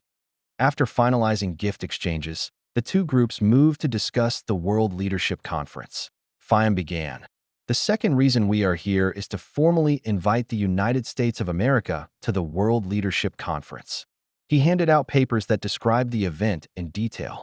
In short, this meeting is a conference that takes place every 2 years, near the end of the year. Any country may come to witness the discussion, but only 11 are allowed to actively participate. Of these 11, 5 are recurring members, fixed, if you will. These 5 countries are each superpowers, although 2 have recently been replaced. We would like the United States of America to come in the former Parpaldian Empire's stead. Question, Minister. Yes. So this conference, are there any other binding constraints? Or is it simply a meeting of world leaders? Fiam, not understanding Lee's question, answered the best he could. It is simply a meeting of world leaders. Lee heard the uncertainty in Fiam's voice and explained the context behind his question. Oh, good. I asked because Earth had its own version of the World Leadership Conference, sort of. It was a permanent body known as the United Nations. A story for another time, I suppose. Anyway, thank you for the invitation. Since this is only a meeting between leaders, I don't need to bring a proposal to our legislative body. I accept your invitation. Lee extended his hand. Fiam shook his hand. Welcome to the League of Superpowers, Mr. President. Chapter 48, Moving Forward. Renepolis, Holy Mauritial Empire. Pleasant sunlight shone through the tinted glass windows of the main altar of Albion Castle, bathing the entire room in an ethereal golden glow. This design aspect allowed for an atmosphere where it truly seemed as if the gods themselves had descended to bless this room. Kneeling in the center with his eyes closed and hands holding magic gems, Emperor Mauritial remained still, silently uttering prayers to the gods. In the midst of his prayers, his ears twitched imperceptibly, leading him to finish his thoughts. As he spoke the final few phrases to his prayer, the magic gems died out. Their glow diminished as they began to fade away, dissolving into an ethereal mist. Mauritial then opened his eyes and, without turning, commanded, "You may speak now." "Your Excellency," the man behind him spoke with a barely noticeable shakiness in his voice. "I've just received word from the delegation we sent to the dragonfolk in Ymir. They've made use of the magic gems we gave them, and their seers," he said, pausing to regain his composure, "have determined that," he gulped, "the ancient sorceress empire will be returning in less than 2 decades. Silence befell the room as Emperor Mauritial swallowed the information. He stood up, asking, "Do we have a more accurate time frame, Liage?" Liage nodded his head, but soon realized that Emperor Mauritial couldn't see him, as his back was still turned. "To a small extent, Your Excellency. Their best estimates place the return of the light-winged bastards around 15 years from now. They anticipate an error bound of 3 years." Mauritial sighed. He finally turned around. "So, the time has finally come upon us. Do we have any word from Sawaf or Fiam?" "Yes." Liage bowed as his emperor's gaze graced his presence. Minister Sawaf's delegation disembarked from the Gallatin in favor of a quick return from Otaheite International Airport. They are waiting for us in the Foreign Affairs main conference room. Minister Fiam's delegation left the United States yesterday, but had to resupply in Alteris for more fuel. They should be arriving in several hours. "I see. Have Minister Sawaf prepare his discoveries and reports while we wait for Minister Fiam to return. Summon Ministers Powell and Brinston. I think they may find these reports informative." Emperor Mauritial walked past Liage. "In the meantime, I have an urgent meeting to attend to." Castle Albion, Imperial Office. Standing alone outside the door, Emperor Mauritial placed his hand on the cold, metal handles. He hesitated, finally letting some of his emotions leak out into the world after bottling them up for so long. He sighed heavily and allowed no more of his feelings to manifest as he quickly steeled himself and entered as if nothing had happened. Inside, two men awaited him. In a rare moment of transparency, they both had their white masks removed, revealing their identities. One of them, a brash, middle-aged human by the name of Hurricane Parpe, represented one of the most important figures in the entire Holy Mauritial Empire. As the director of the Mauritial Ancient Arms Department, he exercised control over ancient weapons left behind by the Ravernal Empire. An aging elf sat across from him, his appearance very much resembling that of a professor at a university. Serving as the director of the Mauritial Preparations Department, Burkburn led the Holy Mauritial Empire's defensive operations with regards to the Ravernal Empire. He managed budget constraints and allocated resources in order to prepare for the inevitable return of Alicia's conquerors, duties that have grown increasingly important as of late. Your Excellency. They simultaneously got up from their seats and saluted Emperor Mauritial. Let us get started with this meeting, Mauritial said, his urgent action reflecting the magnitude of the imminent threat. Our envoys to Imer have discovered that the Ravernal Empire is returning in around 15 years. Due to this, I will be opening up our treasury to expedite our preparations. Burkburn, coordinate with the Ministries of National Defense and Military Affairs. Prioritize research and the construction of our new weapons, the Orichalcum class, the Alpha, 4, and so on. Hurricane, this may be the time where we can start to forego secrecy in favor of faster results. Hurricane gave an expression of uncertainty, tilting his head as he began to open his mouth in protest. Before he could say anything, Emperor Mauritial continued. Now, this doesn't necessarily mean a complete announcement of the existence of your department. The MNN will release this troubling news soon. In the meantime, I want you to expand your recruitment activities. If you see promising individuals in our universities or one of our empire's innovation firms, seek them out and bring them into the fold. If we are to readily defend Alicia from her ancient tormentors, we must be able to understand the technology that has been left behind. Moved by Emperor Mauritial's reasoning and determination, the two men nodded, dedicating themselves to their new orders. Now, I think there may be some information that might be useful. Sawaf and Fiam, along with their respective delegations, should be waiting for us by now. Let's see what they have discovered. The shuffling of chairs accompanied the arrival of the meeting's officials as everyone took their seats around the grand circular table. Placed in front of each seat were stacks of papers, copies of reports that the delegation submitted. Rising up from the dull soundscape of papers, shuffling, and nervous tapping, Emperor Mauritial's voice broke the silence. I've heard many rumors and tales of these two countries. It brings me great contentment that my curiosity will finally be satiated. Sawaf, Emperor Mauritial nodded at him. Taking the cue, Minister Sawaf recounted the details in his report, starting with his first impressions of the GRA Valka's empire and culminating with a summary of his encounter with his GRA Valkan counterpart. Unfortunately, this Mr. Dallas proved to be quite an annoyance. He carried himself like some hoodlum, like some barbarian from the Great South. He demonstrated no semblance of proper diplomatic etiquette, Sawaf ranted. He even disrespected our status as Alicia's greatest superpower, likening us to Leifer and lambasting our arrogance. Sawaf calmed down after feeling his cheeks heating up. As he allowed the redness to subside from his face, he continued, I apologize for the outburst. I wished so much to berate that hypocrite. I understand, Minister Sawaf, Emperor Mauritial said. You performed your duties well. We may have suffered a blow to our pride, but we will inevitably demonstrate how wrong they are. Hopefully, the unprofessionalism of this single diplomat doesn't reflect the attitude of their leadership. He then turned to Zamas. Now, what of their technology? Zamas, you may speak freely. Thank you, Your Excellency. Included within the report are sketches of GRA Valkan vehicles, from their battleships to their aircraft. Officers Pasha and Gorms helped provide their initial insights. I suppose I could begin with their naval vessels, he sighed. Reviewing his descriptions once more, he recognized how fantastical they sounded.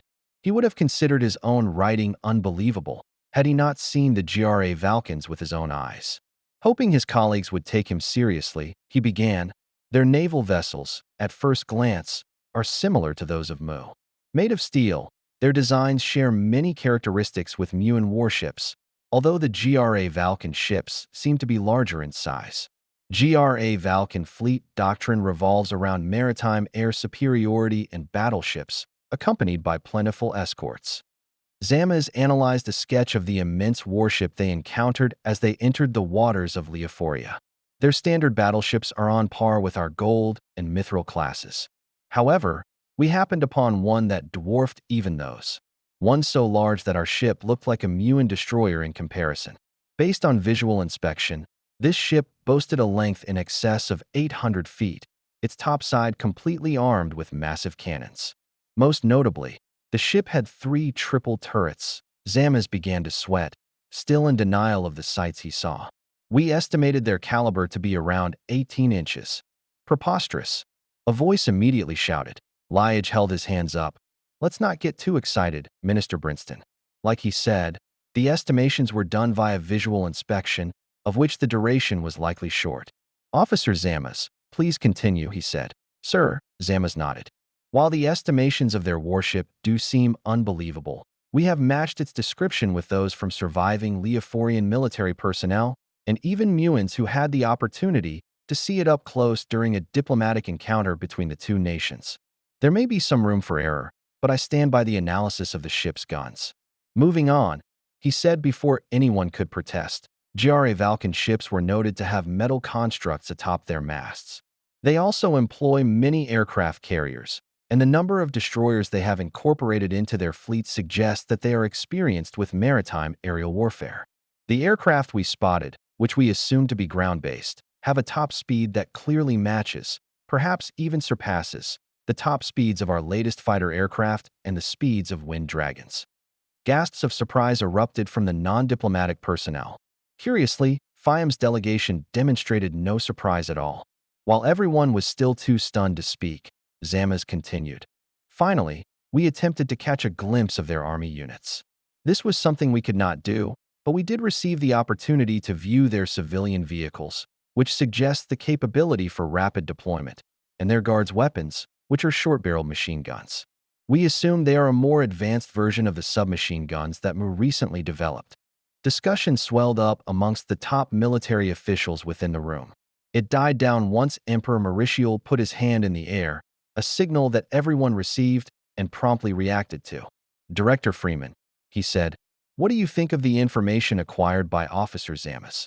Arnius was still in a state of disbelief, but he affirmed his trust in Zamas. I can't quite believe what I'm hearing, but I do also believe that Zamas is telling the truth. Minister Sawaf, do you corroborate the information provided? I do, Sawaf said. I may not understand the terminology, but I have seen the things he has and can attest to his credibility. That settles it then. We will move forward with the given assumptions. This means we will have to take the Western Giant more seriously from now on, Mauritial decided. Now, what about the Eastern Giant, the United States of America? Fiam summarized his eventful journey throughout the United States, quickly skimming over his impressions on their tourism and then going into detail regarding his meeting with the American leader, President Lee. Their president's abode seems to be quite humble, but the amenities are certainly fit for a king, he commented. He, along with his administrative staff, expressed great desire to establish a mutually beneficial relationship with us. This includes trade and potential knowledge exchanges, magical technology for scientific technology. That sounds excellent. Before we work on terms, however, we should know more about what they can offer us. Officer Rydorka, what have you found? Rydorka felt the same pressure experienced by Zamas, albeit amplified tenfold due to the even more ridiculous descriptions of American technology. He calmed himself down by considering the broadcasted MNN interview, along with data from Mu and the Parpaldian Republic. At least he had some basis for the claims he was about to make. We haven't been able to see much of their naval technology. We only saw a few ships docked in their San Diego port. Of these ships, most of them had singular cannons. They looked advanced, but unthreatening. If the tales of guided light arrows are to be believed, then their cannon armament makes sense. They may have developed a means of fighting far more powerful than ship-based artillery. Murmurs of agreement swept the room. Everyone thought back to the descriptions of such guided explosives during the Lurian and Parpaldian Wars. Although we weren't able to glean much of their navy or army, we certainly saw a considerable demonstration from the Air Force. In fact, Our very first encounter with the Americans involved aircraft, whereby two of their fighter craft escorted our plane to their airport. They broke the sound barrier by a significant margin, producing shockwaves as they soared past our plane. While impractical for conventional dogfighting, speeds like this are practical for deployment and what they term as BVR combat. Evidently, their guided light arrows are capable of striking targets farther than the eye can see, using unknown technologies. I notice you say Air Force. Does this mean it is a dedicated branch? Minister Powell asked. Yes, Rydorka nodded. It was once part of their army, but split away as air power became more important. I don't know if this is true, but a common point of pride among these Americans is that their Navy owns the second largest air force in the world, with the United States Air Force, of course, being the first. To make such a claim, that would imply that the air forces of other nations couldn't even come close. Just how powerful were they in their old world? Freeman wondered. Rydorka recalled his interactions with American military personnel and citizens who were military enthusiasts. I've been told that the United States shed the term superpower in favor of a more fitting one. They grew so powerful that they came to be known as a hyperpower. Chapter 49, Breakthrough. January 12, 1640. Undisclosed location. Magical Research Department, Facility 1. Show me, and eagerly spoke.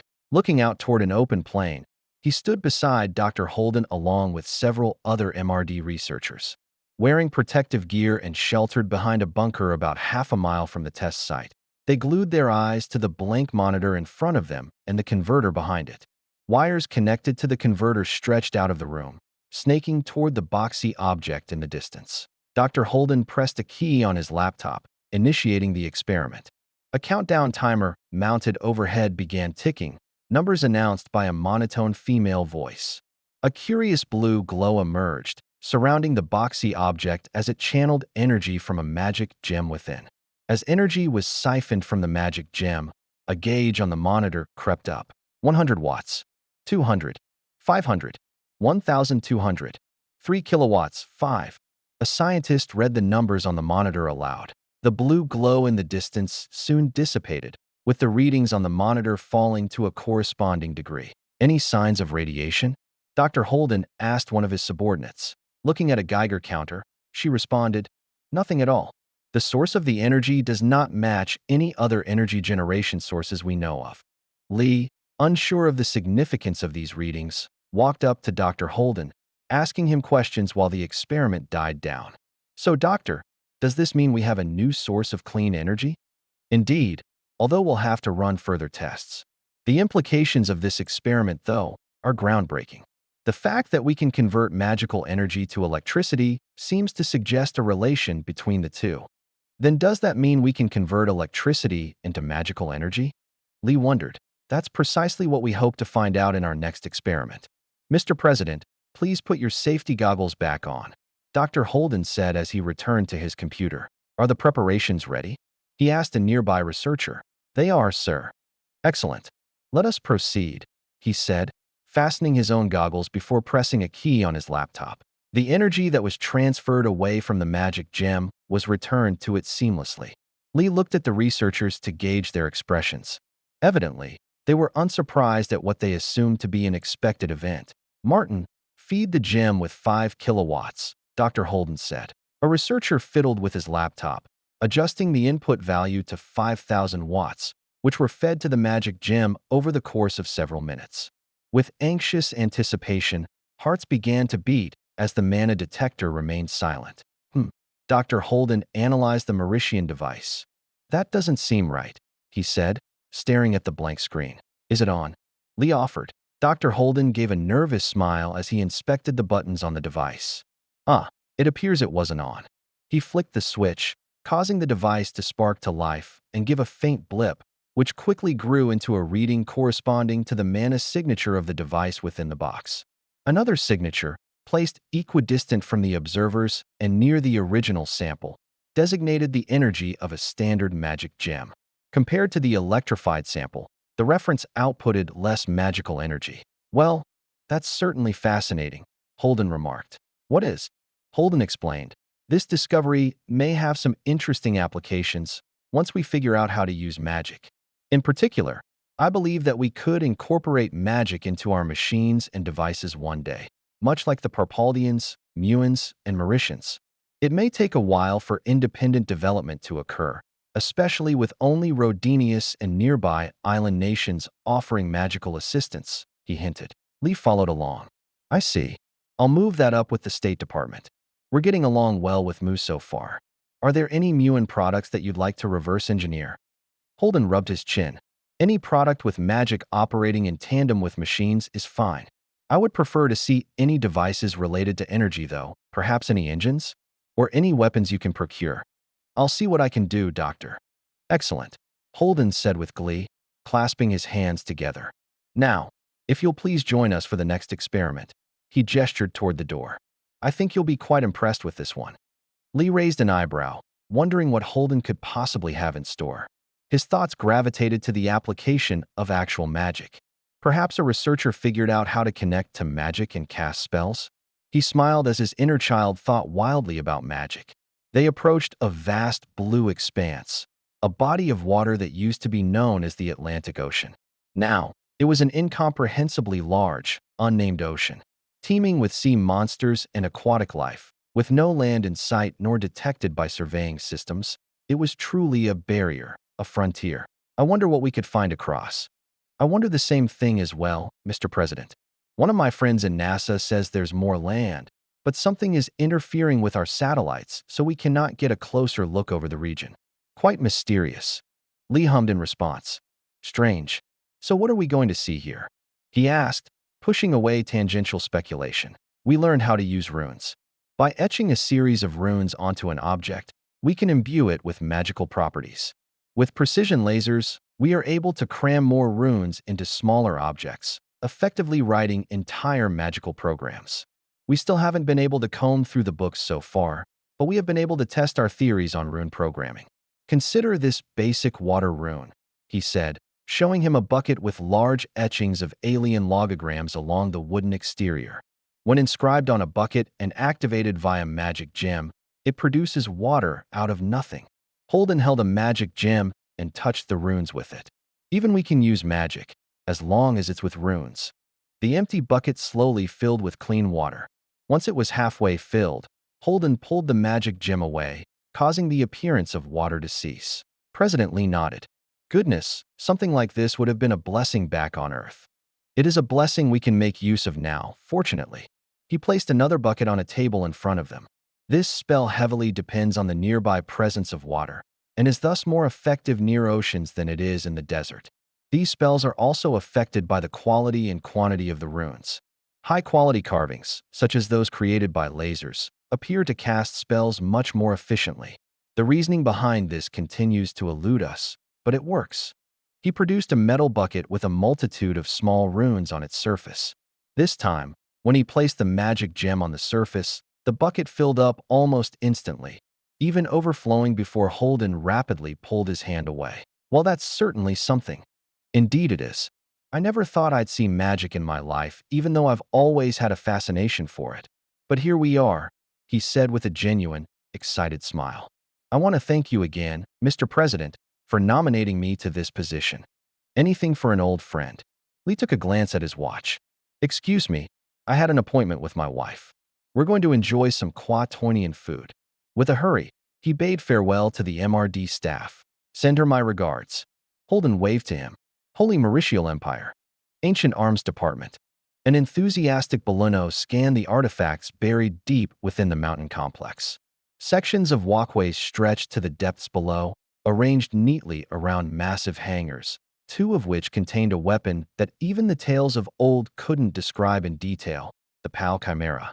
He gawked in wonder, stopping to stare at the technological marvels that his country had managed to acquire. How? He said, unable to speak further due to his immense shock. Director Parpe ushered the young man along. These were left behind by the sorcerers after they teleported their nation to safety. You can review the details later in our library. For now, we must focus on the task at hand. I see. What would that be? We've already copied the books you've brought, but now we need someone to direct the distribution of this material and help connect this hard science to magic that we can understand. I understand. Well, he said, looking down at the majestic machines below. Do know that you have my utmost gratitude for allowing me into this facility, Director. You should send your thanks to Director Freeman for referring you. Advanced scientific knowledge is something we're lacking, and the resources you brought home have been paramount in overcoming that obstacle. Thank you, he said once more. So what exactly will I be doing here? Parpe paused to rekindle his memory. For now, it is imperative that you master the scientific contents outlined in these books. I want you to work with several professors I've invited from the Empire's academies in order to develop a class suitable for the rest of my department. They'll be waiting in a conference room up ahead. Boluno suppressed a frown. He was slightly dismayed at the fact that he wouldn't be working on any of the secret projects that the interviewers had enticed him with. So, I won't be working on anything? Hurricane looked at him with a sympathetic expression. I understand that you might be disappointed. Trust me, the time for your participation will come. For now, though, we must focus on our foundation, our base.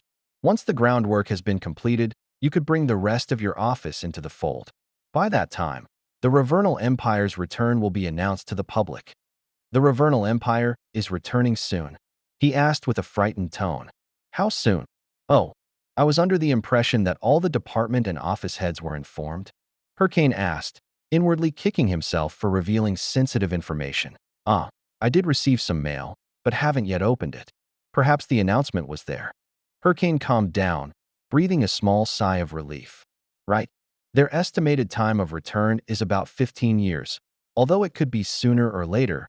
He spoke with a degree of calmness that stirred up curiosity within Boluno.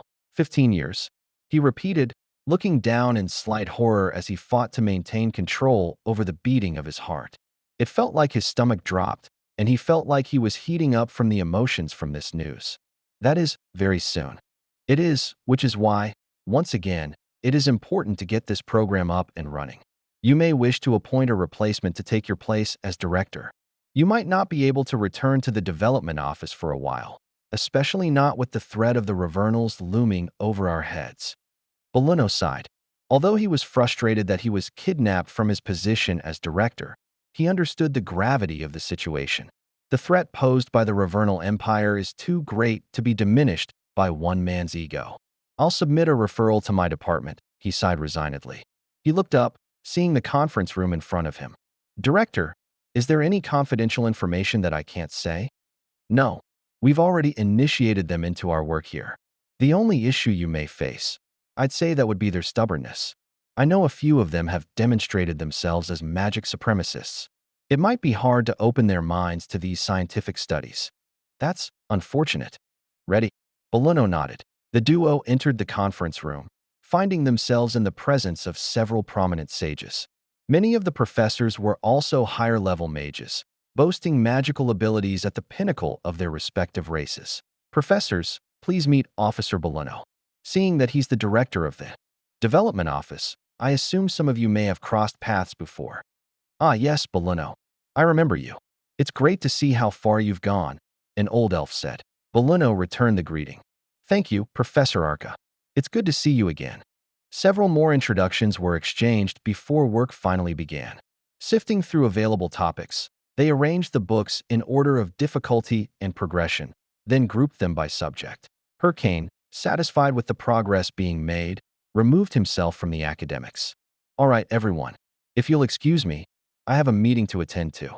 Boluno, send me the schedules that you've developed once you're done analyzing these materials. If there is anything missing, contact Ministers Fiam and Liage directly. Hopefully, they can get the things you need from the Americans. Understood, Director. Hurricane left the room, breathing yet another sigh of relief. It felt reassuring to know that they now had a strong likelihood of developing sufficient defenses and unlocking Ravernal knowledge in time. Still, he also felt like there was not enough time left. A race against the Ravernals, he muttered to himself, cursing the fact that their return coincided with his lifetime.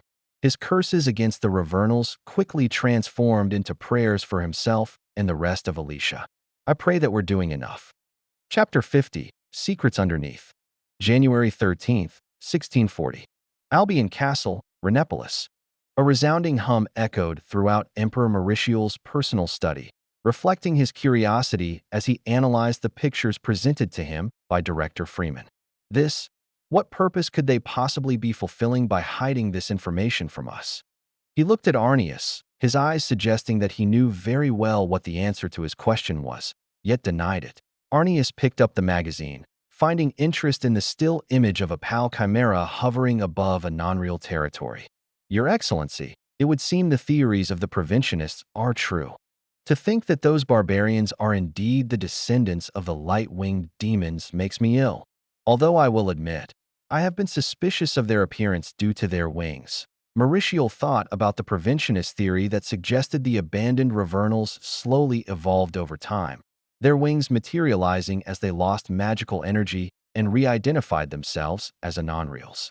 The fact that these barbarians displayed high levels of magic energy also lent credence to the theory, while the discovery of a PAL chimera over their land cemented it. Arrhenius nodded. I always felt that Bushbaka Lagan felt. He paused, searching for the right word. Artificial. The way they hold themselves is also unbefitting for the rest of the barbarians we've encountered, as if they've been forced to play some sort of character. As he spoke, negative opinions against the non-reals grew. He felt betrayed, almost furious that such evil creatures had infiltrated their world, and even the World Leadership Conference. The fact that they continue to keep their night a secret bothers me. If they have access to Ravernal weapons, why have they not dominated the world yet? He scratched his head, baffled by the actions of the non-reals. Their technology could even be advanced enough to contend with our own, considering the images shown here. Why pretend to be barbarians and suffer global humiliation? Might I propose a solution, Your Excellency? Gears began to turn in his head as he thought about the images in the magazine. Emperor Mauritial nodded. I believe that the Americans might have some more information on the non-real empire. At the very least, they can certainly acquire more. Would it be possible to have Minister Fiam acquire some information on the matter? Mauritial sighed, weighing his options. He placed his hands on the table and leaned forward as he spoke. If the Americans are shrewd, they may exploit this as a bargaining chip. He scrunched his face in frustration. Would it be possible for us to perform surveillance using our own spy planes? Arrhenius thought about the technologies that the non-reals likely possessed. If we assume that their level of technology is similar to our own, then, he paused, thinking of an example. Consider our own detection systems. They've been able to detect our surveillance aircraft.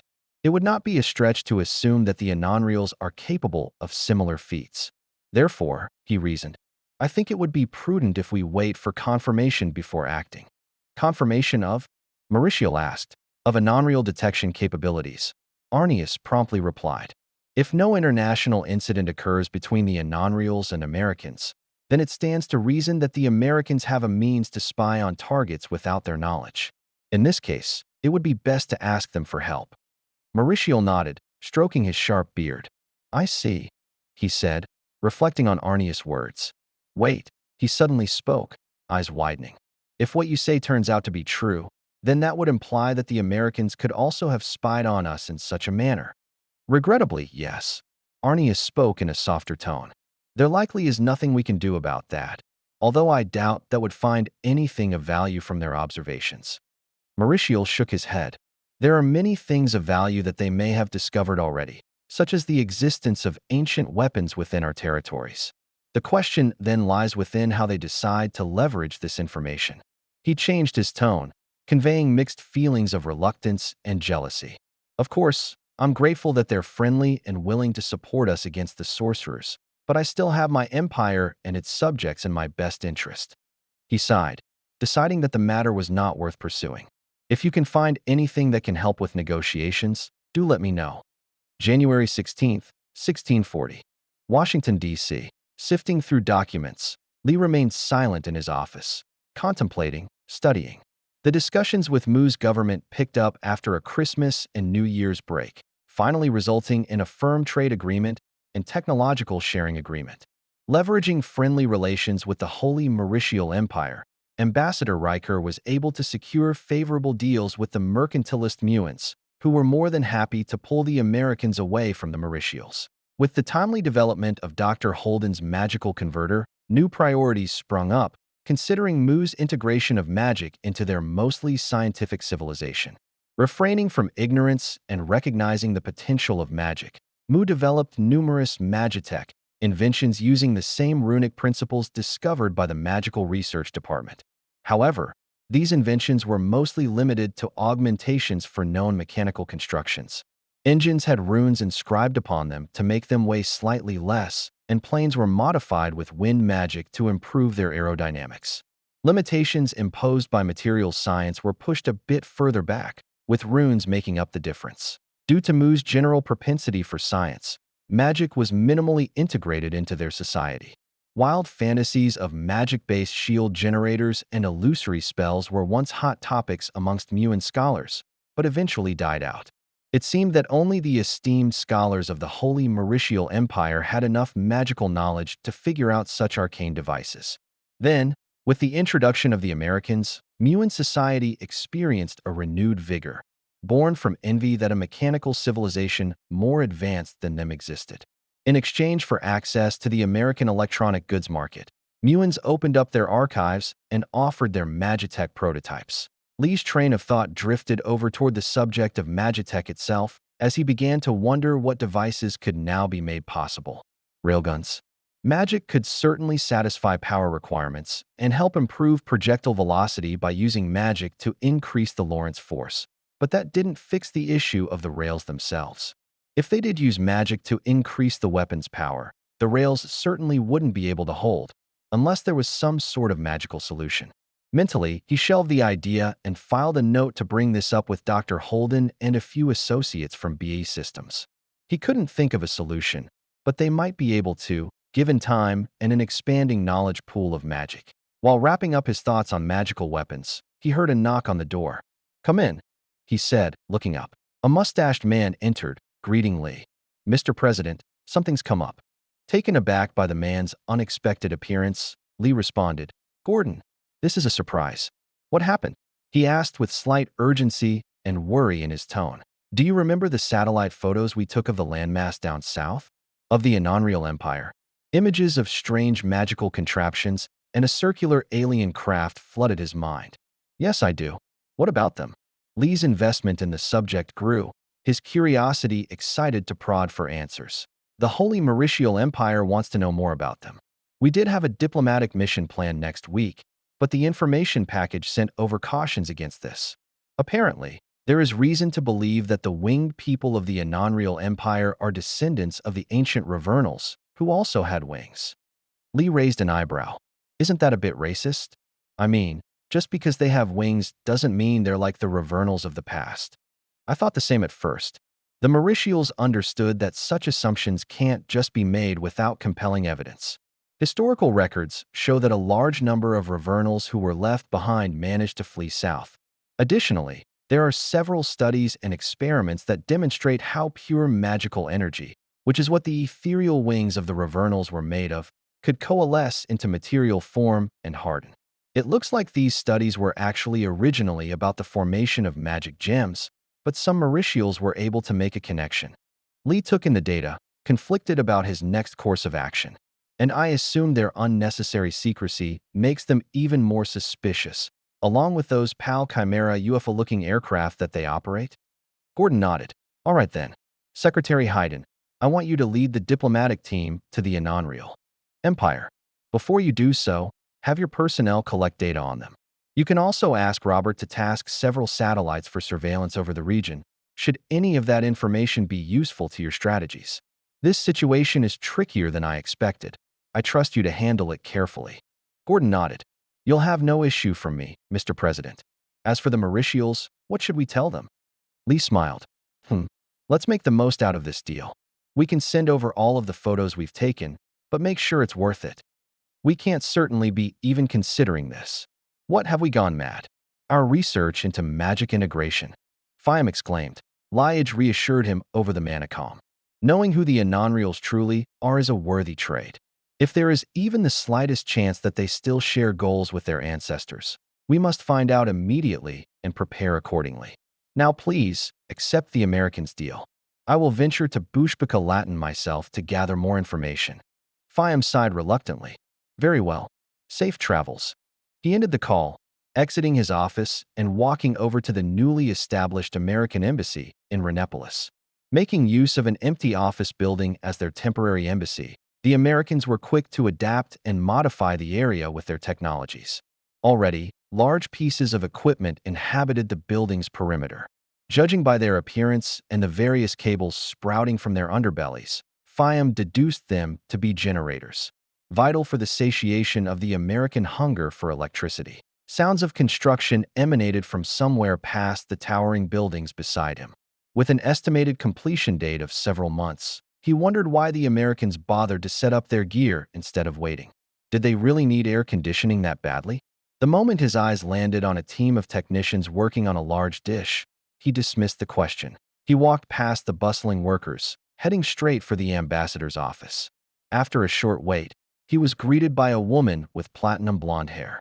"Minister Fiam, what can I do for you?" "I wish to accept the deal you offered earlier, Ambassador Snow," he said, holding out his hand. Snow shook his hand and smiled. "Please follow me." She led him to her office, where an information package was ready to go. Boasting thickness unmatched by even dictionaries, the package was full of high-resolution photos of everything that satellites were able to spot in the Branchial continent, from cities and ports to secret military bases hosting ancient Ravernal weapons. A smaller stack sat beside the package, individual photos that Snow intended to analyze. "Before you go, Minister, I'd like you to answer a few questions for me, if you are permitted to." "I'll see what I can do, Ambassador." "Great," she smiled. Showing Fiam the first photo, she asked him, "Can you identify the object in the picture?" Fiam analyzed the circular object with bridges connecting to a central node in the center. "It's a PAL Chimera, aerial assault unit used by the Ravernal Empire." Snow nodded. "Do you know of its capabilities?" Fiam tilted his head. "Somewhat. From the legends, we know that these units are able to travel a bit slower than standard wyverns, but noticeably faster than naval vessels. We estimate that they can travel up to 200 miles per hour. What about weapons?" "According to legends, they have magical batteries for long-range bombardment. We have no estimate for the caliber of these weapons," Fiam answered to the best of his knowledge. He knew that Hurricane and Burkburn had tested PAL Chimeras before, but did not know the details behind these secretive experiments. Snow set the photo aside and showed him the next set. "What about these?" She pointed to a row of advanced-looking battleships parked next to ones of slightly different design. "This photo is of the Anonreal Navy?" His eyes widened. "And are those Anonreal battleships?" he asked, referring to the smaller vessels. "Yes, and we assume them to be Anonreal in origin due to their abundance. These, however," she said, pointing again at the advanced vessels, "seem to be quite few in number. If my memory serves me correctly, those are Orichalcum-class battleships. They represented the backbone of the Ravernal fleet, along with their aircraft carriers, escort ships, and Palcown naval fortresses." Snow's smile faded as she moved to the next set. "I assume then that these are the Palcown units?" Fiam took a glance at the large, boxy platform in the photo. Compared to the object, the Orichalcum-class battleships sailing beside it seemed minuscule in comparison. The legends have little mention about their appearance, but I would assume that this is indeed a Palcown. "Are there any details you can provide?" Fiam shook his head. "I wish I could, but documentation for these behemoths simply don't exist or were lost to time. I apologize for being unable to answer your question." Snow gave an understanding nod. "Well, we're all set. Thanks for helping with this analysis. If you need additional copies of the photos, give me a call using your new telephone system." "Thank you, Ambassador. I'll have my staffers coordinate with you to share our magical integration data." He concluded his meeting with the American ambassador, shuddering as he thought about the images of Anonreal weaponry. Unless Emperor Mauricio was hiding more stored units, it was clear that the Anonreals not only possessed more, but likely also knew how to operate these ancient devices. Gone was his initial apprehension about trading sensitive research for this data. All that remained was a striking hollowness, one brought into existence by the fact that despite these advanced weapons, the Anonreals continued their act. They could have conquered Alicia long ago. Why remain silent? Why hide their true power? Chapter 51, First Impressions. January 17, 1640. Leophoria Leifer. Ambassador Riker slicked his hair back as he looked into the mirror, applying gel and hairspray. His heart pounded somewhat rapidly as he thought of the official first contact that he was about to initiate with the Jare Valka's empire. Having spoken with their representatives via radio, he felt uneasy about his mission. He wrapped up his hairdo as he exited the bathroom and donned his professional outfit. He walked out of his room, venturing down to the hotel lobby as he waited for the rest of his staff to meet up. Resting on one of the couches, he stared at the artwork on the ceiling, thinking about his upcoming missions. The woman on the radio seemed relatively polite, but the man, who identified himself as Dallas, was rather unpleasant to speak with. He hoped, for a multitude of reasons, that he would be able to speak with the soft-voiced official who called herself Celia. "Thinking about women again, are we?" Someone called out from behind his couch. Riker scoffed. "That's not all I think about, Mr. Kovich." He shook his head, smiling at the young, clean-shaven man who took a seat across from him. Kovich continued to tease. "Oh, of course not. But you were thinking about that at this very moment, huh? What was her name?" "Celia." "All right," he sighed. "You got me. I've actually been thinking about my approach. I followed the outline from Secretary Hayden, but I still feel like that man, Dallas, is a wild card. This discussion relies heavily on respect and logic, something that I don't anticipate from Mr. Dallas based on his manner of speech." Kovich thought. It might be strategic to distract him. Talking about how his name is a city in Texas could help bridge some gaps, maybe form a new connection. I've heard how he interacted with Mo. Keeping him in shock, be it through our technological exhibits or by talking about his name, could help us prevent the issues encountered by Mo. "Yeah," Riker nodded. "You're right. I'll make some comments if he is as troublesome in person as he is over the radio. As for our presentation, should we include any last-minute augmentations? Perhaps a demonstration of how our phones work?" "Well, we are given some leeway according to Secretary Hayden's instructions. If it becomes necessary in order to convince their diplomatic staff, then I guess we could do that. Say, if they get confused or maybe look unconvinced." "All right," he took a breath. "Looks like everyone else is here. Ready?" Kovich nodded. "Yeah." Riker's diplomatic team traveled to the GRA Valkan Foreign Affairs building via taxi, traversing recently paved roads and witnessing yet unclean scenes of destruction along the way. The main roads were clear of debris, but several destroyed buildings still remained. The fact that the GRA Valka's empire knew of an becoming delegation and still neglected to clean up after themselves painted a grim image of their society and leadership. Clearly, they wanted everyone to see the devastation. They wanted to remind foreign nations of just how powerful they are. "How distasteful," Kovich remarked. Riker agreed. After seeing this, Dallas' conduct does not come as a surprise anymore. He gave an expression of disappointment as he looked up at the blocky structure ahead. "Let's hope he tones it down after our presentation." Riker's delegation walked in, finding the lobby relatively empty. The only other visitors present were sullen diplomats from smaller neighboring countries, ones that were forcibly dragged into the GRA Valkan Empire's sphere of influence. After a short conversation with a receptionist, the American delegation was brought to a large meeting room on one of the upper floors, complete with a view of the entire Leophorian cityscape, or what was left of it. In the background, dozens of aircraft filled the skies, conducting exercises that reflected the excellent coordination boasted by GRA Valkan pilots. Within a few short minutes, their GRA Valkan counterparts finally arrived. Although Riker had never seen them before, he was able to quickly determine their identities. The messy-haired and slouchy individual was clearly Dallas. Carrying himself like a drunkard, he displayed little etiquette and even raised his legs on the table the moment he plopped down in his seat. The tall woman with a trench coat and glasses caught Riker's eye. This was Celia. Both sides made short introductions before proceeding with the meeting. While they prepared their respective materials, they engaged in small talk. "It's a pleasure to finally meet you in person, Miss Celia," Riker offered his hand.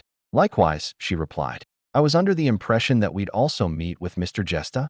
"That was the original plan, yes. However, a few issues surfaced at home, and he was unable to participate in today's discussions." "Did you wish to speak with a man?" she asked. Riker pulled back, raising his hands. "Oh no, I have no issue with this arrangement. In fact, women in the United States enjoy the same personal freedoms as men." Curious, Celia asked. The right to vote? Of course. We also have anti-discriminatory legislation to prevent workplaces from treating female employees any differently from male employees. Riker elaborated on the feminist ideals within the United States, hoping it could improve Celia's perspective on his country. His statements had the intended effect on Celia, who immediately thought of the mistreatment suffered under her colleagues and even her superior, Gesta, who constantly reminded her of her unique circumstances.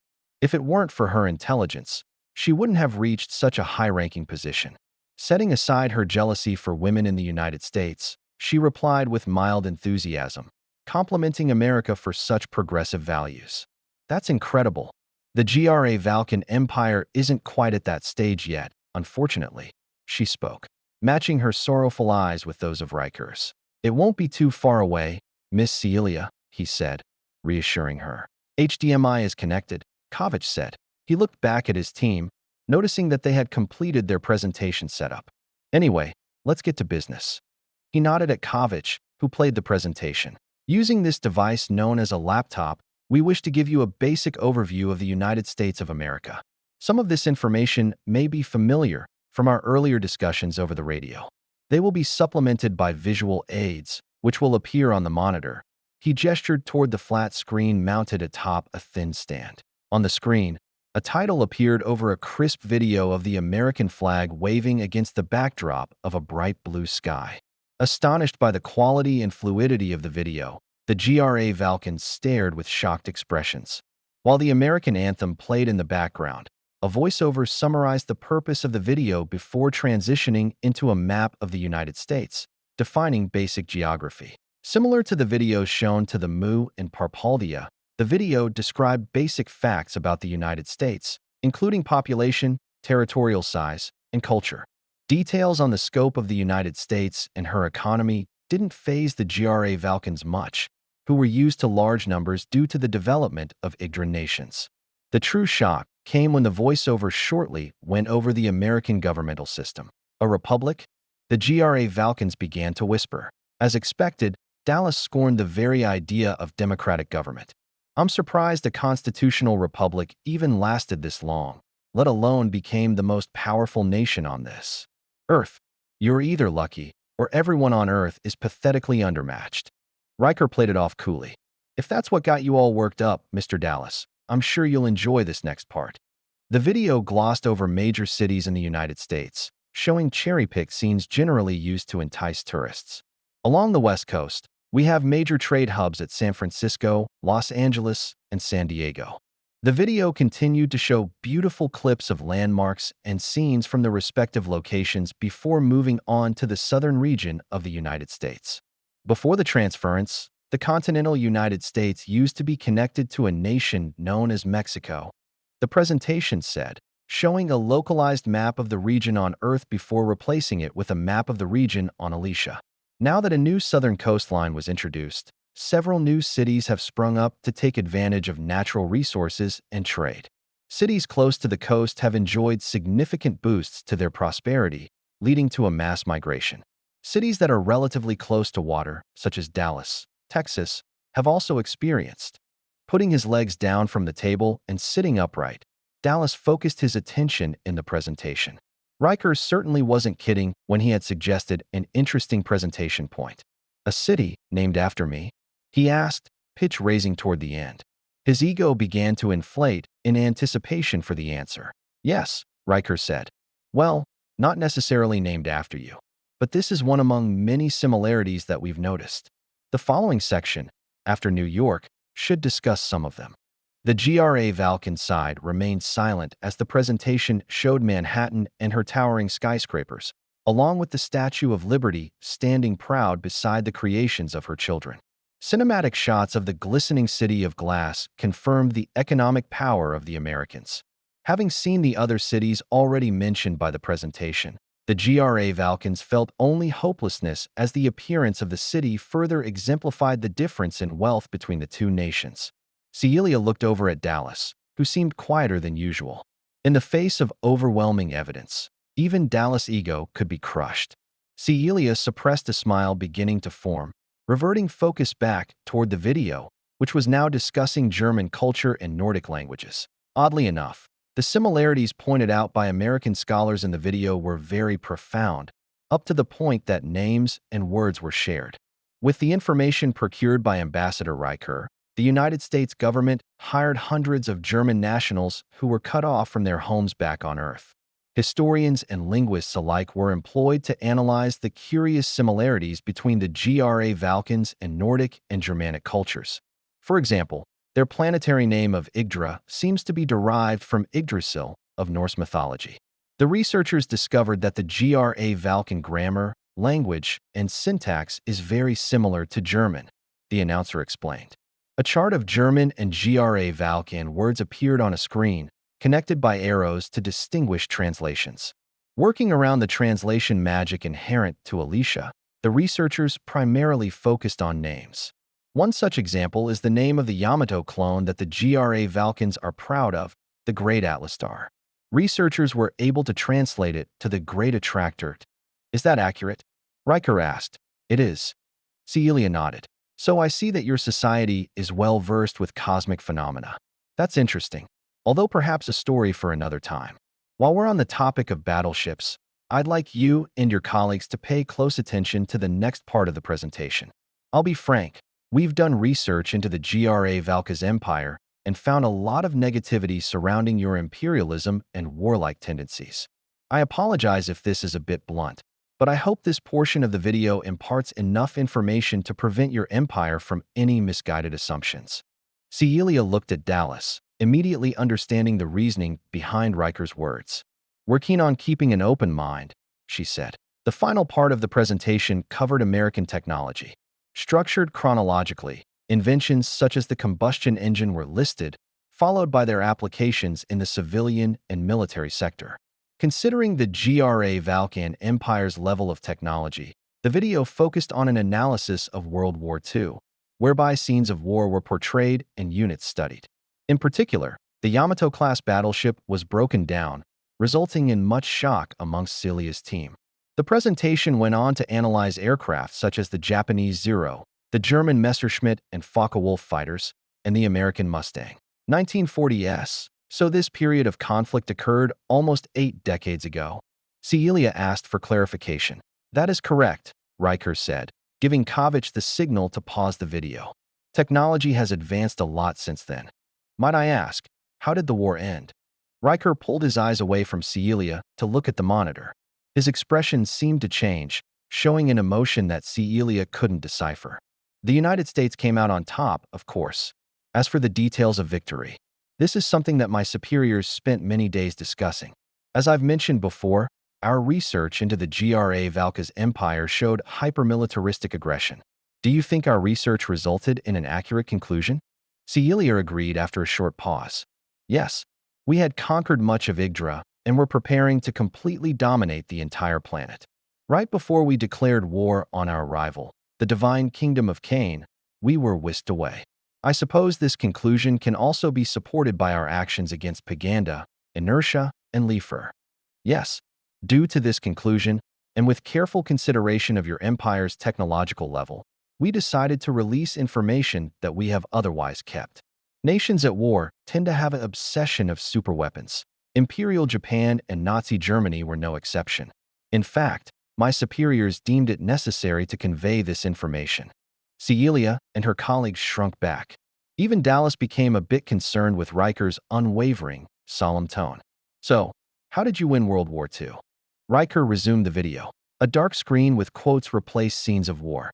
The atom bomb was no great decision. It was merely another powerful weapon in the arsenal of righteousness. An audio clip from then-President Truman said. Ominous music supplemented by heavy bass played in the background, adding to the suspense generated by these dark statements. After Truman's quote, Dr. Oppenheimer's audio clip played. We knew the world would not be the same. A few people laughed, a few people cried. Most people were silent. I remembered the line from the Hindu scripture, the Bhagavad Gita. Vishnu is trying to persuade the prince that he should do his duty, and to impress him, takes on his multi-armed form and says, Now I am become death, the destroyer of worlds. I suppose we all thought that, one way or another. As the quote came to a conclusion, The dark screen and text were replaced by footage of an unsuspecting Japanese city. Then, an explosion. Riker looked back at his GRA Valkan counterparts to analyze their expressions. At first, confusion dominated their faces as all they saw was a bright light. Then, realization settled in and violently removed the confusion from their faces, replacing it with horror as the brightness faded and left behind a rising mushroom cloud. An entire city, wiped from the face of a planet in the blink of an eye by the uncontested power of the sun. Doubling down on intimidation, Riker issued a warning to the GRA Valkans. We did this not once, but twice. The Japanese were in disbelief after the first bomb. It took a second to convince them that the devastation was real and that we have more bombs to use on them. The flash of Nagasaki's destruction played behind him as he spoke with a sorrowful voice. Hundreds of thousands of people were killed, men, women, children, soldiers, civilians, the elderly, babies. Pictures of the aftermath filled the screen. Miss Celia, I implore you to convey this to your leaders. We wish to avoid this destruction and needless death of innocents as much as everyone else. Let this serve as a warning. Please don't grow overconfident and think you have a superweapon that will defeat us once and for all. We have thousands of these superweapons, much more powerful than the ones you saw in the video. Our experience in this world was full of civilizations who continued to refuse to acknowledge our might. The Lurians and Parpaldians thought that guided light arrows were too fantastical to be true, and they suffered for their denial. We hope that the GRA Valkan Empire doesn't make the same mistake. We hate being the destroyer of worlds, but if it is to save American lives, we will not hesitate to ensure their safety. Chapter 52, Eastern Expansion. January 17, 1640. Esterant, Parpaldian Republic. Emperor Ludius surveyed the courtyard outside the imperial palace surrounded by hundreds, if not thousands, of cheering individuals. Standing up from their seats, they applauded not for him, but for the man that was just inaugurated as president. He stood beside President Chaos, who wore a sleek, distinctly American suit. The two maintained their handshake while both individuals smiled at the crowd, allowing their historic event to be documented by news companies from all over Alicia. After performing his ceremonial duties as emperor, he retired to his seat, allowing the inauguration process to continue. The moment he knew he was out of sight from the cameras, he dropped his smile. He sighed, feeling the warmth of Remil, who put her arms around him as he sunk into his chair. It's okay, she said soothingly. You made the right choice. If you had gone down a different path, Chaos might have killed you. Or worse, those barbarians would have. Barbarians, he dwelled on the word, rolling it over his tongue. Is it even appropriate to refer to them as barbarians anymore? They bested us in technology. They bested us in economy. Now, they're besting us in politics, replacing our imperial system with their democratic ideals. I would fight back. I would have retaliated. Why didn't you? Remil asked, looking into his eyes. He locked eyes with her, staring into calming blue while he was reminded of why he made his choices. If I had done that, I would have lost everything. He put his hand on her cheek and kissed her. The two embraced for a while before Ludius continued. And at the very least I get to retain some of my wealth. Not what I used to own, but I suppose it's better than nothing. I agree. Maybe a quiet life isn't so bad after all, she said. Ludius nodded, and they returned their attention to the inauguration. Chaos' voice swelled as he arrived at the conclusion of his lengthy speech. Could not have been possible without the generous aid of the United States of America. Their advisors were paramount to the smooth success of this election and the restructuring of our government. With our allies' help, we will push the Parpaldian Republic to greatness never before seen. And this starts with the gradual emancipation of all slaves and their repatriation to their home countries. The audience gave a mixed reaction. Evident discontentment, signified by a chorus of jeers, became drowned out by a subsequent series of cheers. Many nobles were dissatisfied, even angered, by the announcement. Not only did they lose their titles, but now they were losing some of their assets. Some remained quiet, hoping that Chaos would provide compensation. Noncompliance with this directive will result in a complete confiscation of all assets and imprisonment in accordance with the recent legislation passed by Congress. Disgruntlement echoed throughout the crowd, but ceased as Chaos put his hand up. He continued, sweeping his eyes left to right as he scanned the crowd. All nobles will receive access to subsidized infrastructure and machines from the United States. All current businesses will also receive subsidies if they agree to at least one contract with an American corporation or company. The audience simmered down, considering the offer proposed by President Chaos. As suggested by government advisors, the nobles had studied aspects of American society and economy. With this context in mind, many began to form positive opinions. Despite the staggering hit to their pride, profits could certainly make up for it. After all, everything has a price. We will also be revising all relationships with existing vassals by granting them autonomy, once provisional governments have been established. Additionally, all agreements with said vassals will be revised in order to reflect these new relationships. Claps and cheers arose from the vassals' attendees.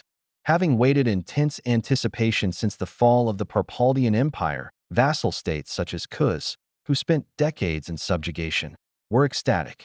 With an era of suffering coming to a close, they were somewhat dismayed that vengeance wasn't possible. The Americans had made sure to end the cycle of violence. Still, this represented a significant victory for the despairing vassals, who decided to focus on their newfound freedoms rather than meaningless revenge. Emperor Ludius' mouth twitched into a frown upon hearing the cheers, which served as a reminder of what he failed to accomplish. He folded his arms, sighing while they celebrated. Why did these Americans have to appear out of nowhere? He lamented. The Imers announced that the sorcerers are returning in a decade or two. If you had conquered the world, we would have had to deal with that. At least now, we don't have to worry about that problem anymore. Remil reassured him. Ludius held Remil's hand. Accepting the fate bestowed to him, he decided to let go of his ambitions. Then let us live without worries. There are so many things to worry about, Chaos complained, covering his face with his hands. He sat upright on his bed. He felt a reassuring pat on his back, followed by a hug. That's why we have the advisors, darling. A beautiful voice said behind him. Rita. Yes. Chaos smiled softly.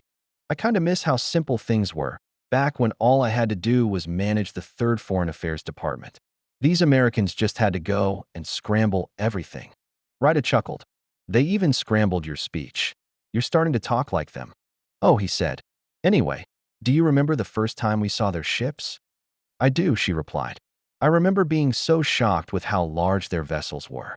Everything is always about size, isn't it? Chaos joked. Rita laughed. No, that's not what I meant. Although it is true, size really does matter. And that's why you picked me, Chaos said confidently. Rita blushed. Among other things, yes. So what were you saying about the ship? Right? The moment I first laid my eyes on that vessel, I already knew our world had changed. It didn't take much to connect the dots. Varhol's testimony and reports, the eyewitnesses in Loria's navy, our department's loss of assets. I don't know why it took so long for Emperor Ludius and our military to recognize how hopeless it was.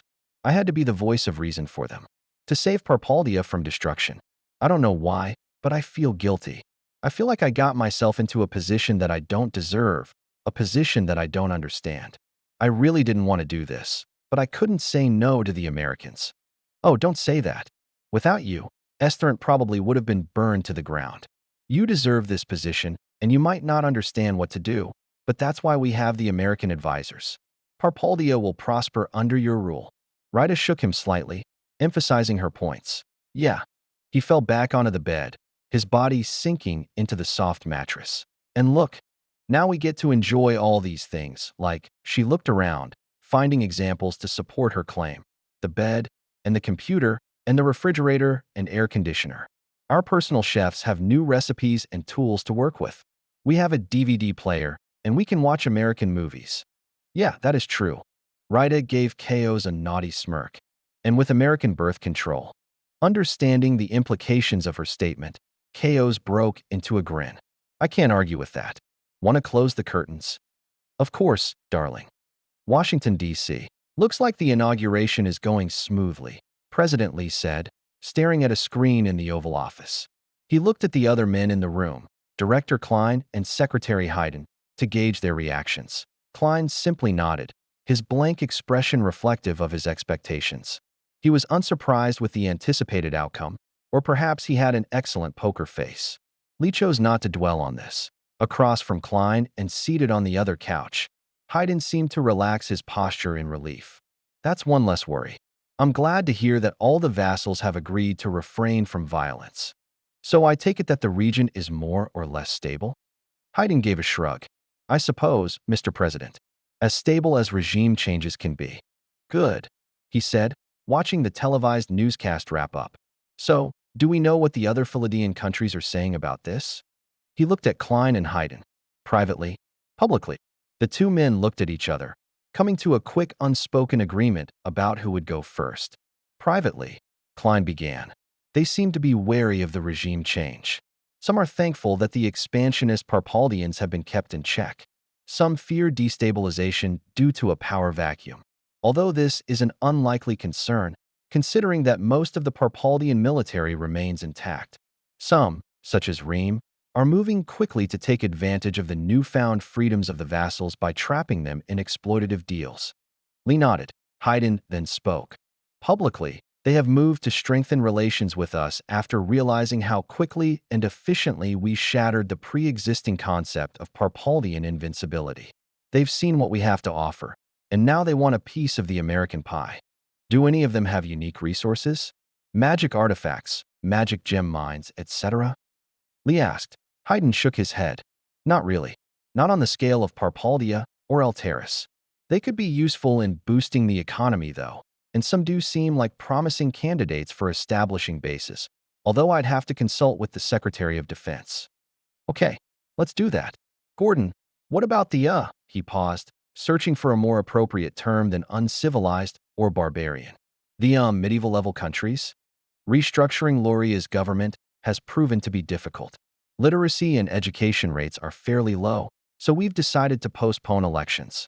For now, we're working with Prime Minister Mouse and his colleagues to sort everything out. He and his council have agreed to an expansion of our industries, so we can start moving our basic manufacturing there. From the way it looks, Lauria is on track to becoming our China. That's good. New production of cheap goods will help this transitory inflation diminish. Right? Speaking of that, Quila agreed to our earlier propositions. Oil, gas, and metals won't be much of an issue by the end of the year. As for Quatoin, we've expanded our research cooperation with them. Apparently, they have something that they think our archaeologists should see. What might that be? No clue, Mr. President. They're en route as we speak. Oh, all right then. Continue, Lee said. Our ports in Sios are scheduled to be completed in a couple months. Same with Alteris. My department has also established relations with the nations of the Vestal continent and are beginning to send a delegation to Tango Island. Tango Island, that's the one that looks like a target? An island surrounded by mountains. Lee remembered reports about the island, which was basically unknown to the rest of the world. Non-existent on most Elysian maps, the island was forgotten due to the excessive natural barriers surrounding it. Past sailors who had encountered the outer border of mountains found it impossible to scale and weren't willing to retrieve appropriate gear and return to the island once more. Haydn confirmed, "Yes, Mr. President." Huh. He leaned back, thinking about the secrets that could be hiding within the main island. The formation was too peculiar and definitely unnatural. That one should be interesting. Keep me informed. Is there anything else I should know? One last thing, Mr. President. The Topa Kingdom has agreed to the expansion of our bases there. Lee accepted the information with satisfaction. With the Gramius campaign already authorized by Congress and scheduled to begin in April, he wanted no delays. The unclaimed resources in the continent were necessary for a speedy economic recovery. All right, do you mind giving the related documents to the DoD? I want them to begin operations right away. And, prepare a delegation to go along with them. Will do, Mr. President. If I may ask, why do you want to send a diplomatic team? We already have personnel in Topa. Oh. Lee rubbed the back of his head. Apparently, our satellites found traces of civilization up in the Gramius region. It's right outside of the anomalous regions. There's a chance that this is some sort of demon base, but on the off chance that the region is inhabited by humans or other friendly sapients, I'd like a team to check it out. Chapter 53, New Cautiousness. Ragna, GRA Valka's Empire. A plump man smoking a cigarette rested on his office's windowsill as he surveyed the city below.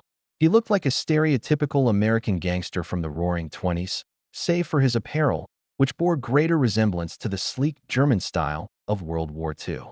He took a puff, grabbing his cigarette with 2 fingers as he thought about the video he had just seen. A cheap monitor and VHS player sat on the table behind him, advanced technologies that the Americans considered anachronistic or irrelevant enough to entrust to the GRA Valkans. He understood why. They wanted to prove a point and make sure that their point was able to reach the higher administrative levels of the GRA Valkan government. Their concern had a solid foundation. If he had received this information via a simple report, he wouldn't have taken the Americans as seriously. Their population and economic data appeared similar to the entire GRA Valka's empire, including the colonies that were left behind on Yggdra. The claims were unbelievable, but gained credence as videos of their cities and industries came into view. The introduction into American culture was followed by an analysis in Earth cultures and a timeline outlining their technology and world history. This was the segment that Celia had painstakingly emphasized, the segment that had brought irrationality to a generally calm, calculating official. He remembered her pleas, begging for a pacifist approach, or at least a reconsideration of GRA Valkan expansionism. Even Dallas, who was normally arrogant and supremacist, had begun to express doubt. This was unsettling. He remembered Dallas' brutal diplomacy with the Pagandans. While they were already too ignorant to acknowledge the GRA Valka's empire as anything but barbarians, this preconception was further exacerbated by Dallas' conduct. He insulted their leadership in the heart of Paganda, leading to a mad dash to the Great Atlas stir as the delegation retreated from the palace.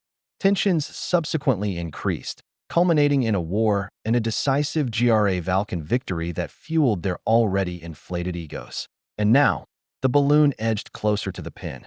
Jesta's frown deepened as he studied the clips of warfare and the associated technology, which appeared equivalent to weapons fielded in Yggdra. Images of the Yamato-class surfaced, surprising Jesta as he analyzed the intricacies of its design philosophy. As a proponent of gunboat diplomacy, he was well acquainted with the gunboats at his disposal. The vessel in the video was astoundingly similar to the Great Atlas stir, prompting Jesta to wonder if any more coincidences existed. "No, that can't be," he muttered, squinting at the American vehicles. "They look just like weapons in the Kane military." He gasped aloud. "Does that mean our contingencies and strategies against Kane will work against the Americans?" He asked himself. The video continued, explaining the course of World War II with quick summaries for each theater. As the Pacific Theater came to a close, quotes surfaced. Written in the GRA Valkan language thanks to translation efforts over the past several months, the words were clearly understood by Jesta. Finally, he saw why Celia was so adamant about pushing for peace, even suggesting a non-aggression treaty with the Americans. Finally, he saw why uranium was such a prioritized material in his talks with the neutral Haver Kingdom. His government's desperation in keeping Kane influence out of Haver was not due to strategic geographical positioning. It was due to their abundant supply of heavy elements. For Jesta, the flash of light on the screen was like a light bulb turning on.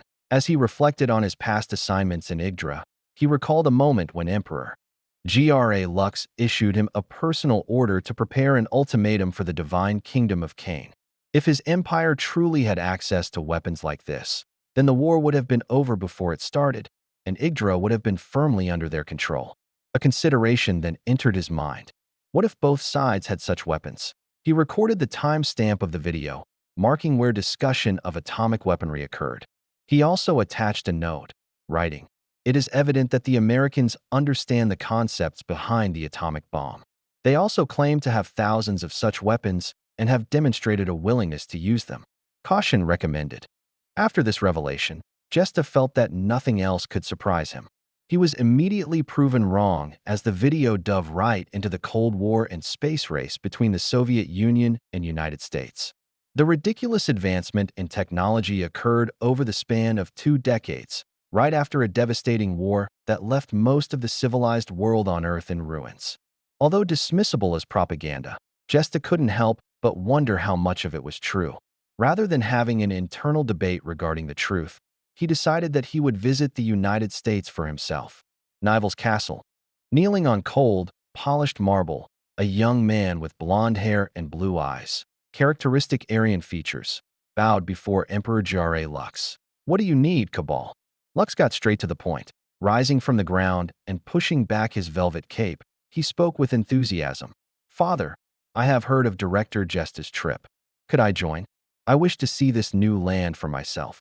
Lux sighed, walking toward the columns along the outer edges of his throne room as he tried to think of reasons to keep his son home. Alas, he could not find any justifiable reason. The current geopolitical atmosphere was one of calmness. The situation in Leifer was under control, and Director Allen's Information Bureau required time to collect the data it needed. Seeing the excitement in his son's eyes, he conceded. "You may join.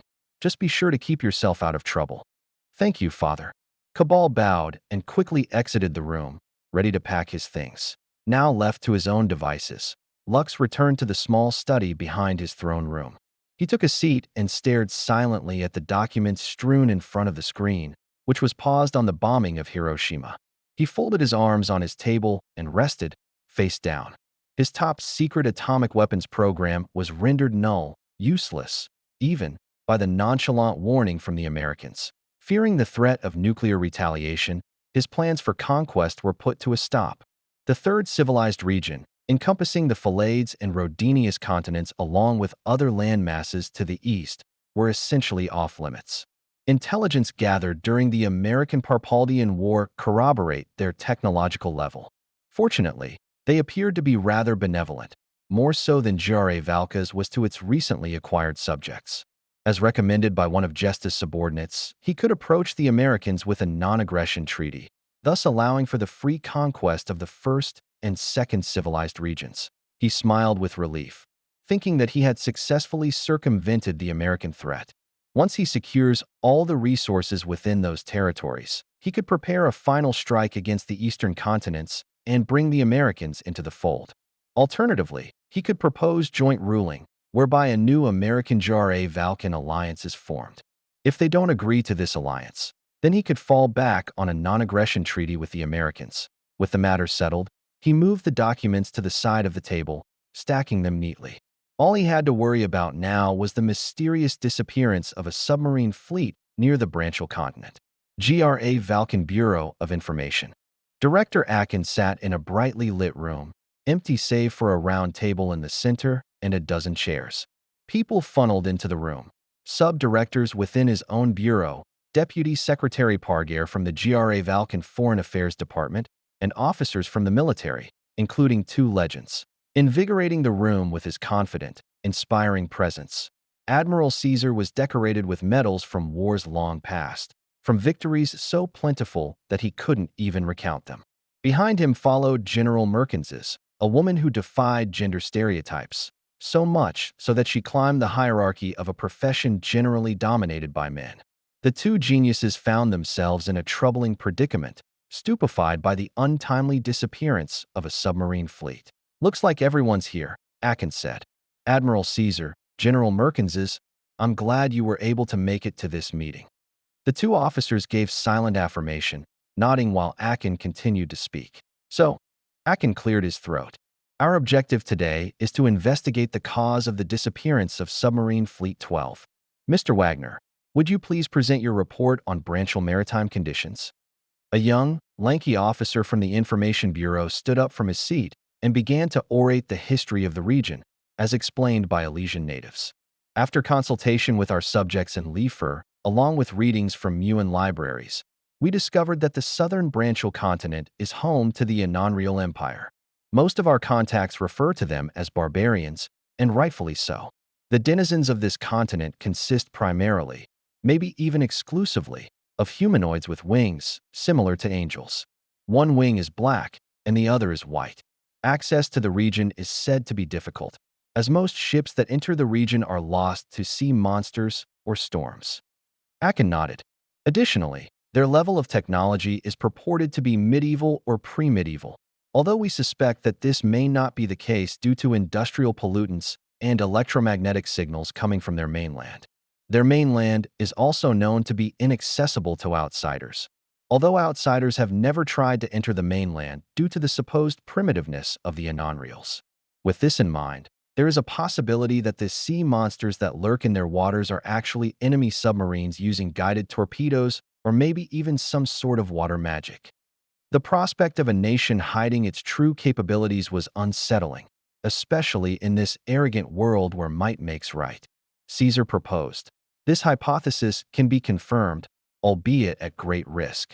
If these anonreals constitute an empire of our caliber, we might risk sparking an international incident by invading their waters. Not necessarily, Akin countered. If it's truly sea monsters, we have nothing to worry about and can just avoid the area.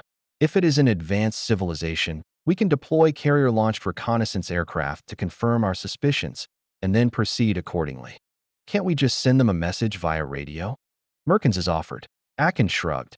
He had thought about that, but dismissed the idea since that was a dilemma for the foreign affairs personnel. The Anonreals should have detected our signals by now. Either they don't want to communicate with us, or they rely on magic-based communication much like the rest of the natives of this world. Pargair built off Akin's statement, suggesting, I can arrange for a communication request with the Anonreals. If they respond, I can guess what they would likely say. What would that be? Caesar asked. They would either redirect us to their gateway of Bushbaka Latin or warn us to steer clear of the waters due to monsters. Perhaps both, Pargair answered simply. It might be best if we leave them alone for now and continue observations before we make a decision about them. Caesar and Merkins nodded in agreement. As strategists, they found value in sitting back, waiting for intelligence before making a move. However, the manner of intelligence also mattered. Voicing his concerns, Caesar spoke. Passive observation is indeed safe, but it would be best for the budget if we are able to make decisions faster. Maintenance of our great fleet is costly, especially if there is no one to use it on. War is, unfortunately, an inevitability. His Excellency's ambition will not be stopped so easily, and so I recommend we move to conduct reconnaissance of the region, if that is permitted by the Foreign Affairs Department. Understanding Caesar's perspective, Pargair analyzed several possibilities before relenting and granting Caesar permission. I shall permit it, as long as you respect international boundaries. I will send a team along in order to attempt communication with the Anonreals. If this proves to be impossible, maintain a distance of 50 nautical miles from the shore. This is farther than the standard on Yggdra, but I don't want to take any chances, he gave his caveat. Understood, Mr. Secretary, Caesar said. With the diplomacy and reconnaissance issues out of the way, one burning question lingered in the back of Akin's mind. What if there really are sea monsters in those waters? It wouldn't be so far-fetched, considering we've encountered a few krakens already. Simple, Caesar replied. We kill them. Chapter 54, Kalameek. Note, Corporal Baker, guy who got teleported naked, and his squad from chapters 10-12 will be returning. I have made him a lieutenant now and have changed a few other things, such as his unit's ship and his participation in the defense of Topa. January 28, 1640. South of Tango Island, Ring Island. 1,300 miles north of Michigan. Fine sand composed a small buffer between the deadly rocks and the crashing ocean waves, building up a deposit as the erosion of the mountains continued. Undisturbed by civilization for thousands of years, waves parted as a small fleet of ships approached the strange formation. Maintaining their distance from the rocky coastline of the ring-shaped island, they prepared for an expedition into the lands sheltered within. The USS America, escorted by a squadron of destroyers, stirred to life as two Ospreys from the 31st Marine Expeditionary Unit loaded up personnel. Selected for their prior combat experience in the Quatonian Wilderness during the Lurian Campaign and in the Siege of Topa, the two platoons departed from the ship. Intelligence gathered from overhead flights and satellite imagery made it clear that landing would be difficult. There were safe landing zones within the populated regions, but they couldn't be secured due to a lack of manicoms on the island. The only other alternative was therefore the beaches of the central island, from which the escorted delegation would have to cross through miles of dense, monster-infested temperate forest. As the Ospreys approached the beach, the sound of metal whipping the air rapidly scared off a flock of birds, causing them to retreat into the forest. Sand, leaves, and seaweed on the shore were swept aside by the powerful gales generated by the landing machines. They touched down on the sandy ground, as close as possible to the solid dirt near the forest's entrance. The Osprey passengers disembarked, led by Lieutenant Baker, who quickly secured a perimeter around the landing zone. With guns raised, his men fanned out, forming a semicircle. Most were armed with Scar-H battle rifles, a precaution against monsters that standard 5.56 would have difficulty dealing with. They were further bolstered by assault and heavy machine gun squads, who packed enough firepower to wipe out flight of wyverns.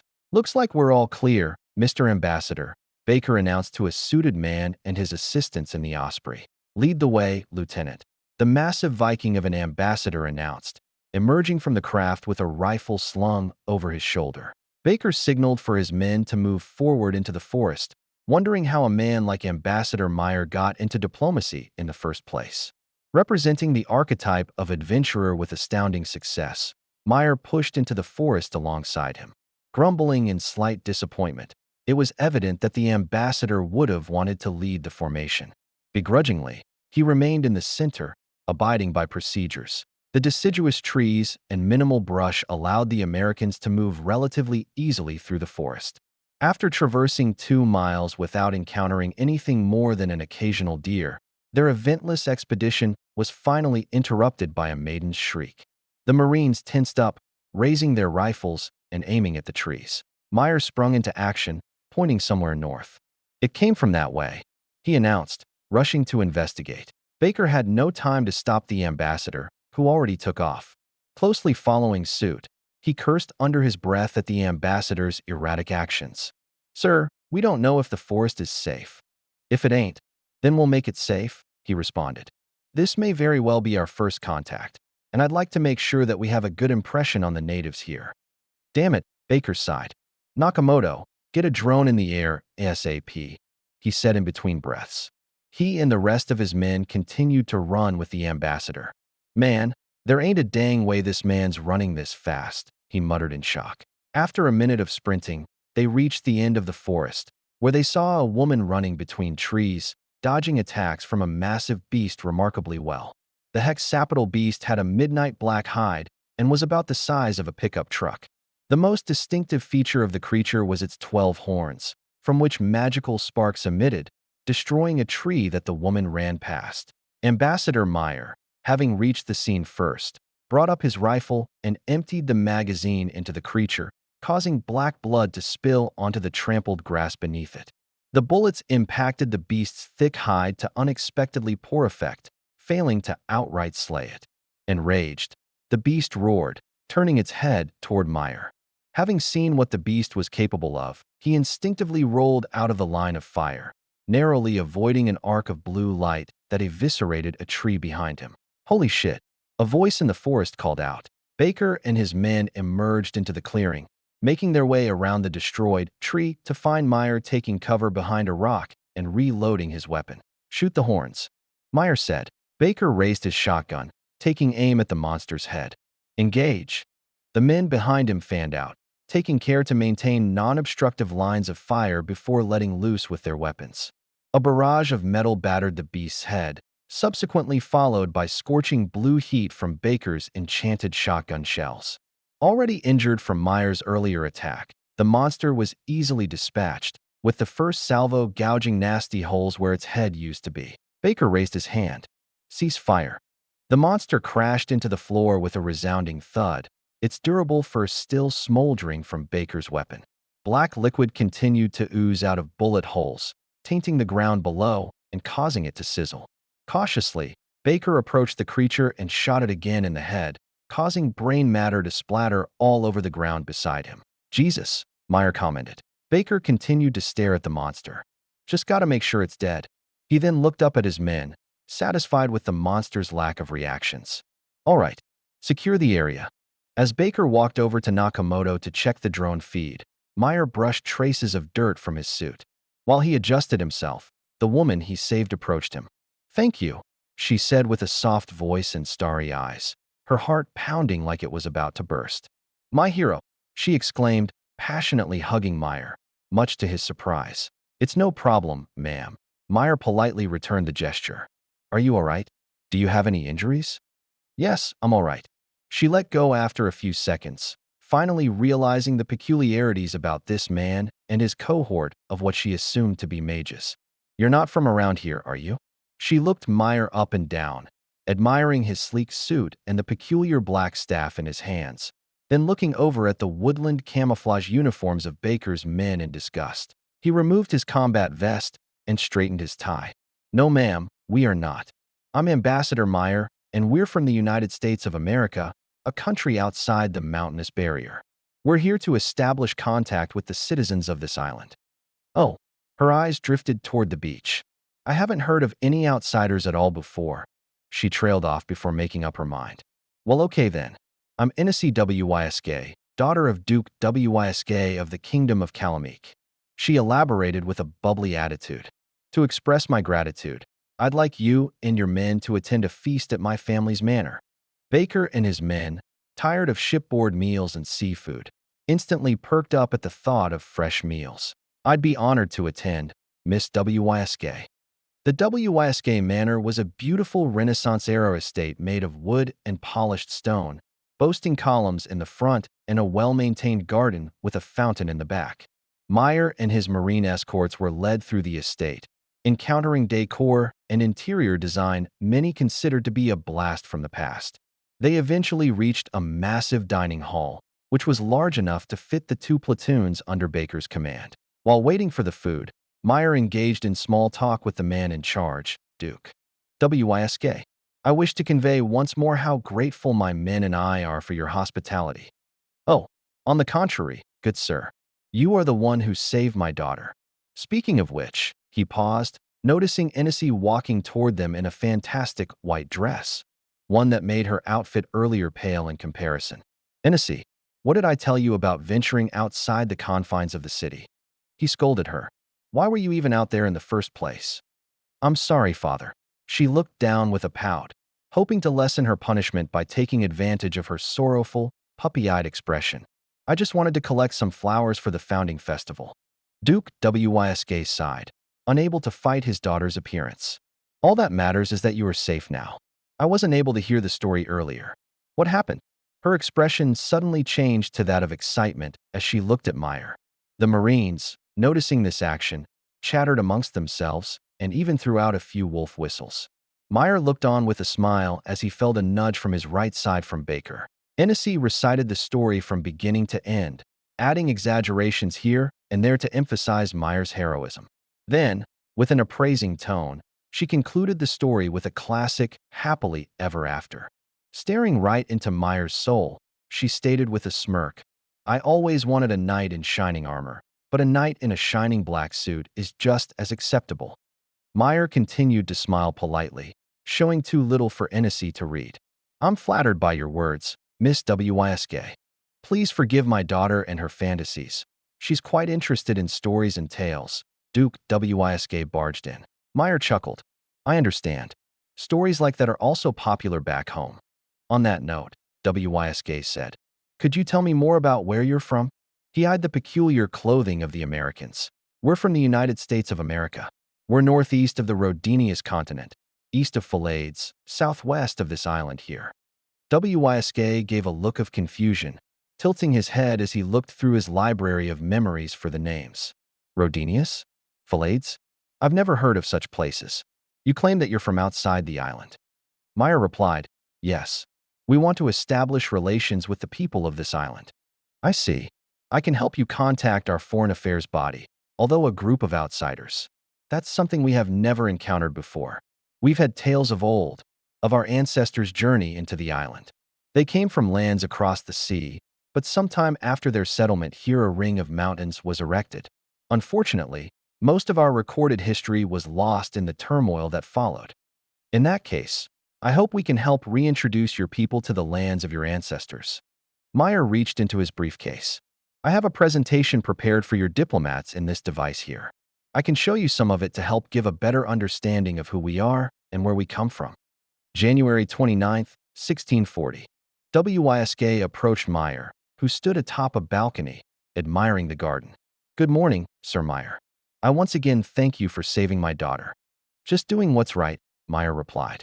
Wysk was left in awe at the presence of the man before him, subconsciously approving of his daughter's attraction to him. I wish more people thought that way. Anyway, I have received news from the Royal Department of Foreign Affairs. They will be ready to receive you tomorrow when they've finished with their deliberations. Deliberations? Meyer asked. This is a unique occurrence that has never happened before. Generally, we engage in diplomacy with the two other nations on this island. Never before have we encountered a delegation claiming to be from the outside. I hope this makes the delay understandable. Meyer nodded. That's okay. He noticed Wisk's nervousness. Is there other news? No. Oh, okay. Pardon me. I just thought you seemed a bit worried. Meyer let go of the issue. Wisk let out a heavy sigh. It's something else. A village on our western border was recently attacked by monsters. We lost hundreds of nights trying to evacuate everyone to safety. My condolences, Meyer offered. Calamik western border. Flames raged through a quaint village, filling the air with smog and the sounds of despair. Monsters of various kinds, from large serpentine lizards to 12-horned beasts, trampled the defending knights without much contest. Upon a grave of hundreds, only a dozen survivors remained. Brandishing their swords at the army of beasts, they were unwittingly cornered into a burning residence. With flames at their backs and claws in front of them, they prepared to give their final stand. The monsters suddenly stopped, much to the confused relief of the battered knights. The supposedly mindless creatures then parted, creating an alley from which a single man strolled down. Clad in basalt-colored armor and wearing a similarly colored cape, he approached the defiant soldiers. His stern face looked stereotypically villainous, especially with his goatee. As he got closer to the knights, his face contorted into an evil grin. Recognizing the man in the armor, some of the knights lowered their weapons. Sir Mally? Mally Hawman, their commander asked. In the flesh, Mally smiled, spreading his arms in a grand gesture. Why? The commander stammered out, his voice pained from the betrayal. He raised his sword again. Why would you do this? The king has grown complacent, Mally sighed, shaking a fist at the sky. He has become content with what little we have, closing his mind off from the glories outside. I warned him that calamity would come if we were forced to remain on this puny island. Wars will spring from overpopulation and a scarcity of resources, I told him. He never listened. And so, I act for the greater good, for the good of all of us. You selfish prick. The commander pointed his sword at Mally. Mally noticed that the commander's grip on his weapons tightened and his posture shifted, ready to charge. I wouldn't do that if I were you. Look around. He gestured toward the monsters on his flanks. You're surrounded, outnumbered, outclassed, and out of luck. Well, almost out of luck. See, you're lucky enough to be receiving my deal. Lay your arms down, submit to interrogation, and your men won't have to be ripped apart, limb by limb, for monster food. Mally grinned like a maniac. The commander stuttered, looking behind him. He felt his knuckles turning white from how tight he was holding the hilt of his sword, struggling to make a decision. Would it be the right one? I surrender, he said, letting go of his sword and shield. The sound of metal hitting the ground graced Mally's ears as the soldiers dropped their weapons. Wonderful. He looked to his sides. Secure them and prepare them for transportation to the base. He ordered his men hiding between the ranks of monsters.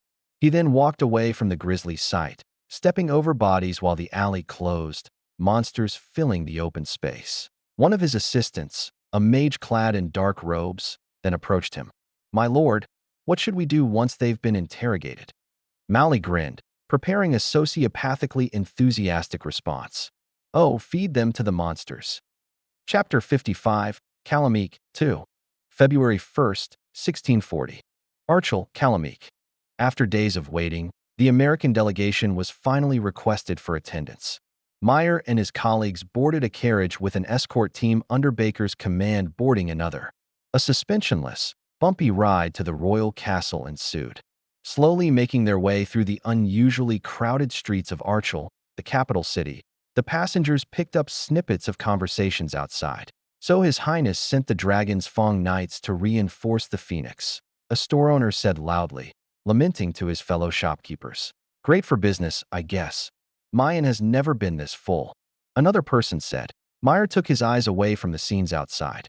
Curious about the commotion, he asked Duke Wisk, who was sitting across from him, what's going on? Wysk continued to look outside, his face in a seemingly perpetual state of worry. The force that attacked the village a few days ago was led by Duke Mali Hartmann, one of the other lords of Kalameek. His Highness ordered the evacuation of Weiser and is preparing to combat Hartmann's forces outside the city. A civil war? Meyer asked, looking at his assistant and giving her the signal to contact their superiors. He hoped the State Department could issue new orders in time before he reached the castle and began talks with the king and his advisors. It would seem so, Wysk responded dejectedly. He sighed, hanging his head. Somehow, he managed to rally monsters under his command, 12-horned beasts, just like the one you and your men saved my daughter from. The numbers under his command worry me. For the first time in my life, I fear for the security of Kalameek. Wysk spoke truthfully, unnerved by the whole situation and hoping that everything would turn out all right in the end. Recalling the story his daughter described, he wondered if the Americans could potentially come to the aid of Kalameek. Of course, I have faith in the strength of our armies, but this is an entirely different threat, one we've not faced before. Meyer, sensing Duke Wysk's worry, asked him questions that served to both reassure him and gain intelligence, in case his superiors wanted to take advantage of Kalameek's desperate need for defense. I understand. Could you tell me more about Mali and his army? What are his goals? Wysk shrugged.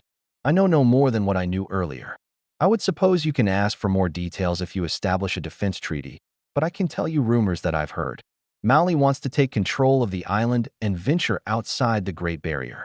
He proclaims that his intentions are noble, that he's doing this for the good of our people. I doubt this. His army, according to yesterday's scouts, consists mostly of monsters. They also noticed several firebirds with men mounted upon them. I know not how they managed to tame such beasts, but this presents a significant problem for our forces. Meyer became intrigued by the mention of firebirds. Are these birds? Are they wyverns? Wyverns? Those have only been recorded as legends from the ancestral lands. No, these birds are smaller than wyverns. Far weaker, I would assume. Well, that's certainly a relief, Meyer commented. Wysk tried to read between the lines of Meyer's statement, wondering if he was speaking for potential American reinforcements or if he was speaking for the citizens of Kalameek. Before he could come up with a response, a sudden lurch shook him from his thoughts. Sir Wysk, we have arrived, the driver said. Wysk looked at the American diplomat as his personal knight opened the doors for them. Please, follow me, he said, disembarking. Your escort will have to wait outside. Meyer nodded. I understand. Linda, Frederick, is everything in order? He asked his assistant and colleague. Yeah, they said in unison. All right. He turned toward the tall, slender ginger woman. Linda, please inform me once we get a response. Understood, sir, she said. Sir Wysk. He gestured to the man, allowing him to lead the way. They made their way to the royal chamber, navigating through hallways of marble and regal carpet. Near the end of their walk, Linda approached Meyer, whispering in his ear. Sir, they want us to sign a defense treaty. Apparently, they picked up some weird signals, so they want complete access to all ruins in Kalameek's territory in exchange for the treaty, along with any resources you can secure. Meyer rubbed his chin. Okay, I'm surprised they're willing to interfere with this island without us even knowing what they can offer in return. Linda reiterated. They seemed convinced that the signal is something important. They also mentioned something about the island's strange barrier and magic. Can't argue with that, he stated. Let them know I've received the instructions. I'll see what I can do. Duke Wysk led the way, walking up to the towering mahogany chamber doors and permitting the guards to open them. The officials in the room, and the king in particular, were gripped with a sense of urgency, wanting to conclude the meeting as fast as possible in order to return their attention to the crisis. Their faces reflected this, their legs shaking and feet tapping the floor in impatience. Your Highness, Duke Wysk knelt. Meyer and his delegation emulated the greeting. The king spoke with regality in his voice, his articulation of words fitting for royalty. You may rise. Duke Wysk, I appreciate you bringing this to my attention. He turned his golden beard toward the Americans, standing up from his throne. I am King Brandia of Kalameek. In my years of ruling, I have never before been met with a group of people claiming to be from the outside. As you may understand, my people are faced with peril from within, a parasite who seeks to tear its hits apart. Pray tell, is your arrival a coincidence or something else?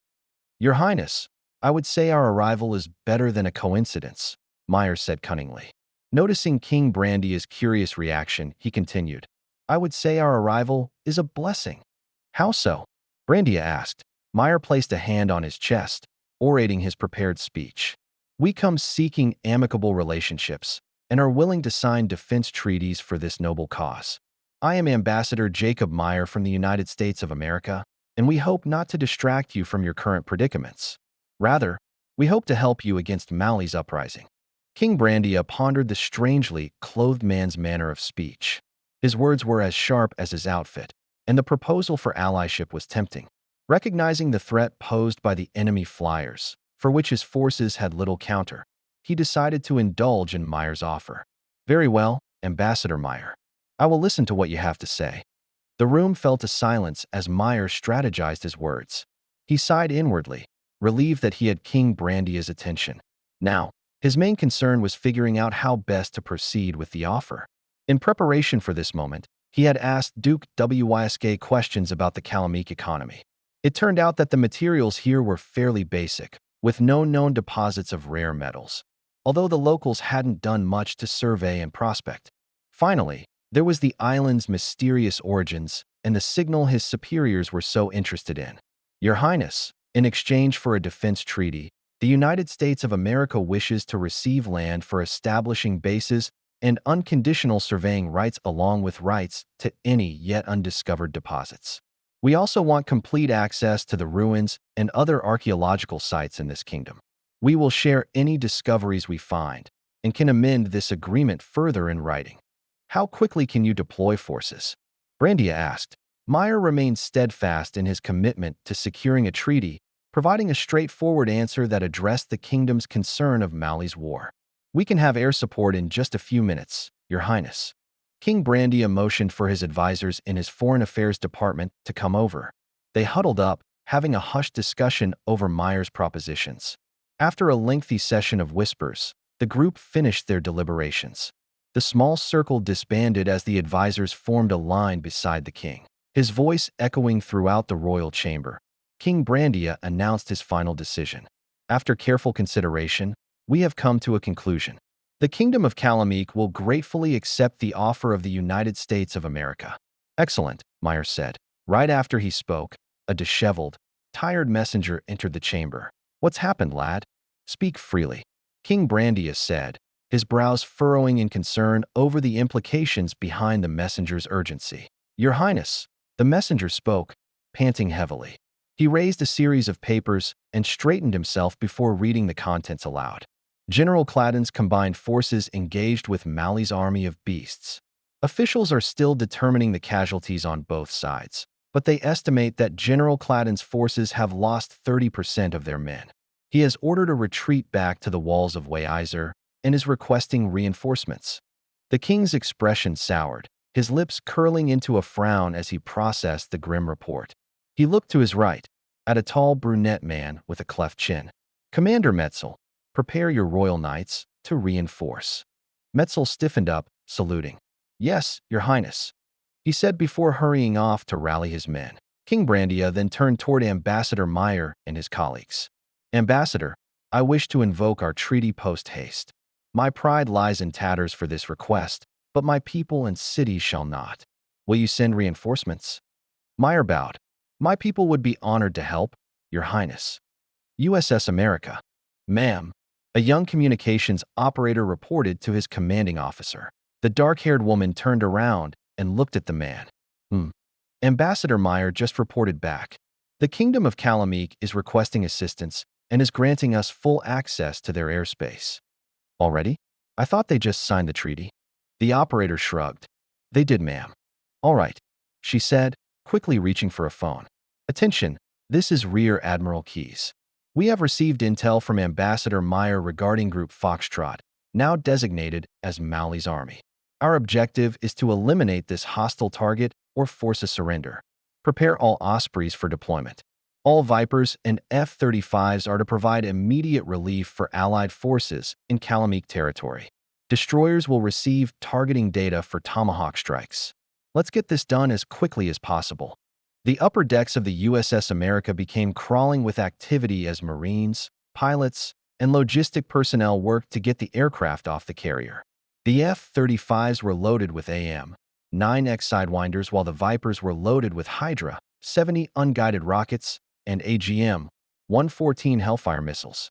Rotors and engines roared to life, with the F-35s speeding off to take down enemy flyers, satisfied by the relatively clean battlefield due to a lack of friendly Calamikian flyers. The attack helicopters and Ospreys soon followed suit, trailing behind the fighters as they rushed to their objective. Weiser, Calamik. Mauli stood atop a small mound, dark cape billowing in the light breeze as he surveyed neatly arranged squares of his monster legions. The organization of his armies served to demoralize the defenders further, who he assumed to be flabbergasted and terrified by the unquestionable control exerted over supposedly untamable beasts. 12-horned beasts made up most of the vanguard units, ready to storm the walls and create an opening for the swarms of large, horse-sized lizards and other unsavory creatures. Loitering in the skies behind Mauli's army, away from the prying eyes of the Weiser defenders, dozens of firebirds waited for the signal to strike. Alone, the legions of land-based monsters could annihilate the entirety of Calamik's military.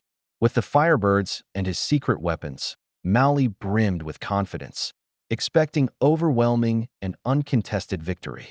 Yet, he felt slightly unnerved by a report from one of his spies. King Brandia had apparently secured the aid of an unknown faction, one that claims to be from outside the island. Although he had faith in his military, he despised the unknown. The last anyone has heard from the outside world was thousands of years ago, when the Demon Lord's army was still subjugating the last remnants of civilization.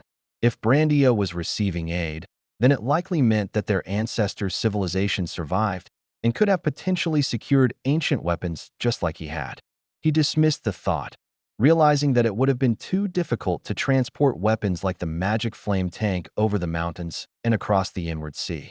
Even if they did, they would have to contend with the legendary Diobehemoth, a hulking ape-like monster that was over 6 stories tall. Thoughts of uncertainty faded from his mind as quickly as they had entered. He returned his attention back to his army, which had just finished assembling the last sections of its formation. He smiled, knowing that at last, the security of Calamik and the island's other nation would be guaranteed. He lamented the deaths of his fellow countrymen, but such was the price of good living. Such was the price of ridding the island of overpopulation. Ordo, he said, continuing to look straight at Weiser's walls. A mage in black knight-like armor beside him answered the call. Yes. Begin the assault. Chapter 56, Calamik 3. Weiser, Calamik. Commander Metzel observed the scene outside the city walls. Mages assigned to each square urged the hundreds of monsters under their command to march forward. A testament to their magical research, the monsters obeyed and moved in unison. His heart sank, wondering how Mauli had managed to get such beasts under his control. His mind wandered to thoughts of demonic alliances and dark magic as the enemy formations stirred to life. He took a deep breath, preparing himself for the tough battle ahead. Suddenly, he was snapped out of his meditative state by rising commotion behind him. He turned around, ready to give them a motivational speech in order to quell their fears, but was then overcome by shock as he saw the trails of light above. What in the heavens? He muttered. His eyes followed their trajectory as they blitzed over Weiser's walls before arcing down and slamming into the monsters, generating massive luminous explosions. The earth shook as more of these meteors culled Mauli's army. He braced himself onto cold stone and regained balance, raising a hand to his eyes to block the bright flashes occurring outside the walls. Thunderous judgment bore down on the enemies, annihilating the commanding mages and sending the beasts into a frenzy. What few monsters remained were absorbed into the ranks of surviving mages and ordered to rush the walls. His shock subsided, recognizing that the battle was not yet over. Ready oil, arrows, and ballistae. He called out to his men, yelling over the sounds of distant eruptions. He allowed the monsters to approach the city walls, waiting until they were in effective range of his weapons. Fire. Bolts from ballistae were launched at the 12-horned beasts, more than half of the shots missing due to the insane reflexes of the monsters. Buckets of oil were dropped onto the monsters below, followed by a volley of flaming arrows. A raging inferno soon engulfed the screeching beasts as they clawed into the stone wall, desperately trying to survive the unforgiving fires. While the defenders slowly whittled down the numbers of monsters below, another development caught Metzel's eye. About 5 miles into the distance, toward the direction of Mali's camp, he saw dozens of firebirds flying in formation. Shit! He turned to his men, particularly the archers and ballistae operators. Prepare for anti-air. Before he could issue any more orders, shrill whistles cut through the air. Overhead, 6 metallic birds soared past the city, matching the altitude of the firebirds ahead. The alien machines let loose streaks of light from their underbellies and wingtips before banking upward and retreating back toward the city. The streaks of light, miniature versions of the large explosive arrows that had wiped out most of Mali's monsters, tracked the firebirds, homing into them.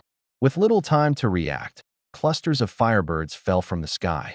Their tight formation resulted in numerous casualties per explosion, leaving less than 20 survivors. Metzel felt his eyes watering at the glorious sight of falling monsters. Relief overcame him as he thanked the gods that he no longer had to fight what could have potentially been a disastrous massacre. This was the power of the Americans. He began to grin at the thought, noticing his men cheering. He nearly began to start cheering himself, but was stopped by an inhumanly loud roar emanating from the forest to the city's left. Emerging from the trees, a large beast charged at the walls alongside 20 metallic contraptions below.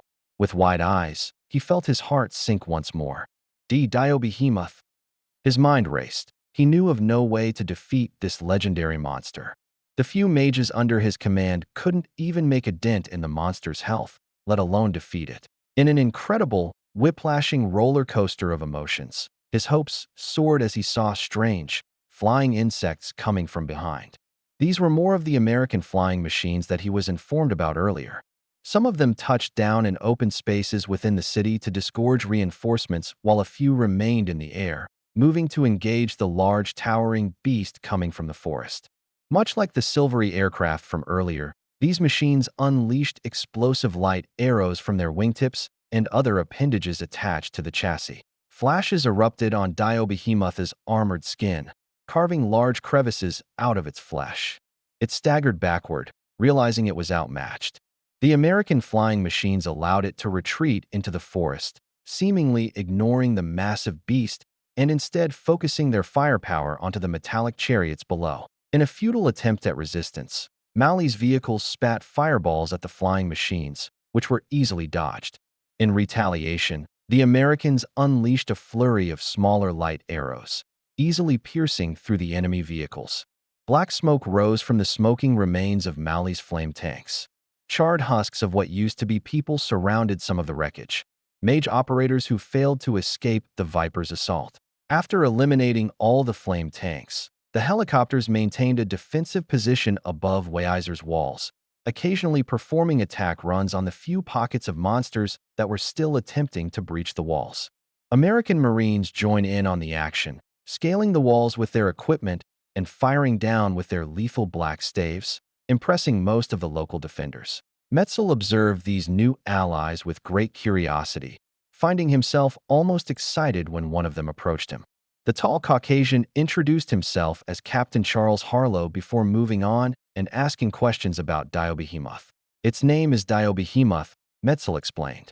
It is a legendary monster that is over 6 stories tall and is highly intelligent. We've always thought it to be sealed away, but it seems that this is not the case anymore. From what I can recall from the old records, Dio Behemoth has skin that can deflect arrows and swords with ease. I believe the heroes of old were able to weaken it sufficiently, enough that it fled back to its cave. Considering that it is now under the control of Mali, I do not know if Dio Behemoth has retreated to its domain once more. Captain Harlow jotted on a small notepad, nodding along as Metzel spoke. So, are there any particular weaknesses? Any specific abilities that the monster has aside from intelligence? Metzel shook his head. It relies heavily on its limbs, and can grip items much like an ape. I would suggest disabling its limbs before going for the killing blow, unless you can defeat the beast in a single strike. Specific abilities? It has a significant mana pool, but we don't know what it can use this mana for. I believe most of this mana is used for healing magic, though. Alright, thanks for the information, Commander. The American then reached for a strange boxy device and spoke into it, relaying data about Diobehemoth. USS America. Baker accepted a set of documents, perusing them as Captain Harlow continued to debrief him and several other Marine squads. The fuck is this reassignment? Baker muttered under his breath as he read a hastily prepared set of documents. Is that fucking King Kong? He looked up from the papers, noticing the same look of disbelief on the faces of his fellow Marines. He felt satisfied knowing he wasn't the only one who felt this way, but still remained shocked at the mission assignment. He raised his hand. Yes, Lieutenant Baker? Harlow pointed at him. Sir, a direct assault on the cave? Harlow nodded reluctantly. That's correct. I know it's not ideal, and some of you, he said, gesturing to the rest of the room, are likely wondering why we don't just airstrike the damn thing. Mumbles of agreement swept the room. Understanding the concerns of his men, he resonated with them. Right? If it were up to me, I would have let the Navy handle it. Unfortunately, the powers that be are interested in something inside the cave, something that's emitting signals. They want this device intact and have tasked us to retrieve it. We've seen traces of campfires in this area, so we'll first be conducting a sweep for Mowley and his forces. If we find Mowley, we can use him to bring out this Diobehemoth. If not, we will use the tactics outlined in the handout and bring the monster into a kill zone outside the cave, where we'll have explosives and helicopter support. We'll be leaving at 1600. Questions? Nobody responded. Harlow began to clear out his projection equipment. All right, head out to the armory and get your new gear in order. We have new sets of vests with rejuvenation cartridges, courtesy of DARPA. Nothing fancy like exosuits, but they should help keep you from getting tired. Hearing this, Baker got somewhat excited. As he and his fellow Marines walked to the armory, they chatted wildly about the potential of new magical gear. They were already familiar with Baker's enchanted shells and thus wondered when they would be able to enjoy new toys. The Marines entered the armory like school children on a field trip, immediately beelining for the new equipment. A quartermaster helped them ease into the new vests, offering a demonstration. These vests have small plates woven into the fabric, which run on magic gems. The plates have runes engraved onto their surfaces and constantly replenish your stamina until they run out, which depends on how much energy your body is using up. In general, they have an average lifespan of about 30 minutes and can be activated by thumping on your chest. Give them a try, he said, handing the vests out. I've got some treadmills where you can test your new endurance. Baker accepted a vest and put it on, feeling a refreshing coolness sweep through his body as the vest's magic coursed through him. He hopped on a treadmill and began jogging, humming in surprise at the remarkable effectiveness of the ingenious device. After a few minutes of running, he felt no change in his body. It was as if he had just woken up refreshed. He stepped off the machine, handing the vest back to the quartermaster for replacement. Remember, these devices won't protect you from getting injuries, so don't attempt movements that you normally wouldn't. These are strictly for stamina and endurance during long firefights. Baker reflected on the upcoming mission. The more he thought about the devices, the more he realized how useful they would be if he ever had to escape from monsters. Fuck. Baker pounded his chest, activating the vest's magic as he rolled to dodge rocks falling from the cave ceiling. Come on, let's go, he called out, picking up a slim, metallic box from the floor. His men followed his lead, pounding their chests and sprinting away from the collapsing cave system. Gunfire echoed throughout the cave as the Marines fired blindly behind them, trying to slow down the large beast. Released from the control of Mowley's mages, who now lay dead deeper in the cave, Diobehemoth unleashed its uncontrollable rage onto the humans below, seeing no difference between them and its prior enslavers. Minutes turned into hours as the Marines desperately avoided Diobehemoth's strikes, along with falling debris. Fortunately, Diobehemoth also seemed to know the risks of lashing out wildly at the Marines. It did not want to cause a complete cave collapse and bury everyone, including itself, inside. The monster's fear of a collapse prevented it from moving optimally, forcing it to slow down or hold back. This bought valuable time for Baker and his men, who felt relieved to see rays of sunlight shining through the cave opening in the distance. Just a bit further, Baker announced. The closer they got to the exit, the more the mountain shook. The cave entrance deteriorated, piling with debris as an increasingly angry Behemoth began to increase the power of its attacks. The Marines ceased their fire, opting to focus their attention on avoiding the falling hazards. Hearts pounded as sunlight graced the sooty, sweaty skin of their faces. Sprinting as fast as they could, they jumped away from the large mouth of the cave, rolling onto the wet grass outside. After seeing that everyone had successfully escaped from the cave, Baker gave the all-clear on the network. Engage. Everyone's out. Engage. The angered Behemoth burst forth from the cave, sending rocks flying in all directions as it angrily swept the debris aside. It let out a terrifying roar before being unceremoniously silenced by a hail of explosives from fire teams and loitering Vipers overhead. Missiles and rockets impacted Behemoth, sending it staggering backward into the cave. Each explosion tore chunks of flesh from its body, tearing its limbs to shreds, which were then barely holding on to the torso with thin sinews and bone. The creature's face was disfigured to unrecognizable proportions as blood and gore, along with blackened, charred flesh flew from its head. The continued destruction, along with the detonation of C4, triggered a rock slide that completely destabilized the already precarious mountainside. Tons of debris crashed onto the weakened Behemoth, sealing its fate. With an immense cloud of dust, the rock slide ceased, as did the Americans' weapons fire. Baker panted heavily, looking at the small box that he and his men had risked their lives for. Shit, now that's a story to tell. Chapter 57, Princely Arrival. February 4th, 1640. San Diego, California. Prince Cabal looked down at the scenery below, watching the escorting American jets with great intrigue. Looking out of the windows of his own private jet, a new passenger airliner developed by Ravernal Defense Company Orson, he saw a glimpse of the future of jet technology. The sleek, angular jets themselves were much more advanced versions of Orson's, or 262 fighter bombers, which are slated to replace Carsline's and Terry's fighters by the end of the decade. Sparks of blue exhaust flew from the backs of the fighters, their engines wedged in between two sets of extraneous wings and integrated into the jet's airframe. In comparison, the OR-262s had their engines tucked under their wings. As a graduate from the Imperial Academy of the Sciences, he found interest in the difference in design. He called out to the chestnut-haired young man sitting across the walkway, who was studying the aircraft as well. Mr. Naguano. He turned away from the window to face the prince. Yes, Your Highness? What do you make of the aircraft design? He asked. The engines inside the frame, the swept wings, the tails. Well, Naguano said nervously, the engines being inside the frame certainly helps to reduce drag. The swept wings are something that we're still working on, especially with airflow and our dynamics calculations. The tails look like they're there for added stability. All in all, I hate to say this, but Cabal interjected while Naguano paused, sensing that he was unsure about sharing his opinion. It's okay, Naguano. You can speak freely. Naguano gave an appreciative smile as he spoke his mind. Thank you, Your Highness. Frankly speaking, I believe it's clear that this civilization surpasses our own in terms of technology. It rather scares me how sophisticated that design looks, even from this distance. The fighters continued to fly beside the Ravernal airliner. Yes, I had my doubts, but seeing it in person is much different than what the video showed us, Cabal remarked.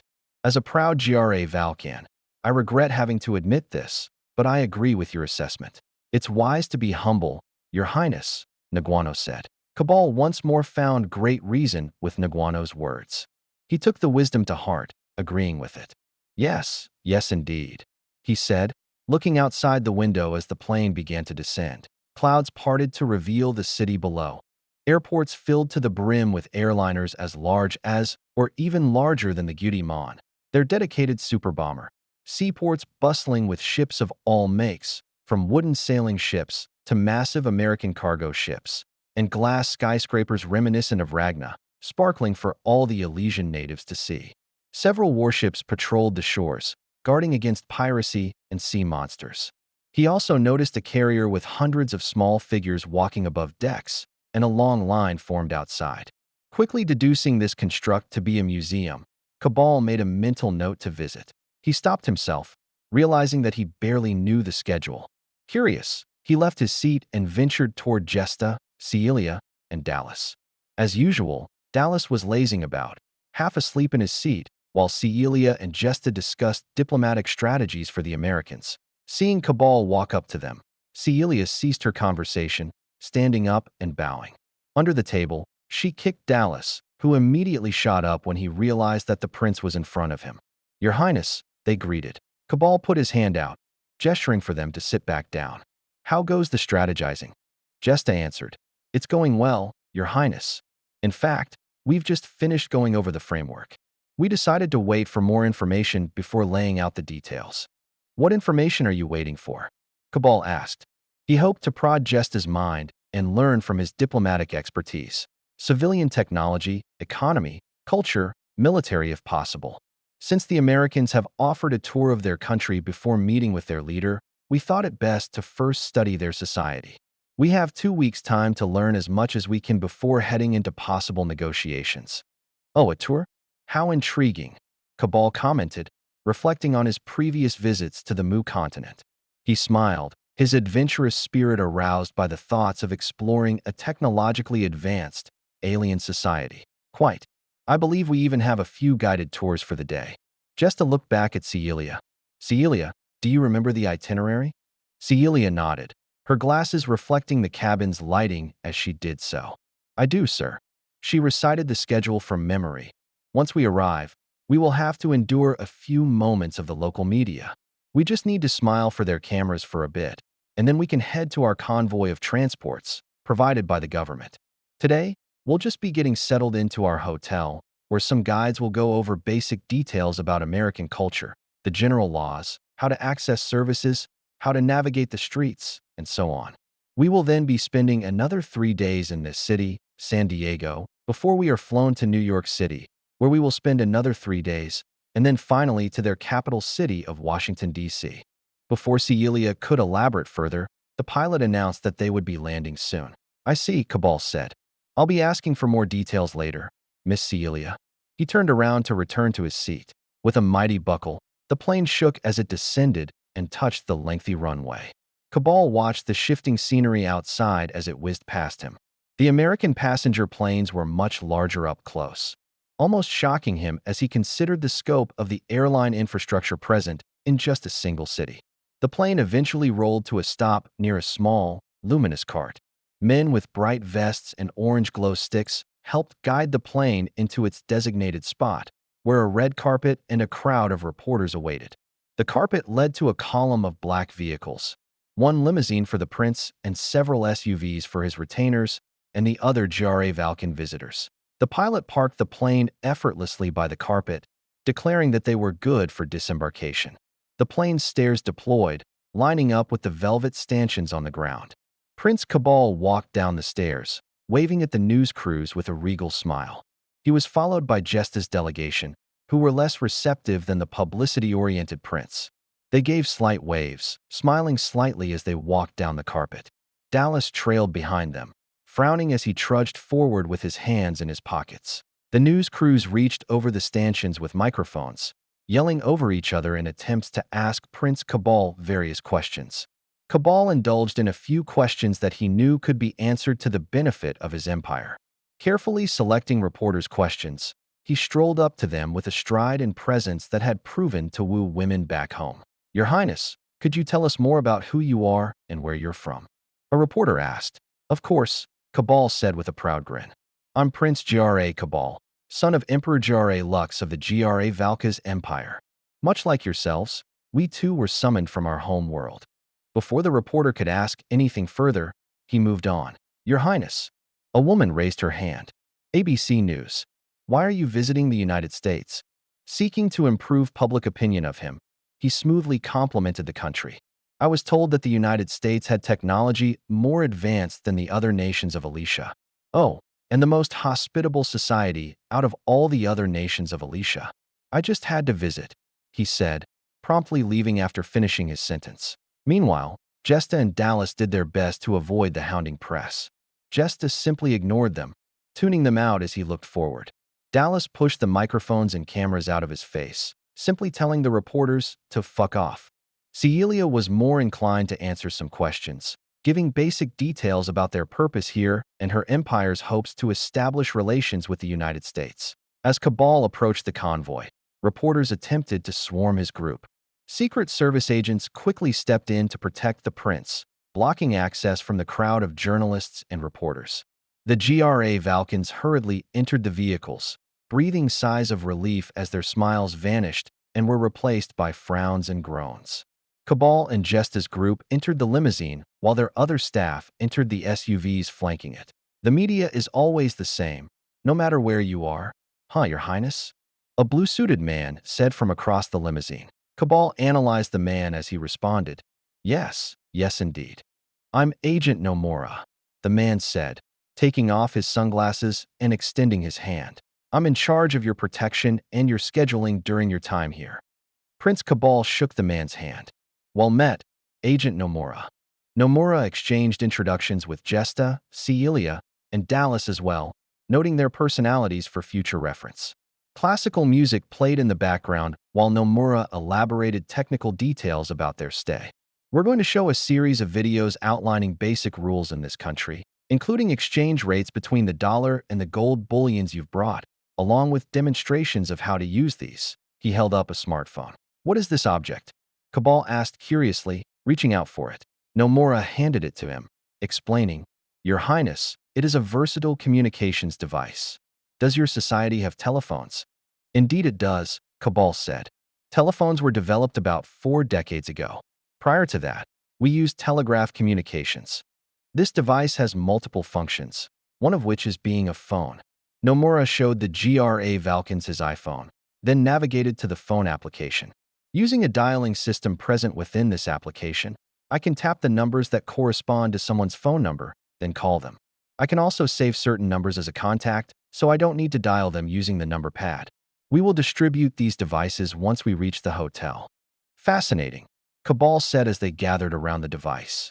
I noticed other such applications. What other functions are these devices capable of? I can see you're very open-minded, Your Highness. An excellent quality for a leader, Nomura commented. Thank you, Agent Nomura. This smartphone is capable of taking notes, calculating math, capturing images and videos, messaging people, playing music, watching videos, and playing games. Nomura pointed at corresponding apps as he explained them. Most importantly, this device is also capable of acquiring information from a vast, digital library that we refer to as the Internet. This Internet can be accessed using browsing applications such as Safari. This may become a bit complicated, but we will have technicians to help guide you at the hotel. I see, Cabal said, his eyes filled with curiosity and wonder. The prospect of a digital library caught his attention. He and Jesta's delegation could use this resource to find out more about the Americans. The conversation died down as the ride progressed. Cabal looked out the windows as they passed through beaches and crowds of tourists. The populace seemed no different than that of his homeland, although his homeland still had yet to open itself to the natives. Here, however, there were many Elysians walking about and enjoying the sights, with some even conducting magic shows, captivating the attention of the magicless American society. Cabal entertained the idea of hiring mages to perform for the imperial court, but set it aside as the convoy came to a smooth stop in front of their hotel. Hotel staff approached the vehicles, opening doors and helping Cabal's assistants with the luggages. They moved the luggages to their designated rooms while Nomura helped the GRA Valkyns register at the lobby. After completing registration, Nomura guided them to the elevators. He pressed a button representing the highest floor. Following a short ride, the doors opened with a resounding bell to reveal a vast suite truly fit for a king. A large living area, kitchen, and dining areas separated 4 smaller bedrooms from a master bedroom. Glass windows providing a full, 360-degree view of the cityscape surrounded the floor. Nomura stepped out of the elevator, turning around to face the GRA Valkyns with spread arms and a smile. Your Highness, welcome to the United States of America. Chapter 58, Princely Arrival 2. February 4th, 1640. San Diego, California. Drowsiness beset Cabal as the powerful effects of boredom kicked in. Dissociating his vision, his mind tuned out the videos as he began to daydream about flying one of those speedy jets from earlier. The lectures on road laws and pedestrian responsibilities turned into mumbled garbles. Dallas was similarly affected. He paid little attention to the videos, planning to rely on Celia, who was intently paying attention, to guide him should knowledge of the rules be necessary. Jesta continued to remain professional, taking notes on a provided composition book and pen as he followed along. The waves of videos finally ceased, aptly timed with a knock on the front door. Celia got up to open it, revealing Nomura outside. "Hello, Agent Nomura," Celia said. "May I come in?" He asked. Yes, of course," Prince Cabal said. "We've just finished watching the videos." Nomura clasped his hands together. "Thank you, Your Highness." He shifted his eyes, looking at each of the JRA Valkyns. "Now, I'm sure you're glad to be done with the lectures. The rest of the day is free for you all, although I'll need a schedule by tomorrow morning at 10 o'clock for the San Diego activities you desire to participate in for the coming days. I will also leave these," he said, holding up menus and placing them on a table, "for dinner. Just note the items you want, and the hotel staff will bring them to you." "Got it," an upbeat Celia replied, ready to coordinate everything for the group. As Nomura prepared to leave, Prince Cabal stopped him. "Oh, a question, Agent Nomura." "Yes, Your Highness." "How will the exchange work?" Cabal asked, gesturing toward a bag of gold bars. "Right. I'll have someone appraise these. We can then offer you money equivalent to the local value of the bars." Nomura then explained, "Keep in mind that you won't be able to purchase any educational textbooks without a permit or proof of residence. One of the videos should have a list of items that you can and cannot purchase." Prince Cabal suppressed his disappointment, instead asking, "Would there be any way to lift these restrictions?" Nomura shrugged. "I apologize, Your Highness. I wouldn't know. I think you may wish to bring this up with our Secretary of State and President when you meet them in a couple weeks." "All right then. Thank you, Agent Nomura," Cabal said politely. After Nomura left the room, the GRA Valkyns immediately began to plan their short vacation, analyzing tourist pamphlets as they considered places to go. Recalling what Jesta had said earlier about waiting for more information, Cabal turned to him and asked, "Jesta, which of these events do you think will be the most informative?"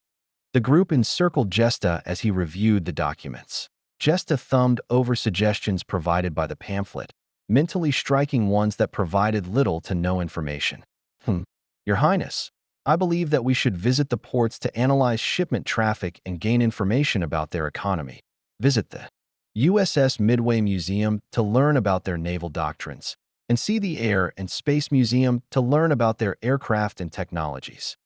"Do we have more time after doing this?" Cabal asked. Jesta looked up at Celia, who answered, "Yes. We will have a day's worth of time to potentially explore the city and learn more about the local culture, maybe even interact with some people." Jesta opened his mouth to voice his opposition, but was silenced as Cabal expressed his opinions first. "I think that's a good idea. The president is elected by the people, so in theory, the people should represent a solid reflection of him. Would this theory be correct?" He asked Jesta and Celia. They both agreed. "And what about you, Dallas?" Dallas straightened up when the prince looked at him, answering respectfully, "I agree as well, Your Highness. I would like to voice the concern, however, of mingling with barbarians." "Oh, bother!"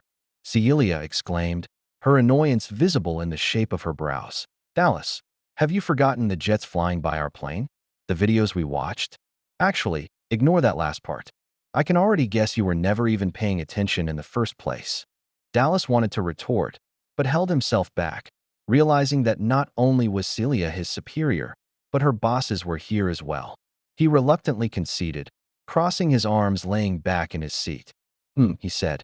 "Anyway," Cabal quickly said, moving the conversation away from the tense awkwardness. "Let's try to review the menus. I sure hope the food here is of comparable quality to back home." His stomach grumbled in anticipation as he looked at the appetizing photos that accompanied the dish descriptions. Why, they have steak here as well. The group selected their meals, using the provided service phone to request them. While they waited, They decided to use the technological amenities available to them, starting with the television. Celia turned it on, a news channel immediately flickering into the flat screen. A blonde reporter talked with the classic articulative tone associated with most news broadcasts, standing over a table filled with fancy-looking lotions. And now Johnson & Johnson stock is soaring thanks to their acquisition of Candy Corp. Factories are currently preparing to mass-produce her signature ointments and creams for the American public. Meanwhile, other biotech corporations are in a mad scramble for any magical research they can get their hands on. This is a gold rush like we've never seen before. I have Dr. Mitchell Lorne here with me to talk about new advancements thanks to Mage Candy's research. Dr. Lorne, a man in a white lab coat and glasses, explained his thoughts on magic. We've never called anything magical, but I think this is an obvious exception. The resources we acquired from Candy Corp, along with the materials from Quatoin and other places, have been nothing but godsends. We used to think immortality was impossible, but the magic we've done in our labs have opened up a ton of new possibilities. Don't get me wrong, this technology is still many, many years away, but still. He whistled. I just hope we won't go down a path like that movie in time. Cabal stared aghast, shocked by their ambition. The research mentioned gave him ideas about the possibilities of magic, something that his arrogant countrymen have disregarded due to the superiority of their mechanical weapons against Leifer. He surmised that this worldview would collapse as quickly as it had formed, especially if he advocated for magical research to keep up with other nations around the world, most importantly the United States. Even Dallas was intrigued by the statements on the screen, his predispositions about the barbaric Americans already fading away. As he was trying to make sense of the scientific endeavors being pursued by the American corporations, Celia discovered a list of channels. Your Highness, I found a list. It looked like there are some channels here about history and science. Celia spread a small document on the coffee table in front of the couch. Huh, Cabal said, analyzing it with keen interest. We can start with this Discovery Channel perhaps, and then move on to PBS. The GRA Valkans began to watch the television intently. Jesta's delegation took notes while they ate their dinner, inevitably developing positive impressions of the United States thanks to the food and content on the television. Cabal then invited Naguano to join them after dinner, to discuss his findings on the internet search engine called Google. After much discussion, Cabal resigned to his room and collapsed onto his bed with a tired sigh. His mind was flooded with images and descriptions of the impossible. Culture shock crashed down upon him like a tsunami as he attempted to fathom the differences between his nation and the United States, and how much they have achieved. Something in the diplomatic video shown in Leifer had shaken Jesta to his core, so much so that he had to visit this nation himself. After finding out about the Apollo program, he understood why Jesta had to see this place with his own eyes. Cabal looked out the windows, watching planes retreating into the night sky as they continued to ferry people around the country. The city lights reminded him of home, and he finally knew what must be done, falling asleep soundly after his worries subsided. February 5th. Prince Cabal, Jesta's delegation, and Naguano moved past the line of curious tourists, escorted by Nomura's Secret Service agents who helped them get inside the USS Midway Museum. Much of the line contained visitors from Elysian nations, primarily wealthy investors and military officials who have journeyed to analyze American technology. Much like the ships at port, the visitors were just as diverse. Some wore colorful shirts with tight pants, reminiscent of Yggdra's counterpart to the Middle Ages. Others wore puffy trousers and cumbersome full dresses, clearly from Parpaldia and other Philidian countries. The men wearing suits and trench coats, outfits similar to their own, must be from Mu. The Mauritials were the easiest to distinguish, wearing a simple, yet elegant selection of dress shirts and light-colored robes. The Americans wore an unfathomably diverse array of logo-emblazoned jackets, with a few of them braving the cold wearing only t-shirts. Although Cabal could see many were a bit jealous that his group was able to bypass the line, most were rather intrigued by his status and imperial garb. They reached the interior of the carrier, entering a large hangar below decks. Nomura led them to the various exhibits, beginning with monoplane fighters and bombers. Naguano was easily the most excited, approaching the exhibits with wonder in his eyes. My goodness, he exclaimed. They look just like the planes from the divine kingdom of Cain. Huh, A voice beside him said. It was a tall black-haired man wearing a dark green suit and brown trench coat that matched the color of his eyes. Here I was, thinking that the planes looked like those from the GRA Valka's Empire. He turned away from the fighter and looked the GRA Valkans up and down. Granted, I haven't seen your planes up close, so I suppose there is some misunderstanding there. Oh, a Muin? And who might you be? Prince Cabal asked. The tall man replied, My name is Myrus. I didn't expect to see the isolationist GRA Valkans this far out. Who are you? Prince GRA Cabal. He gestured toward Jesta and the others. And these are my subjects, part of a diplomatic delegation. Myrus bowed slightly at Cabal, showing his respect. Well met, Your Highness, he acknowledged before turning to Naguano. And you? I'm Naguano, he said, offering his hand. I'm an analyst. Myrus shook his hand, raising an eyebrow. HM, a fellow analyst, eh? I'm sure you'll find that there are a lot of things to learn here, be it design choices or countermeasures. Myrus said the last word with emphasis. Cabal was taken aback by the subtle implications of Myrus' speech, but he disregarded it and instead asked for clarification. His timely response prevented Dallas from jumping in and berating the Muin. How could you learn so much if the Americans have made it illegal to purchase their books? Myrus shrugged. Well, you're not allowed to buy textbooks, but you can go to the library and take notes. It might not be the most efficient method, but the Americans won't stop us from taking self-written notes home. He held up the notebook and pen in his hand. Well, thank you for the insight, Mr. Myrus. Cabal said. Myrus nodded. I wish you luck in your studies. The studies of myself and my country have led us to believe that the Americans can be a very beneficial ally. I hope your people find yourselves at the same conclusion. Cabal's group bid their goodbyes and moved on while Naguano took notes, sketching the designs of the aircraft. As Cabal ventured deeper into the museum, he received ever-blatant reminders that the Americans are much more advanced than his people. Myrus' words stuck in his mind, growing to prominence as he reached the upper decks and inspected their helicopters and jet-powered aircraft. Finally, the thoughts became unbearable and he decided to ask Naguano for his opinion. Naguano, he said, bringing the man out of his notebook. Your Highness, if we were to fight a war against the United States, is there any piece of technology that we own that could come out on top? Your Highness, please speak freely. This is important for my father's empire. Naguano looked down at his notebook, finding it hard to maintain eye contact. I'm sorry, Your Highness. I know I said earlier that the Americans are clearly advanced, but after the internet research we performed last night, and after what we've seen today, I would say a war against them is hopeless. Cabal nodded, his face grim. I suspected that would be the case. He gave a defeated sigh. Now, I fight the hardest battle given to me. I must convince my father and the hawkish warmongers in Congress to abandon their thirst for conquest. Chapter 59, Expansionism. February 6, 1640. Continental Ocean, between Mu and Central Continents. IGVN First Assault Fleet. The great Atlas Star forcefully parted the waters ahead as it made its way toward the open ocean. The Magicariat community's southern ports grew smaller behind them, fading over the horizon as the last few destroyers were fully refueled and resupplied.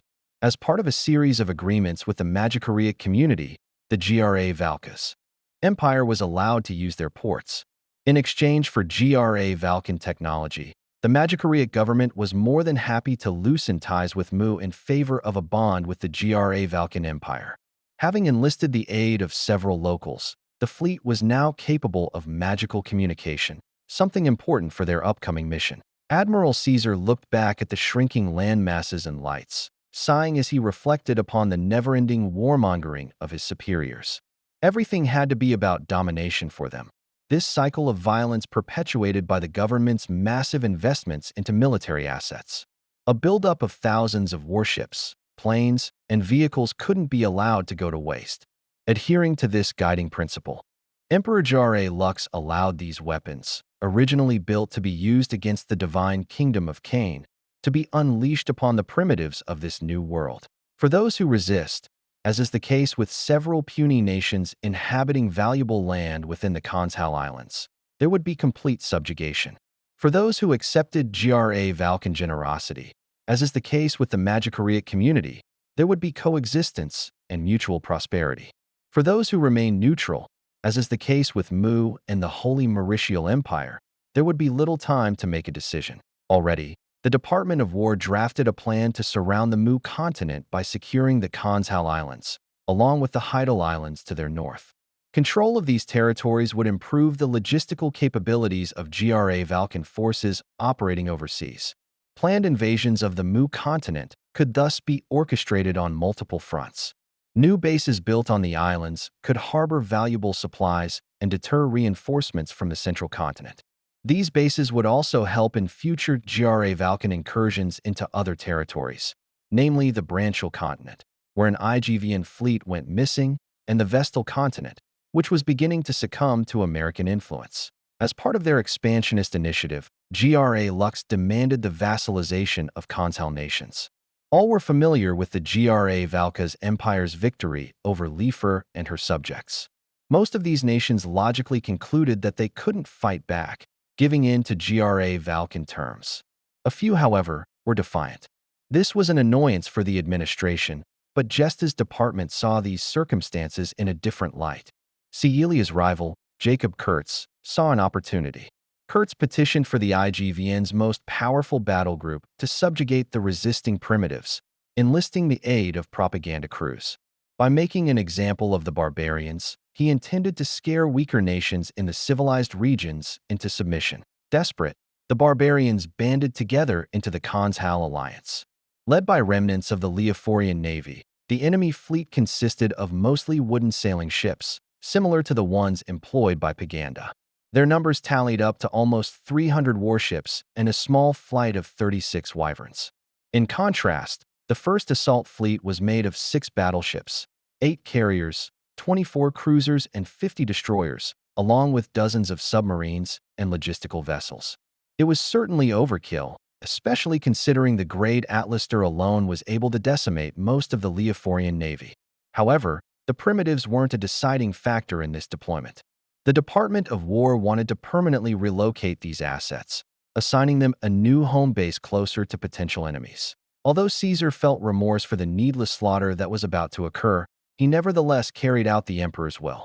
Enemy vessels spotted 80 miles out, bearing 20 degrees relative. A radar operator called out behind Caesar. Caesar continued to stare forward, his eyes focused on the glistening waters as they reflected sunlight. Without diverting his gaze, he issued his commands. Have the carriers deploy their squadrons. Prioritize enemy wyverns. Caesar considered the strength of the Leophorian ships and how they were susceptible to even the Antares weapons. Weighing the cost-effectiveness of using aircraft over shells, he continued.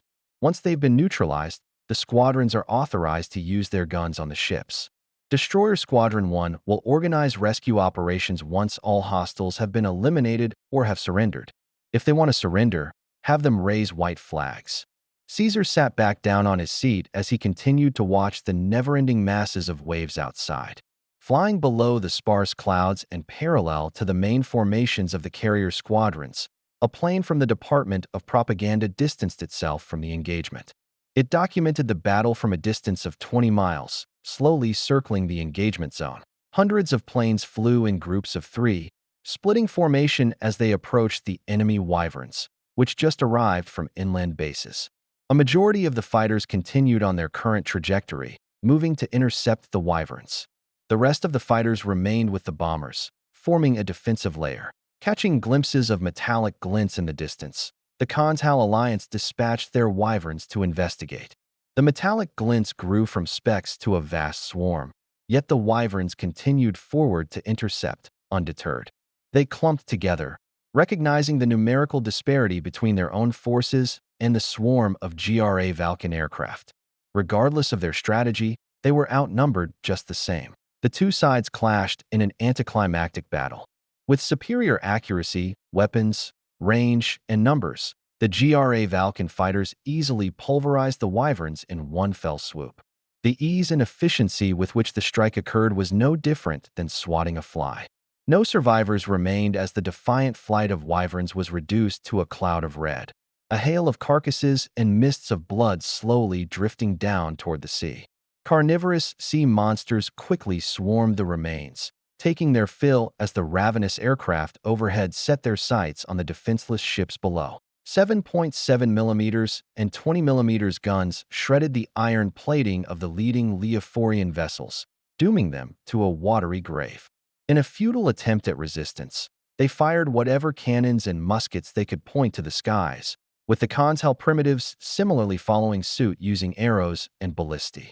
Most of the projectiles landed unceremoniously in the ocean. The rare few that managed to strike their targets dealt no damage, their velocity, and thus stopping power, becoming negligible by the time they reached the plane's altitude. Lucky musket balls managed to dent the chassis of low-flying dive bombers, doing nothing to stop or deter the onslaught of GRA Valken firepower. Continental Alliance Combined Navy. Nearby explosions rocked his vessel, sending several bridge officers crashing into the surrounding equipment and walls. Admiral Masher VA looked around in defeat as he held onto a table, his heart crying out to him. Before the battle started, his fleet received a manacom from the GRA Valken fleet, detailing terms of surrender. Naturally, he refused, reiterating the Continental Alliance's firm, unmoving stance. "We shall fight until the last man," he had boldly proclaimed earlier. Now that the battle currently raged around him, he remembered the rumors about the GRA Valkens, rumors that the Leophorians downplayed. Tales of advanced aircraft on par with the weapons of the Holy Mauritial Empire were no longer tales, but sinister, unforgiving truth. He banged the table as warm tears flowed down his cheeks, nestling in his beard. "Gods, why?" he complained softly.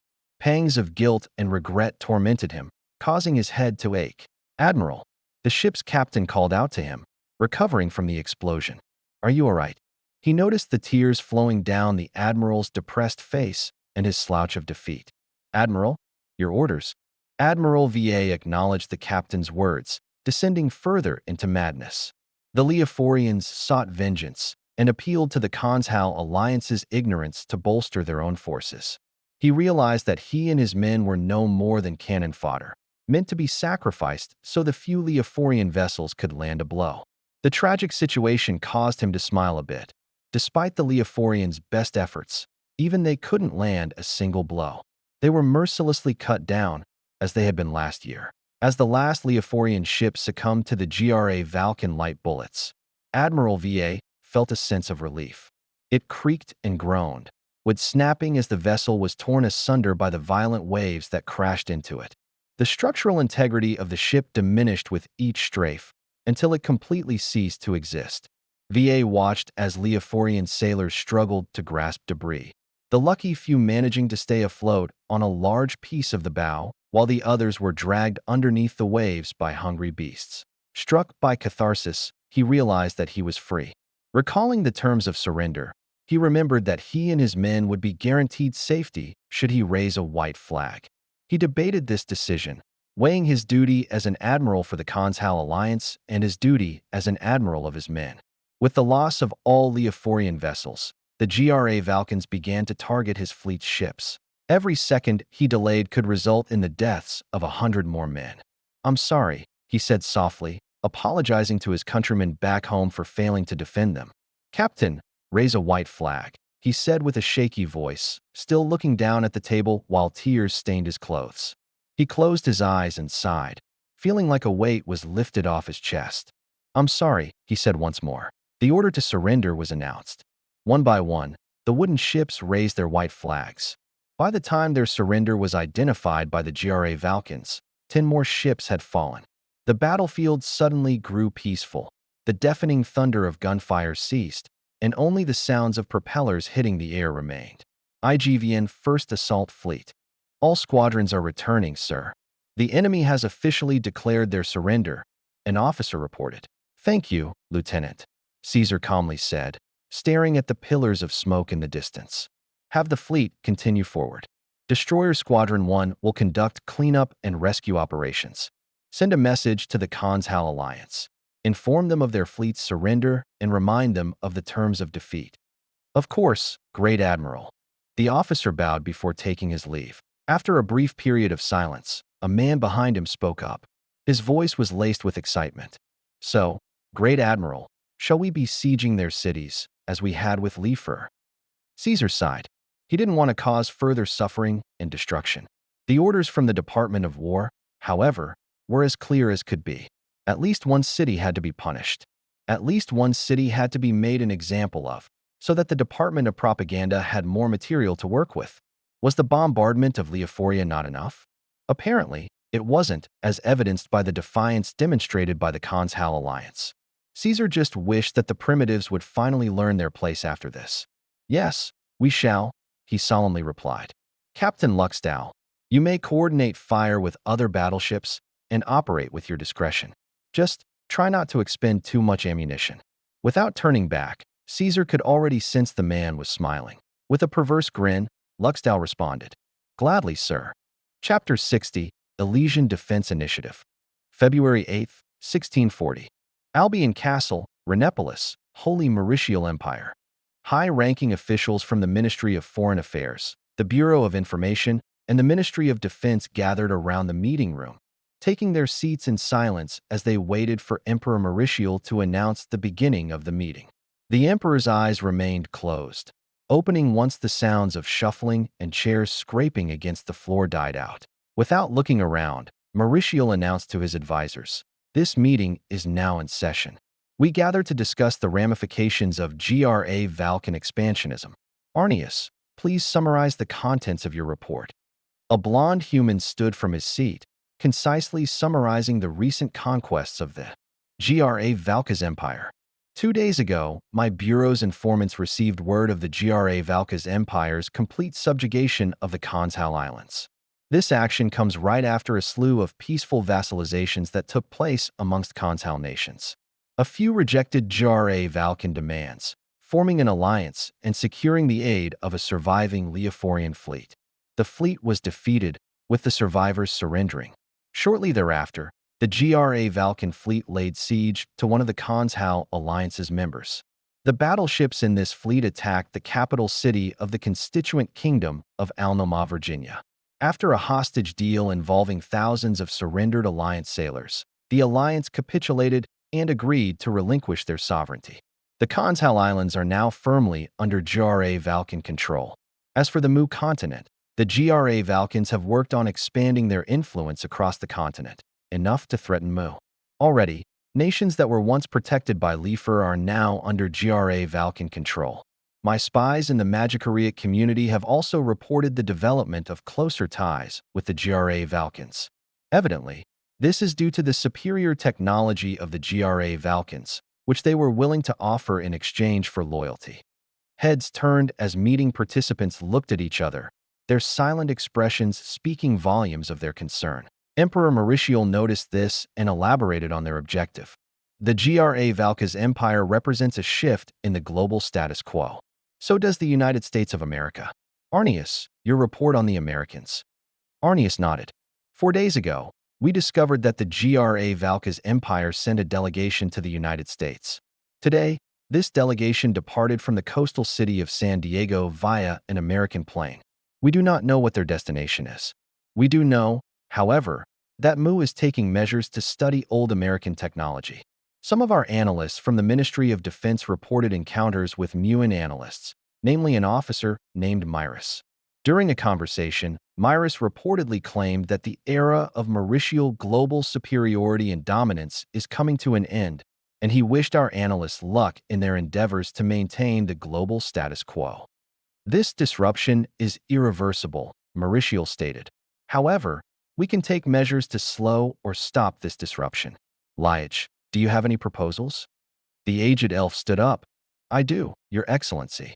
I believe the present situation is the best time to exercise the influence we've built up over the centuries. Most of the world still looks up to us as the strongest in the world. We should leverage our credibility and bring as many nations as possible into our fold, prioritizing those that are bordering Ravernal or American puppets. Liage looked around the room as he continued his proposal. This policy of containment will hopefully stop the spread of Ravernal and American support, although I believe we should focus more of our efforts on the Ravernals, considering their hostile tendencies compared to the more. He paused, searching for an apt description. Benevolent Americans. I also believe we should refrain from antagonizing the Americans as much as possible, especially if we wish to continue learning from them. Mauricio pondered Liage's proposed containment policy. He said as he considered the ideologies of the two nations. I find reason with your statement regarding the Americans. We shan't pursue this containment policy of yours with regards to the Philidian continent, lest we provoke the Americans. We should, however, bolster our relations with nations in the Mu continent, as well as the central continent in particular. Does anyone have any further thoughts? Minister Pao stood up from his seat. Your Excellency, if I may? Mauricio nodded, granting permission. Thank you, Your Excellency. Pao turned toward his colleagues. While I agree with Supervisor Liage's proposed containment policy, I feel that exerting our influence is not enough. We must back this influence up with force. Fleet exercises and demonstrations of our power should serve well to remind the nations of Alicia of our power. In preparation for potential threats of war from the Jare Valkans, we should establish bases in the Mu continent and the surrounding islands. Furthermore, I think we may benefit from the creation of a coalition similar to the United States NATO coalition from their home world. A creation of such a coalition could not only help us contain foreign aggressors, but also prepare for the return of the sorcerers. A moment of silence followed Pao's aggressive suggestion while the participants considered the effects of such a significant shift in foreign policy. Emperor Mauricio was the first to speak, asking Liage about the potential impacts.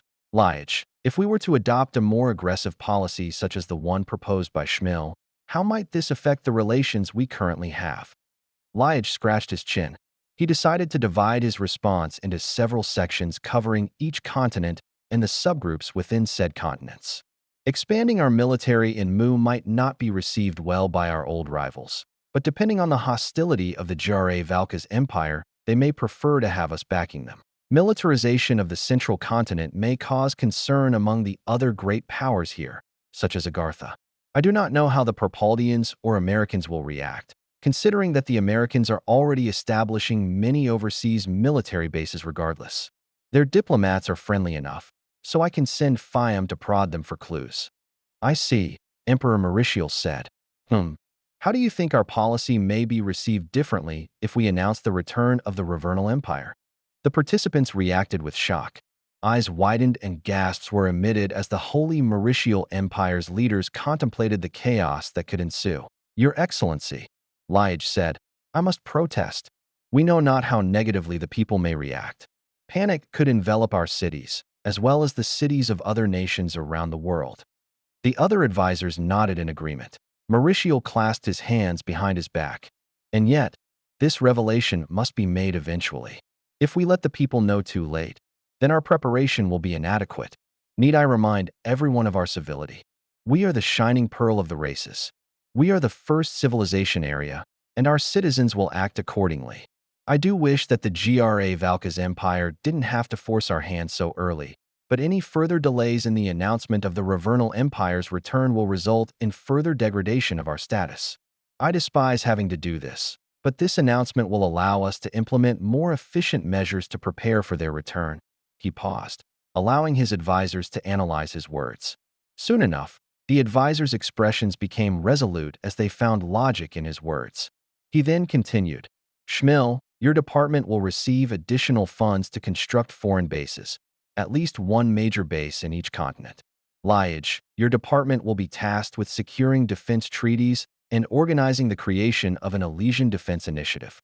Burkburn and Hurricane, your ministry will be made public and will thus receive access to public funds.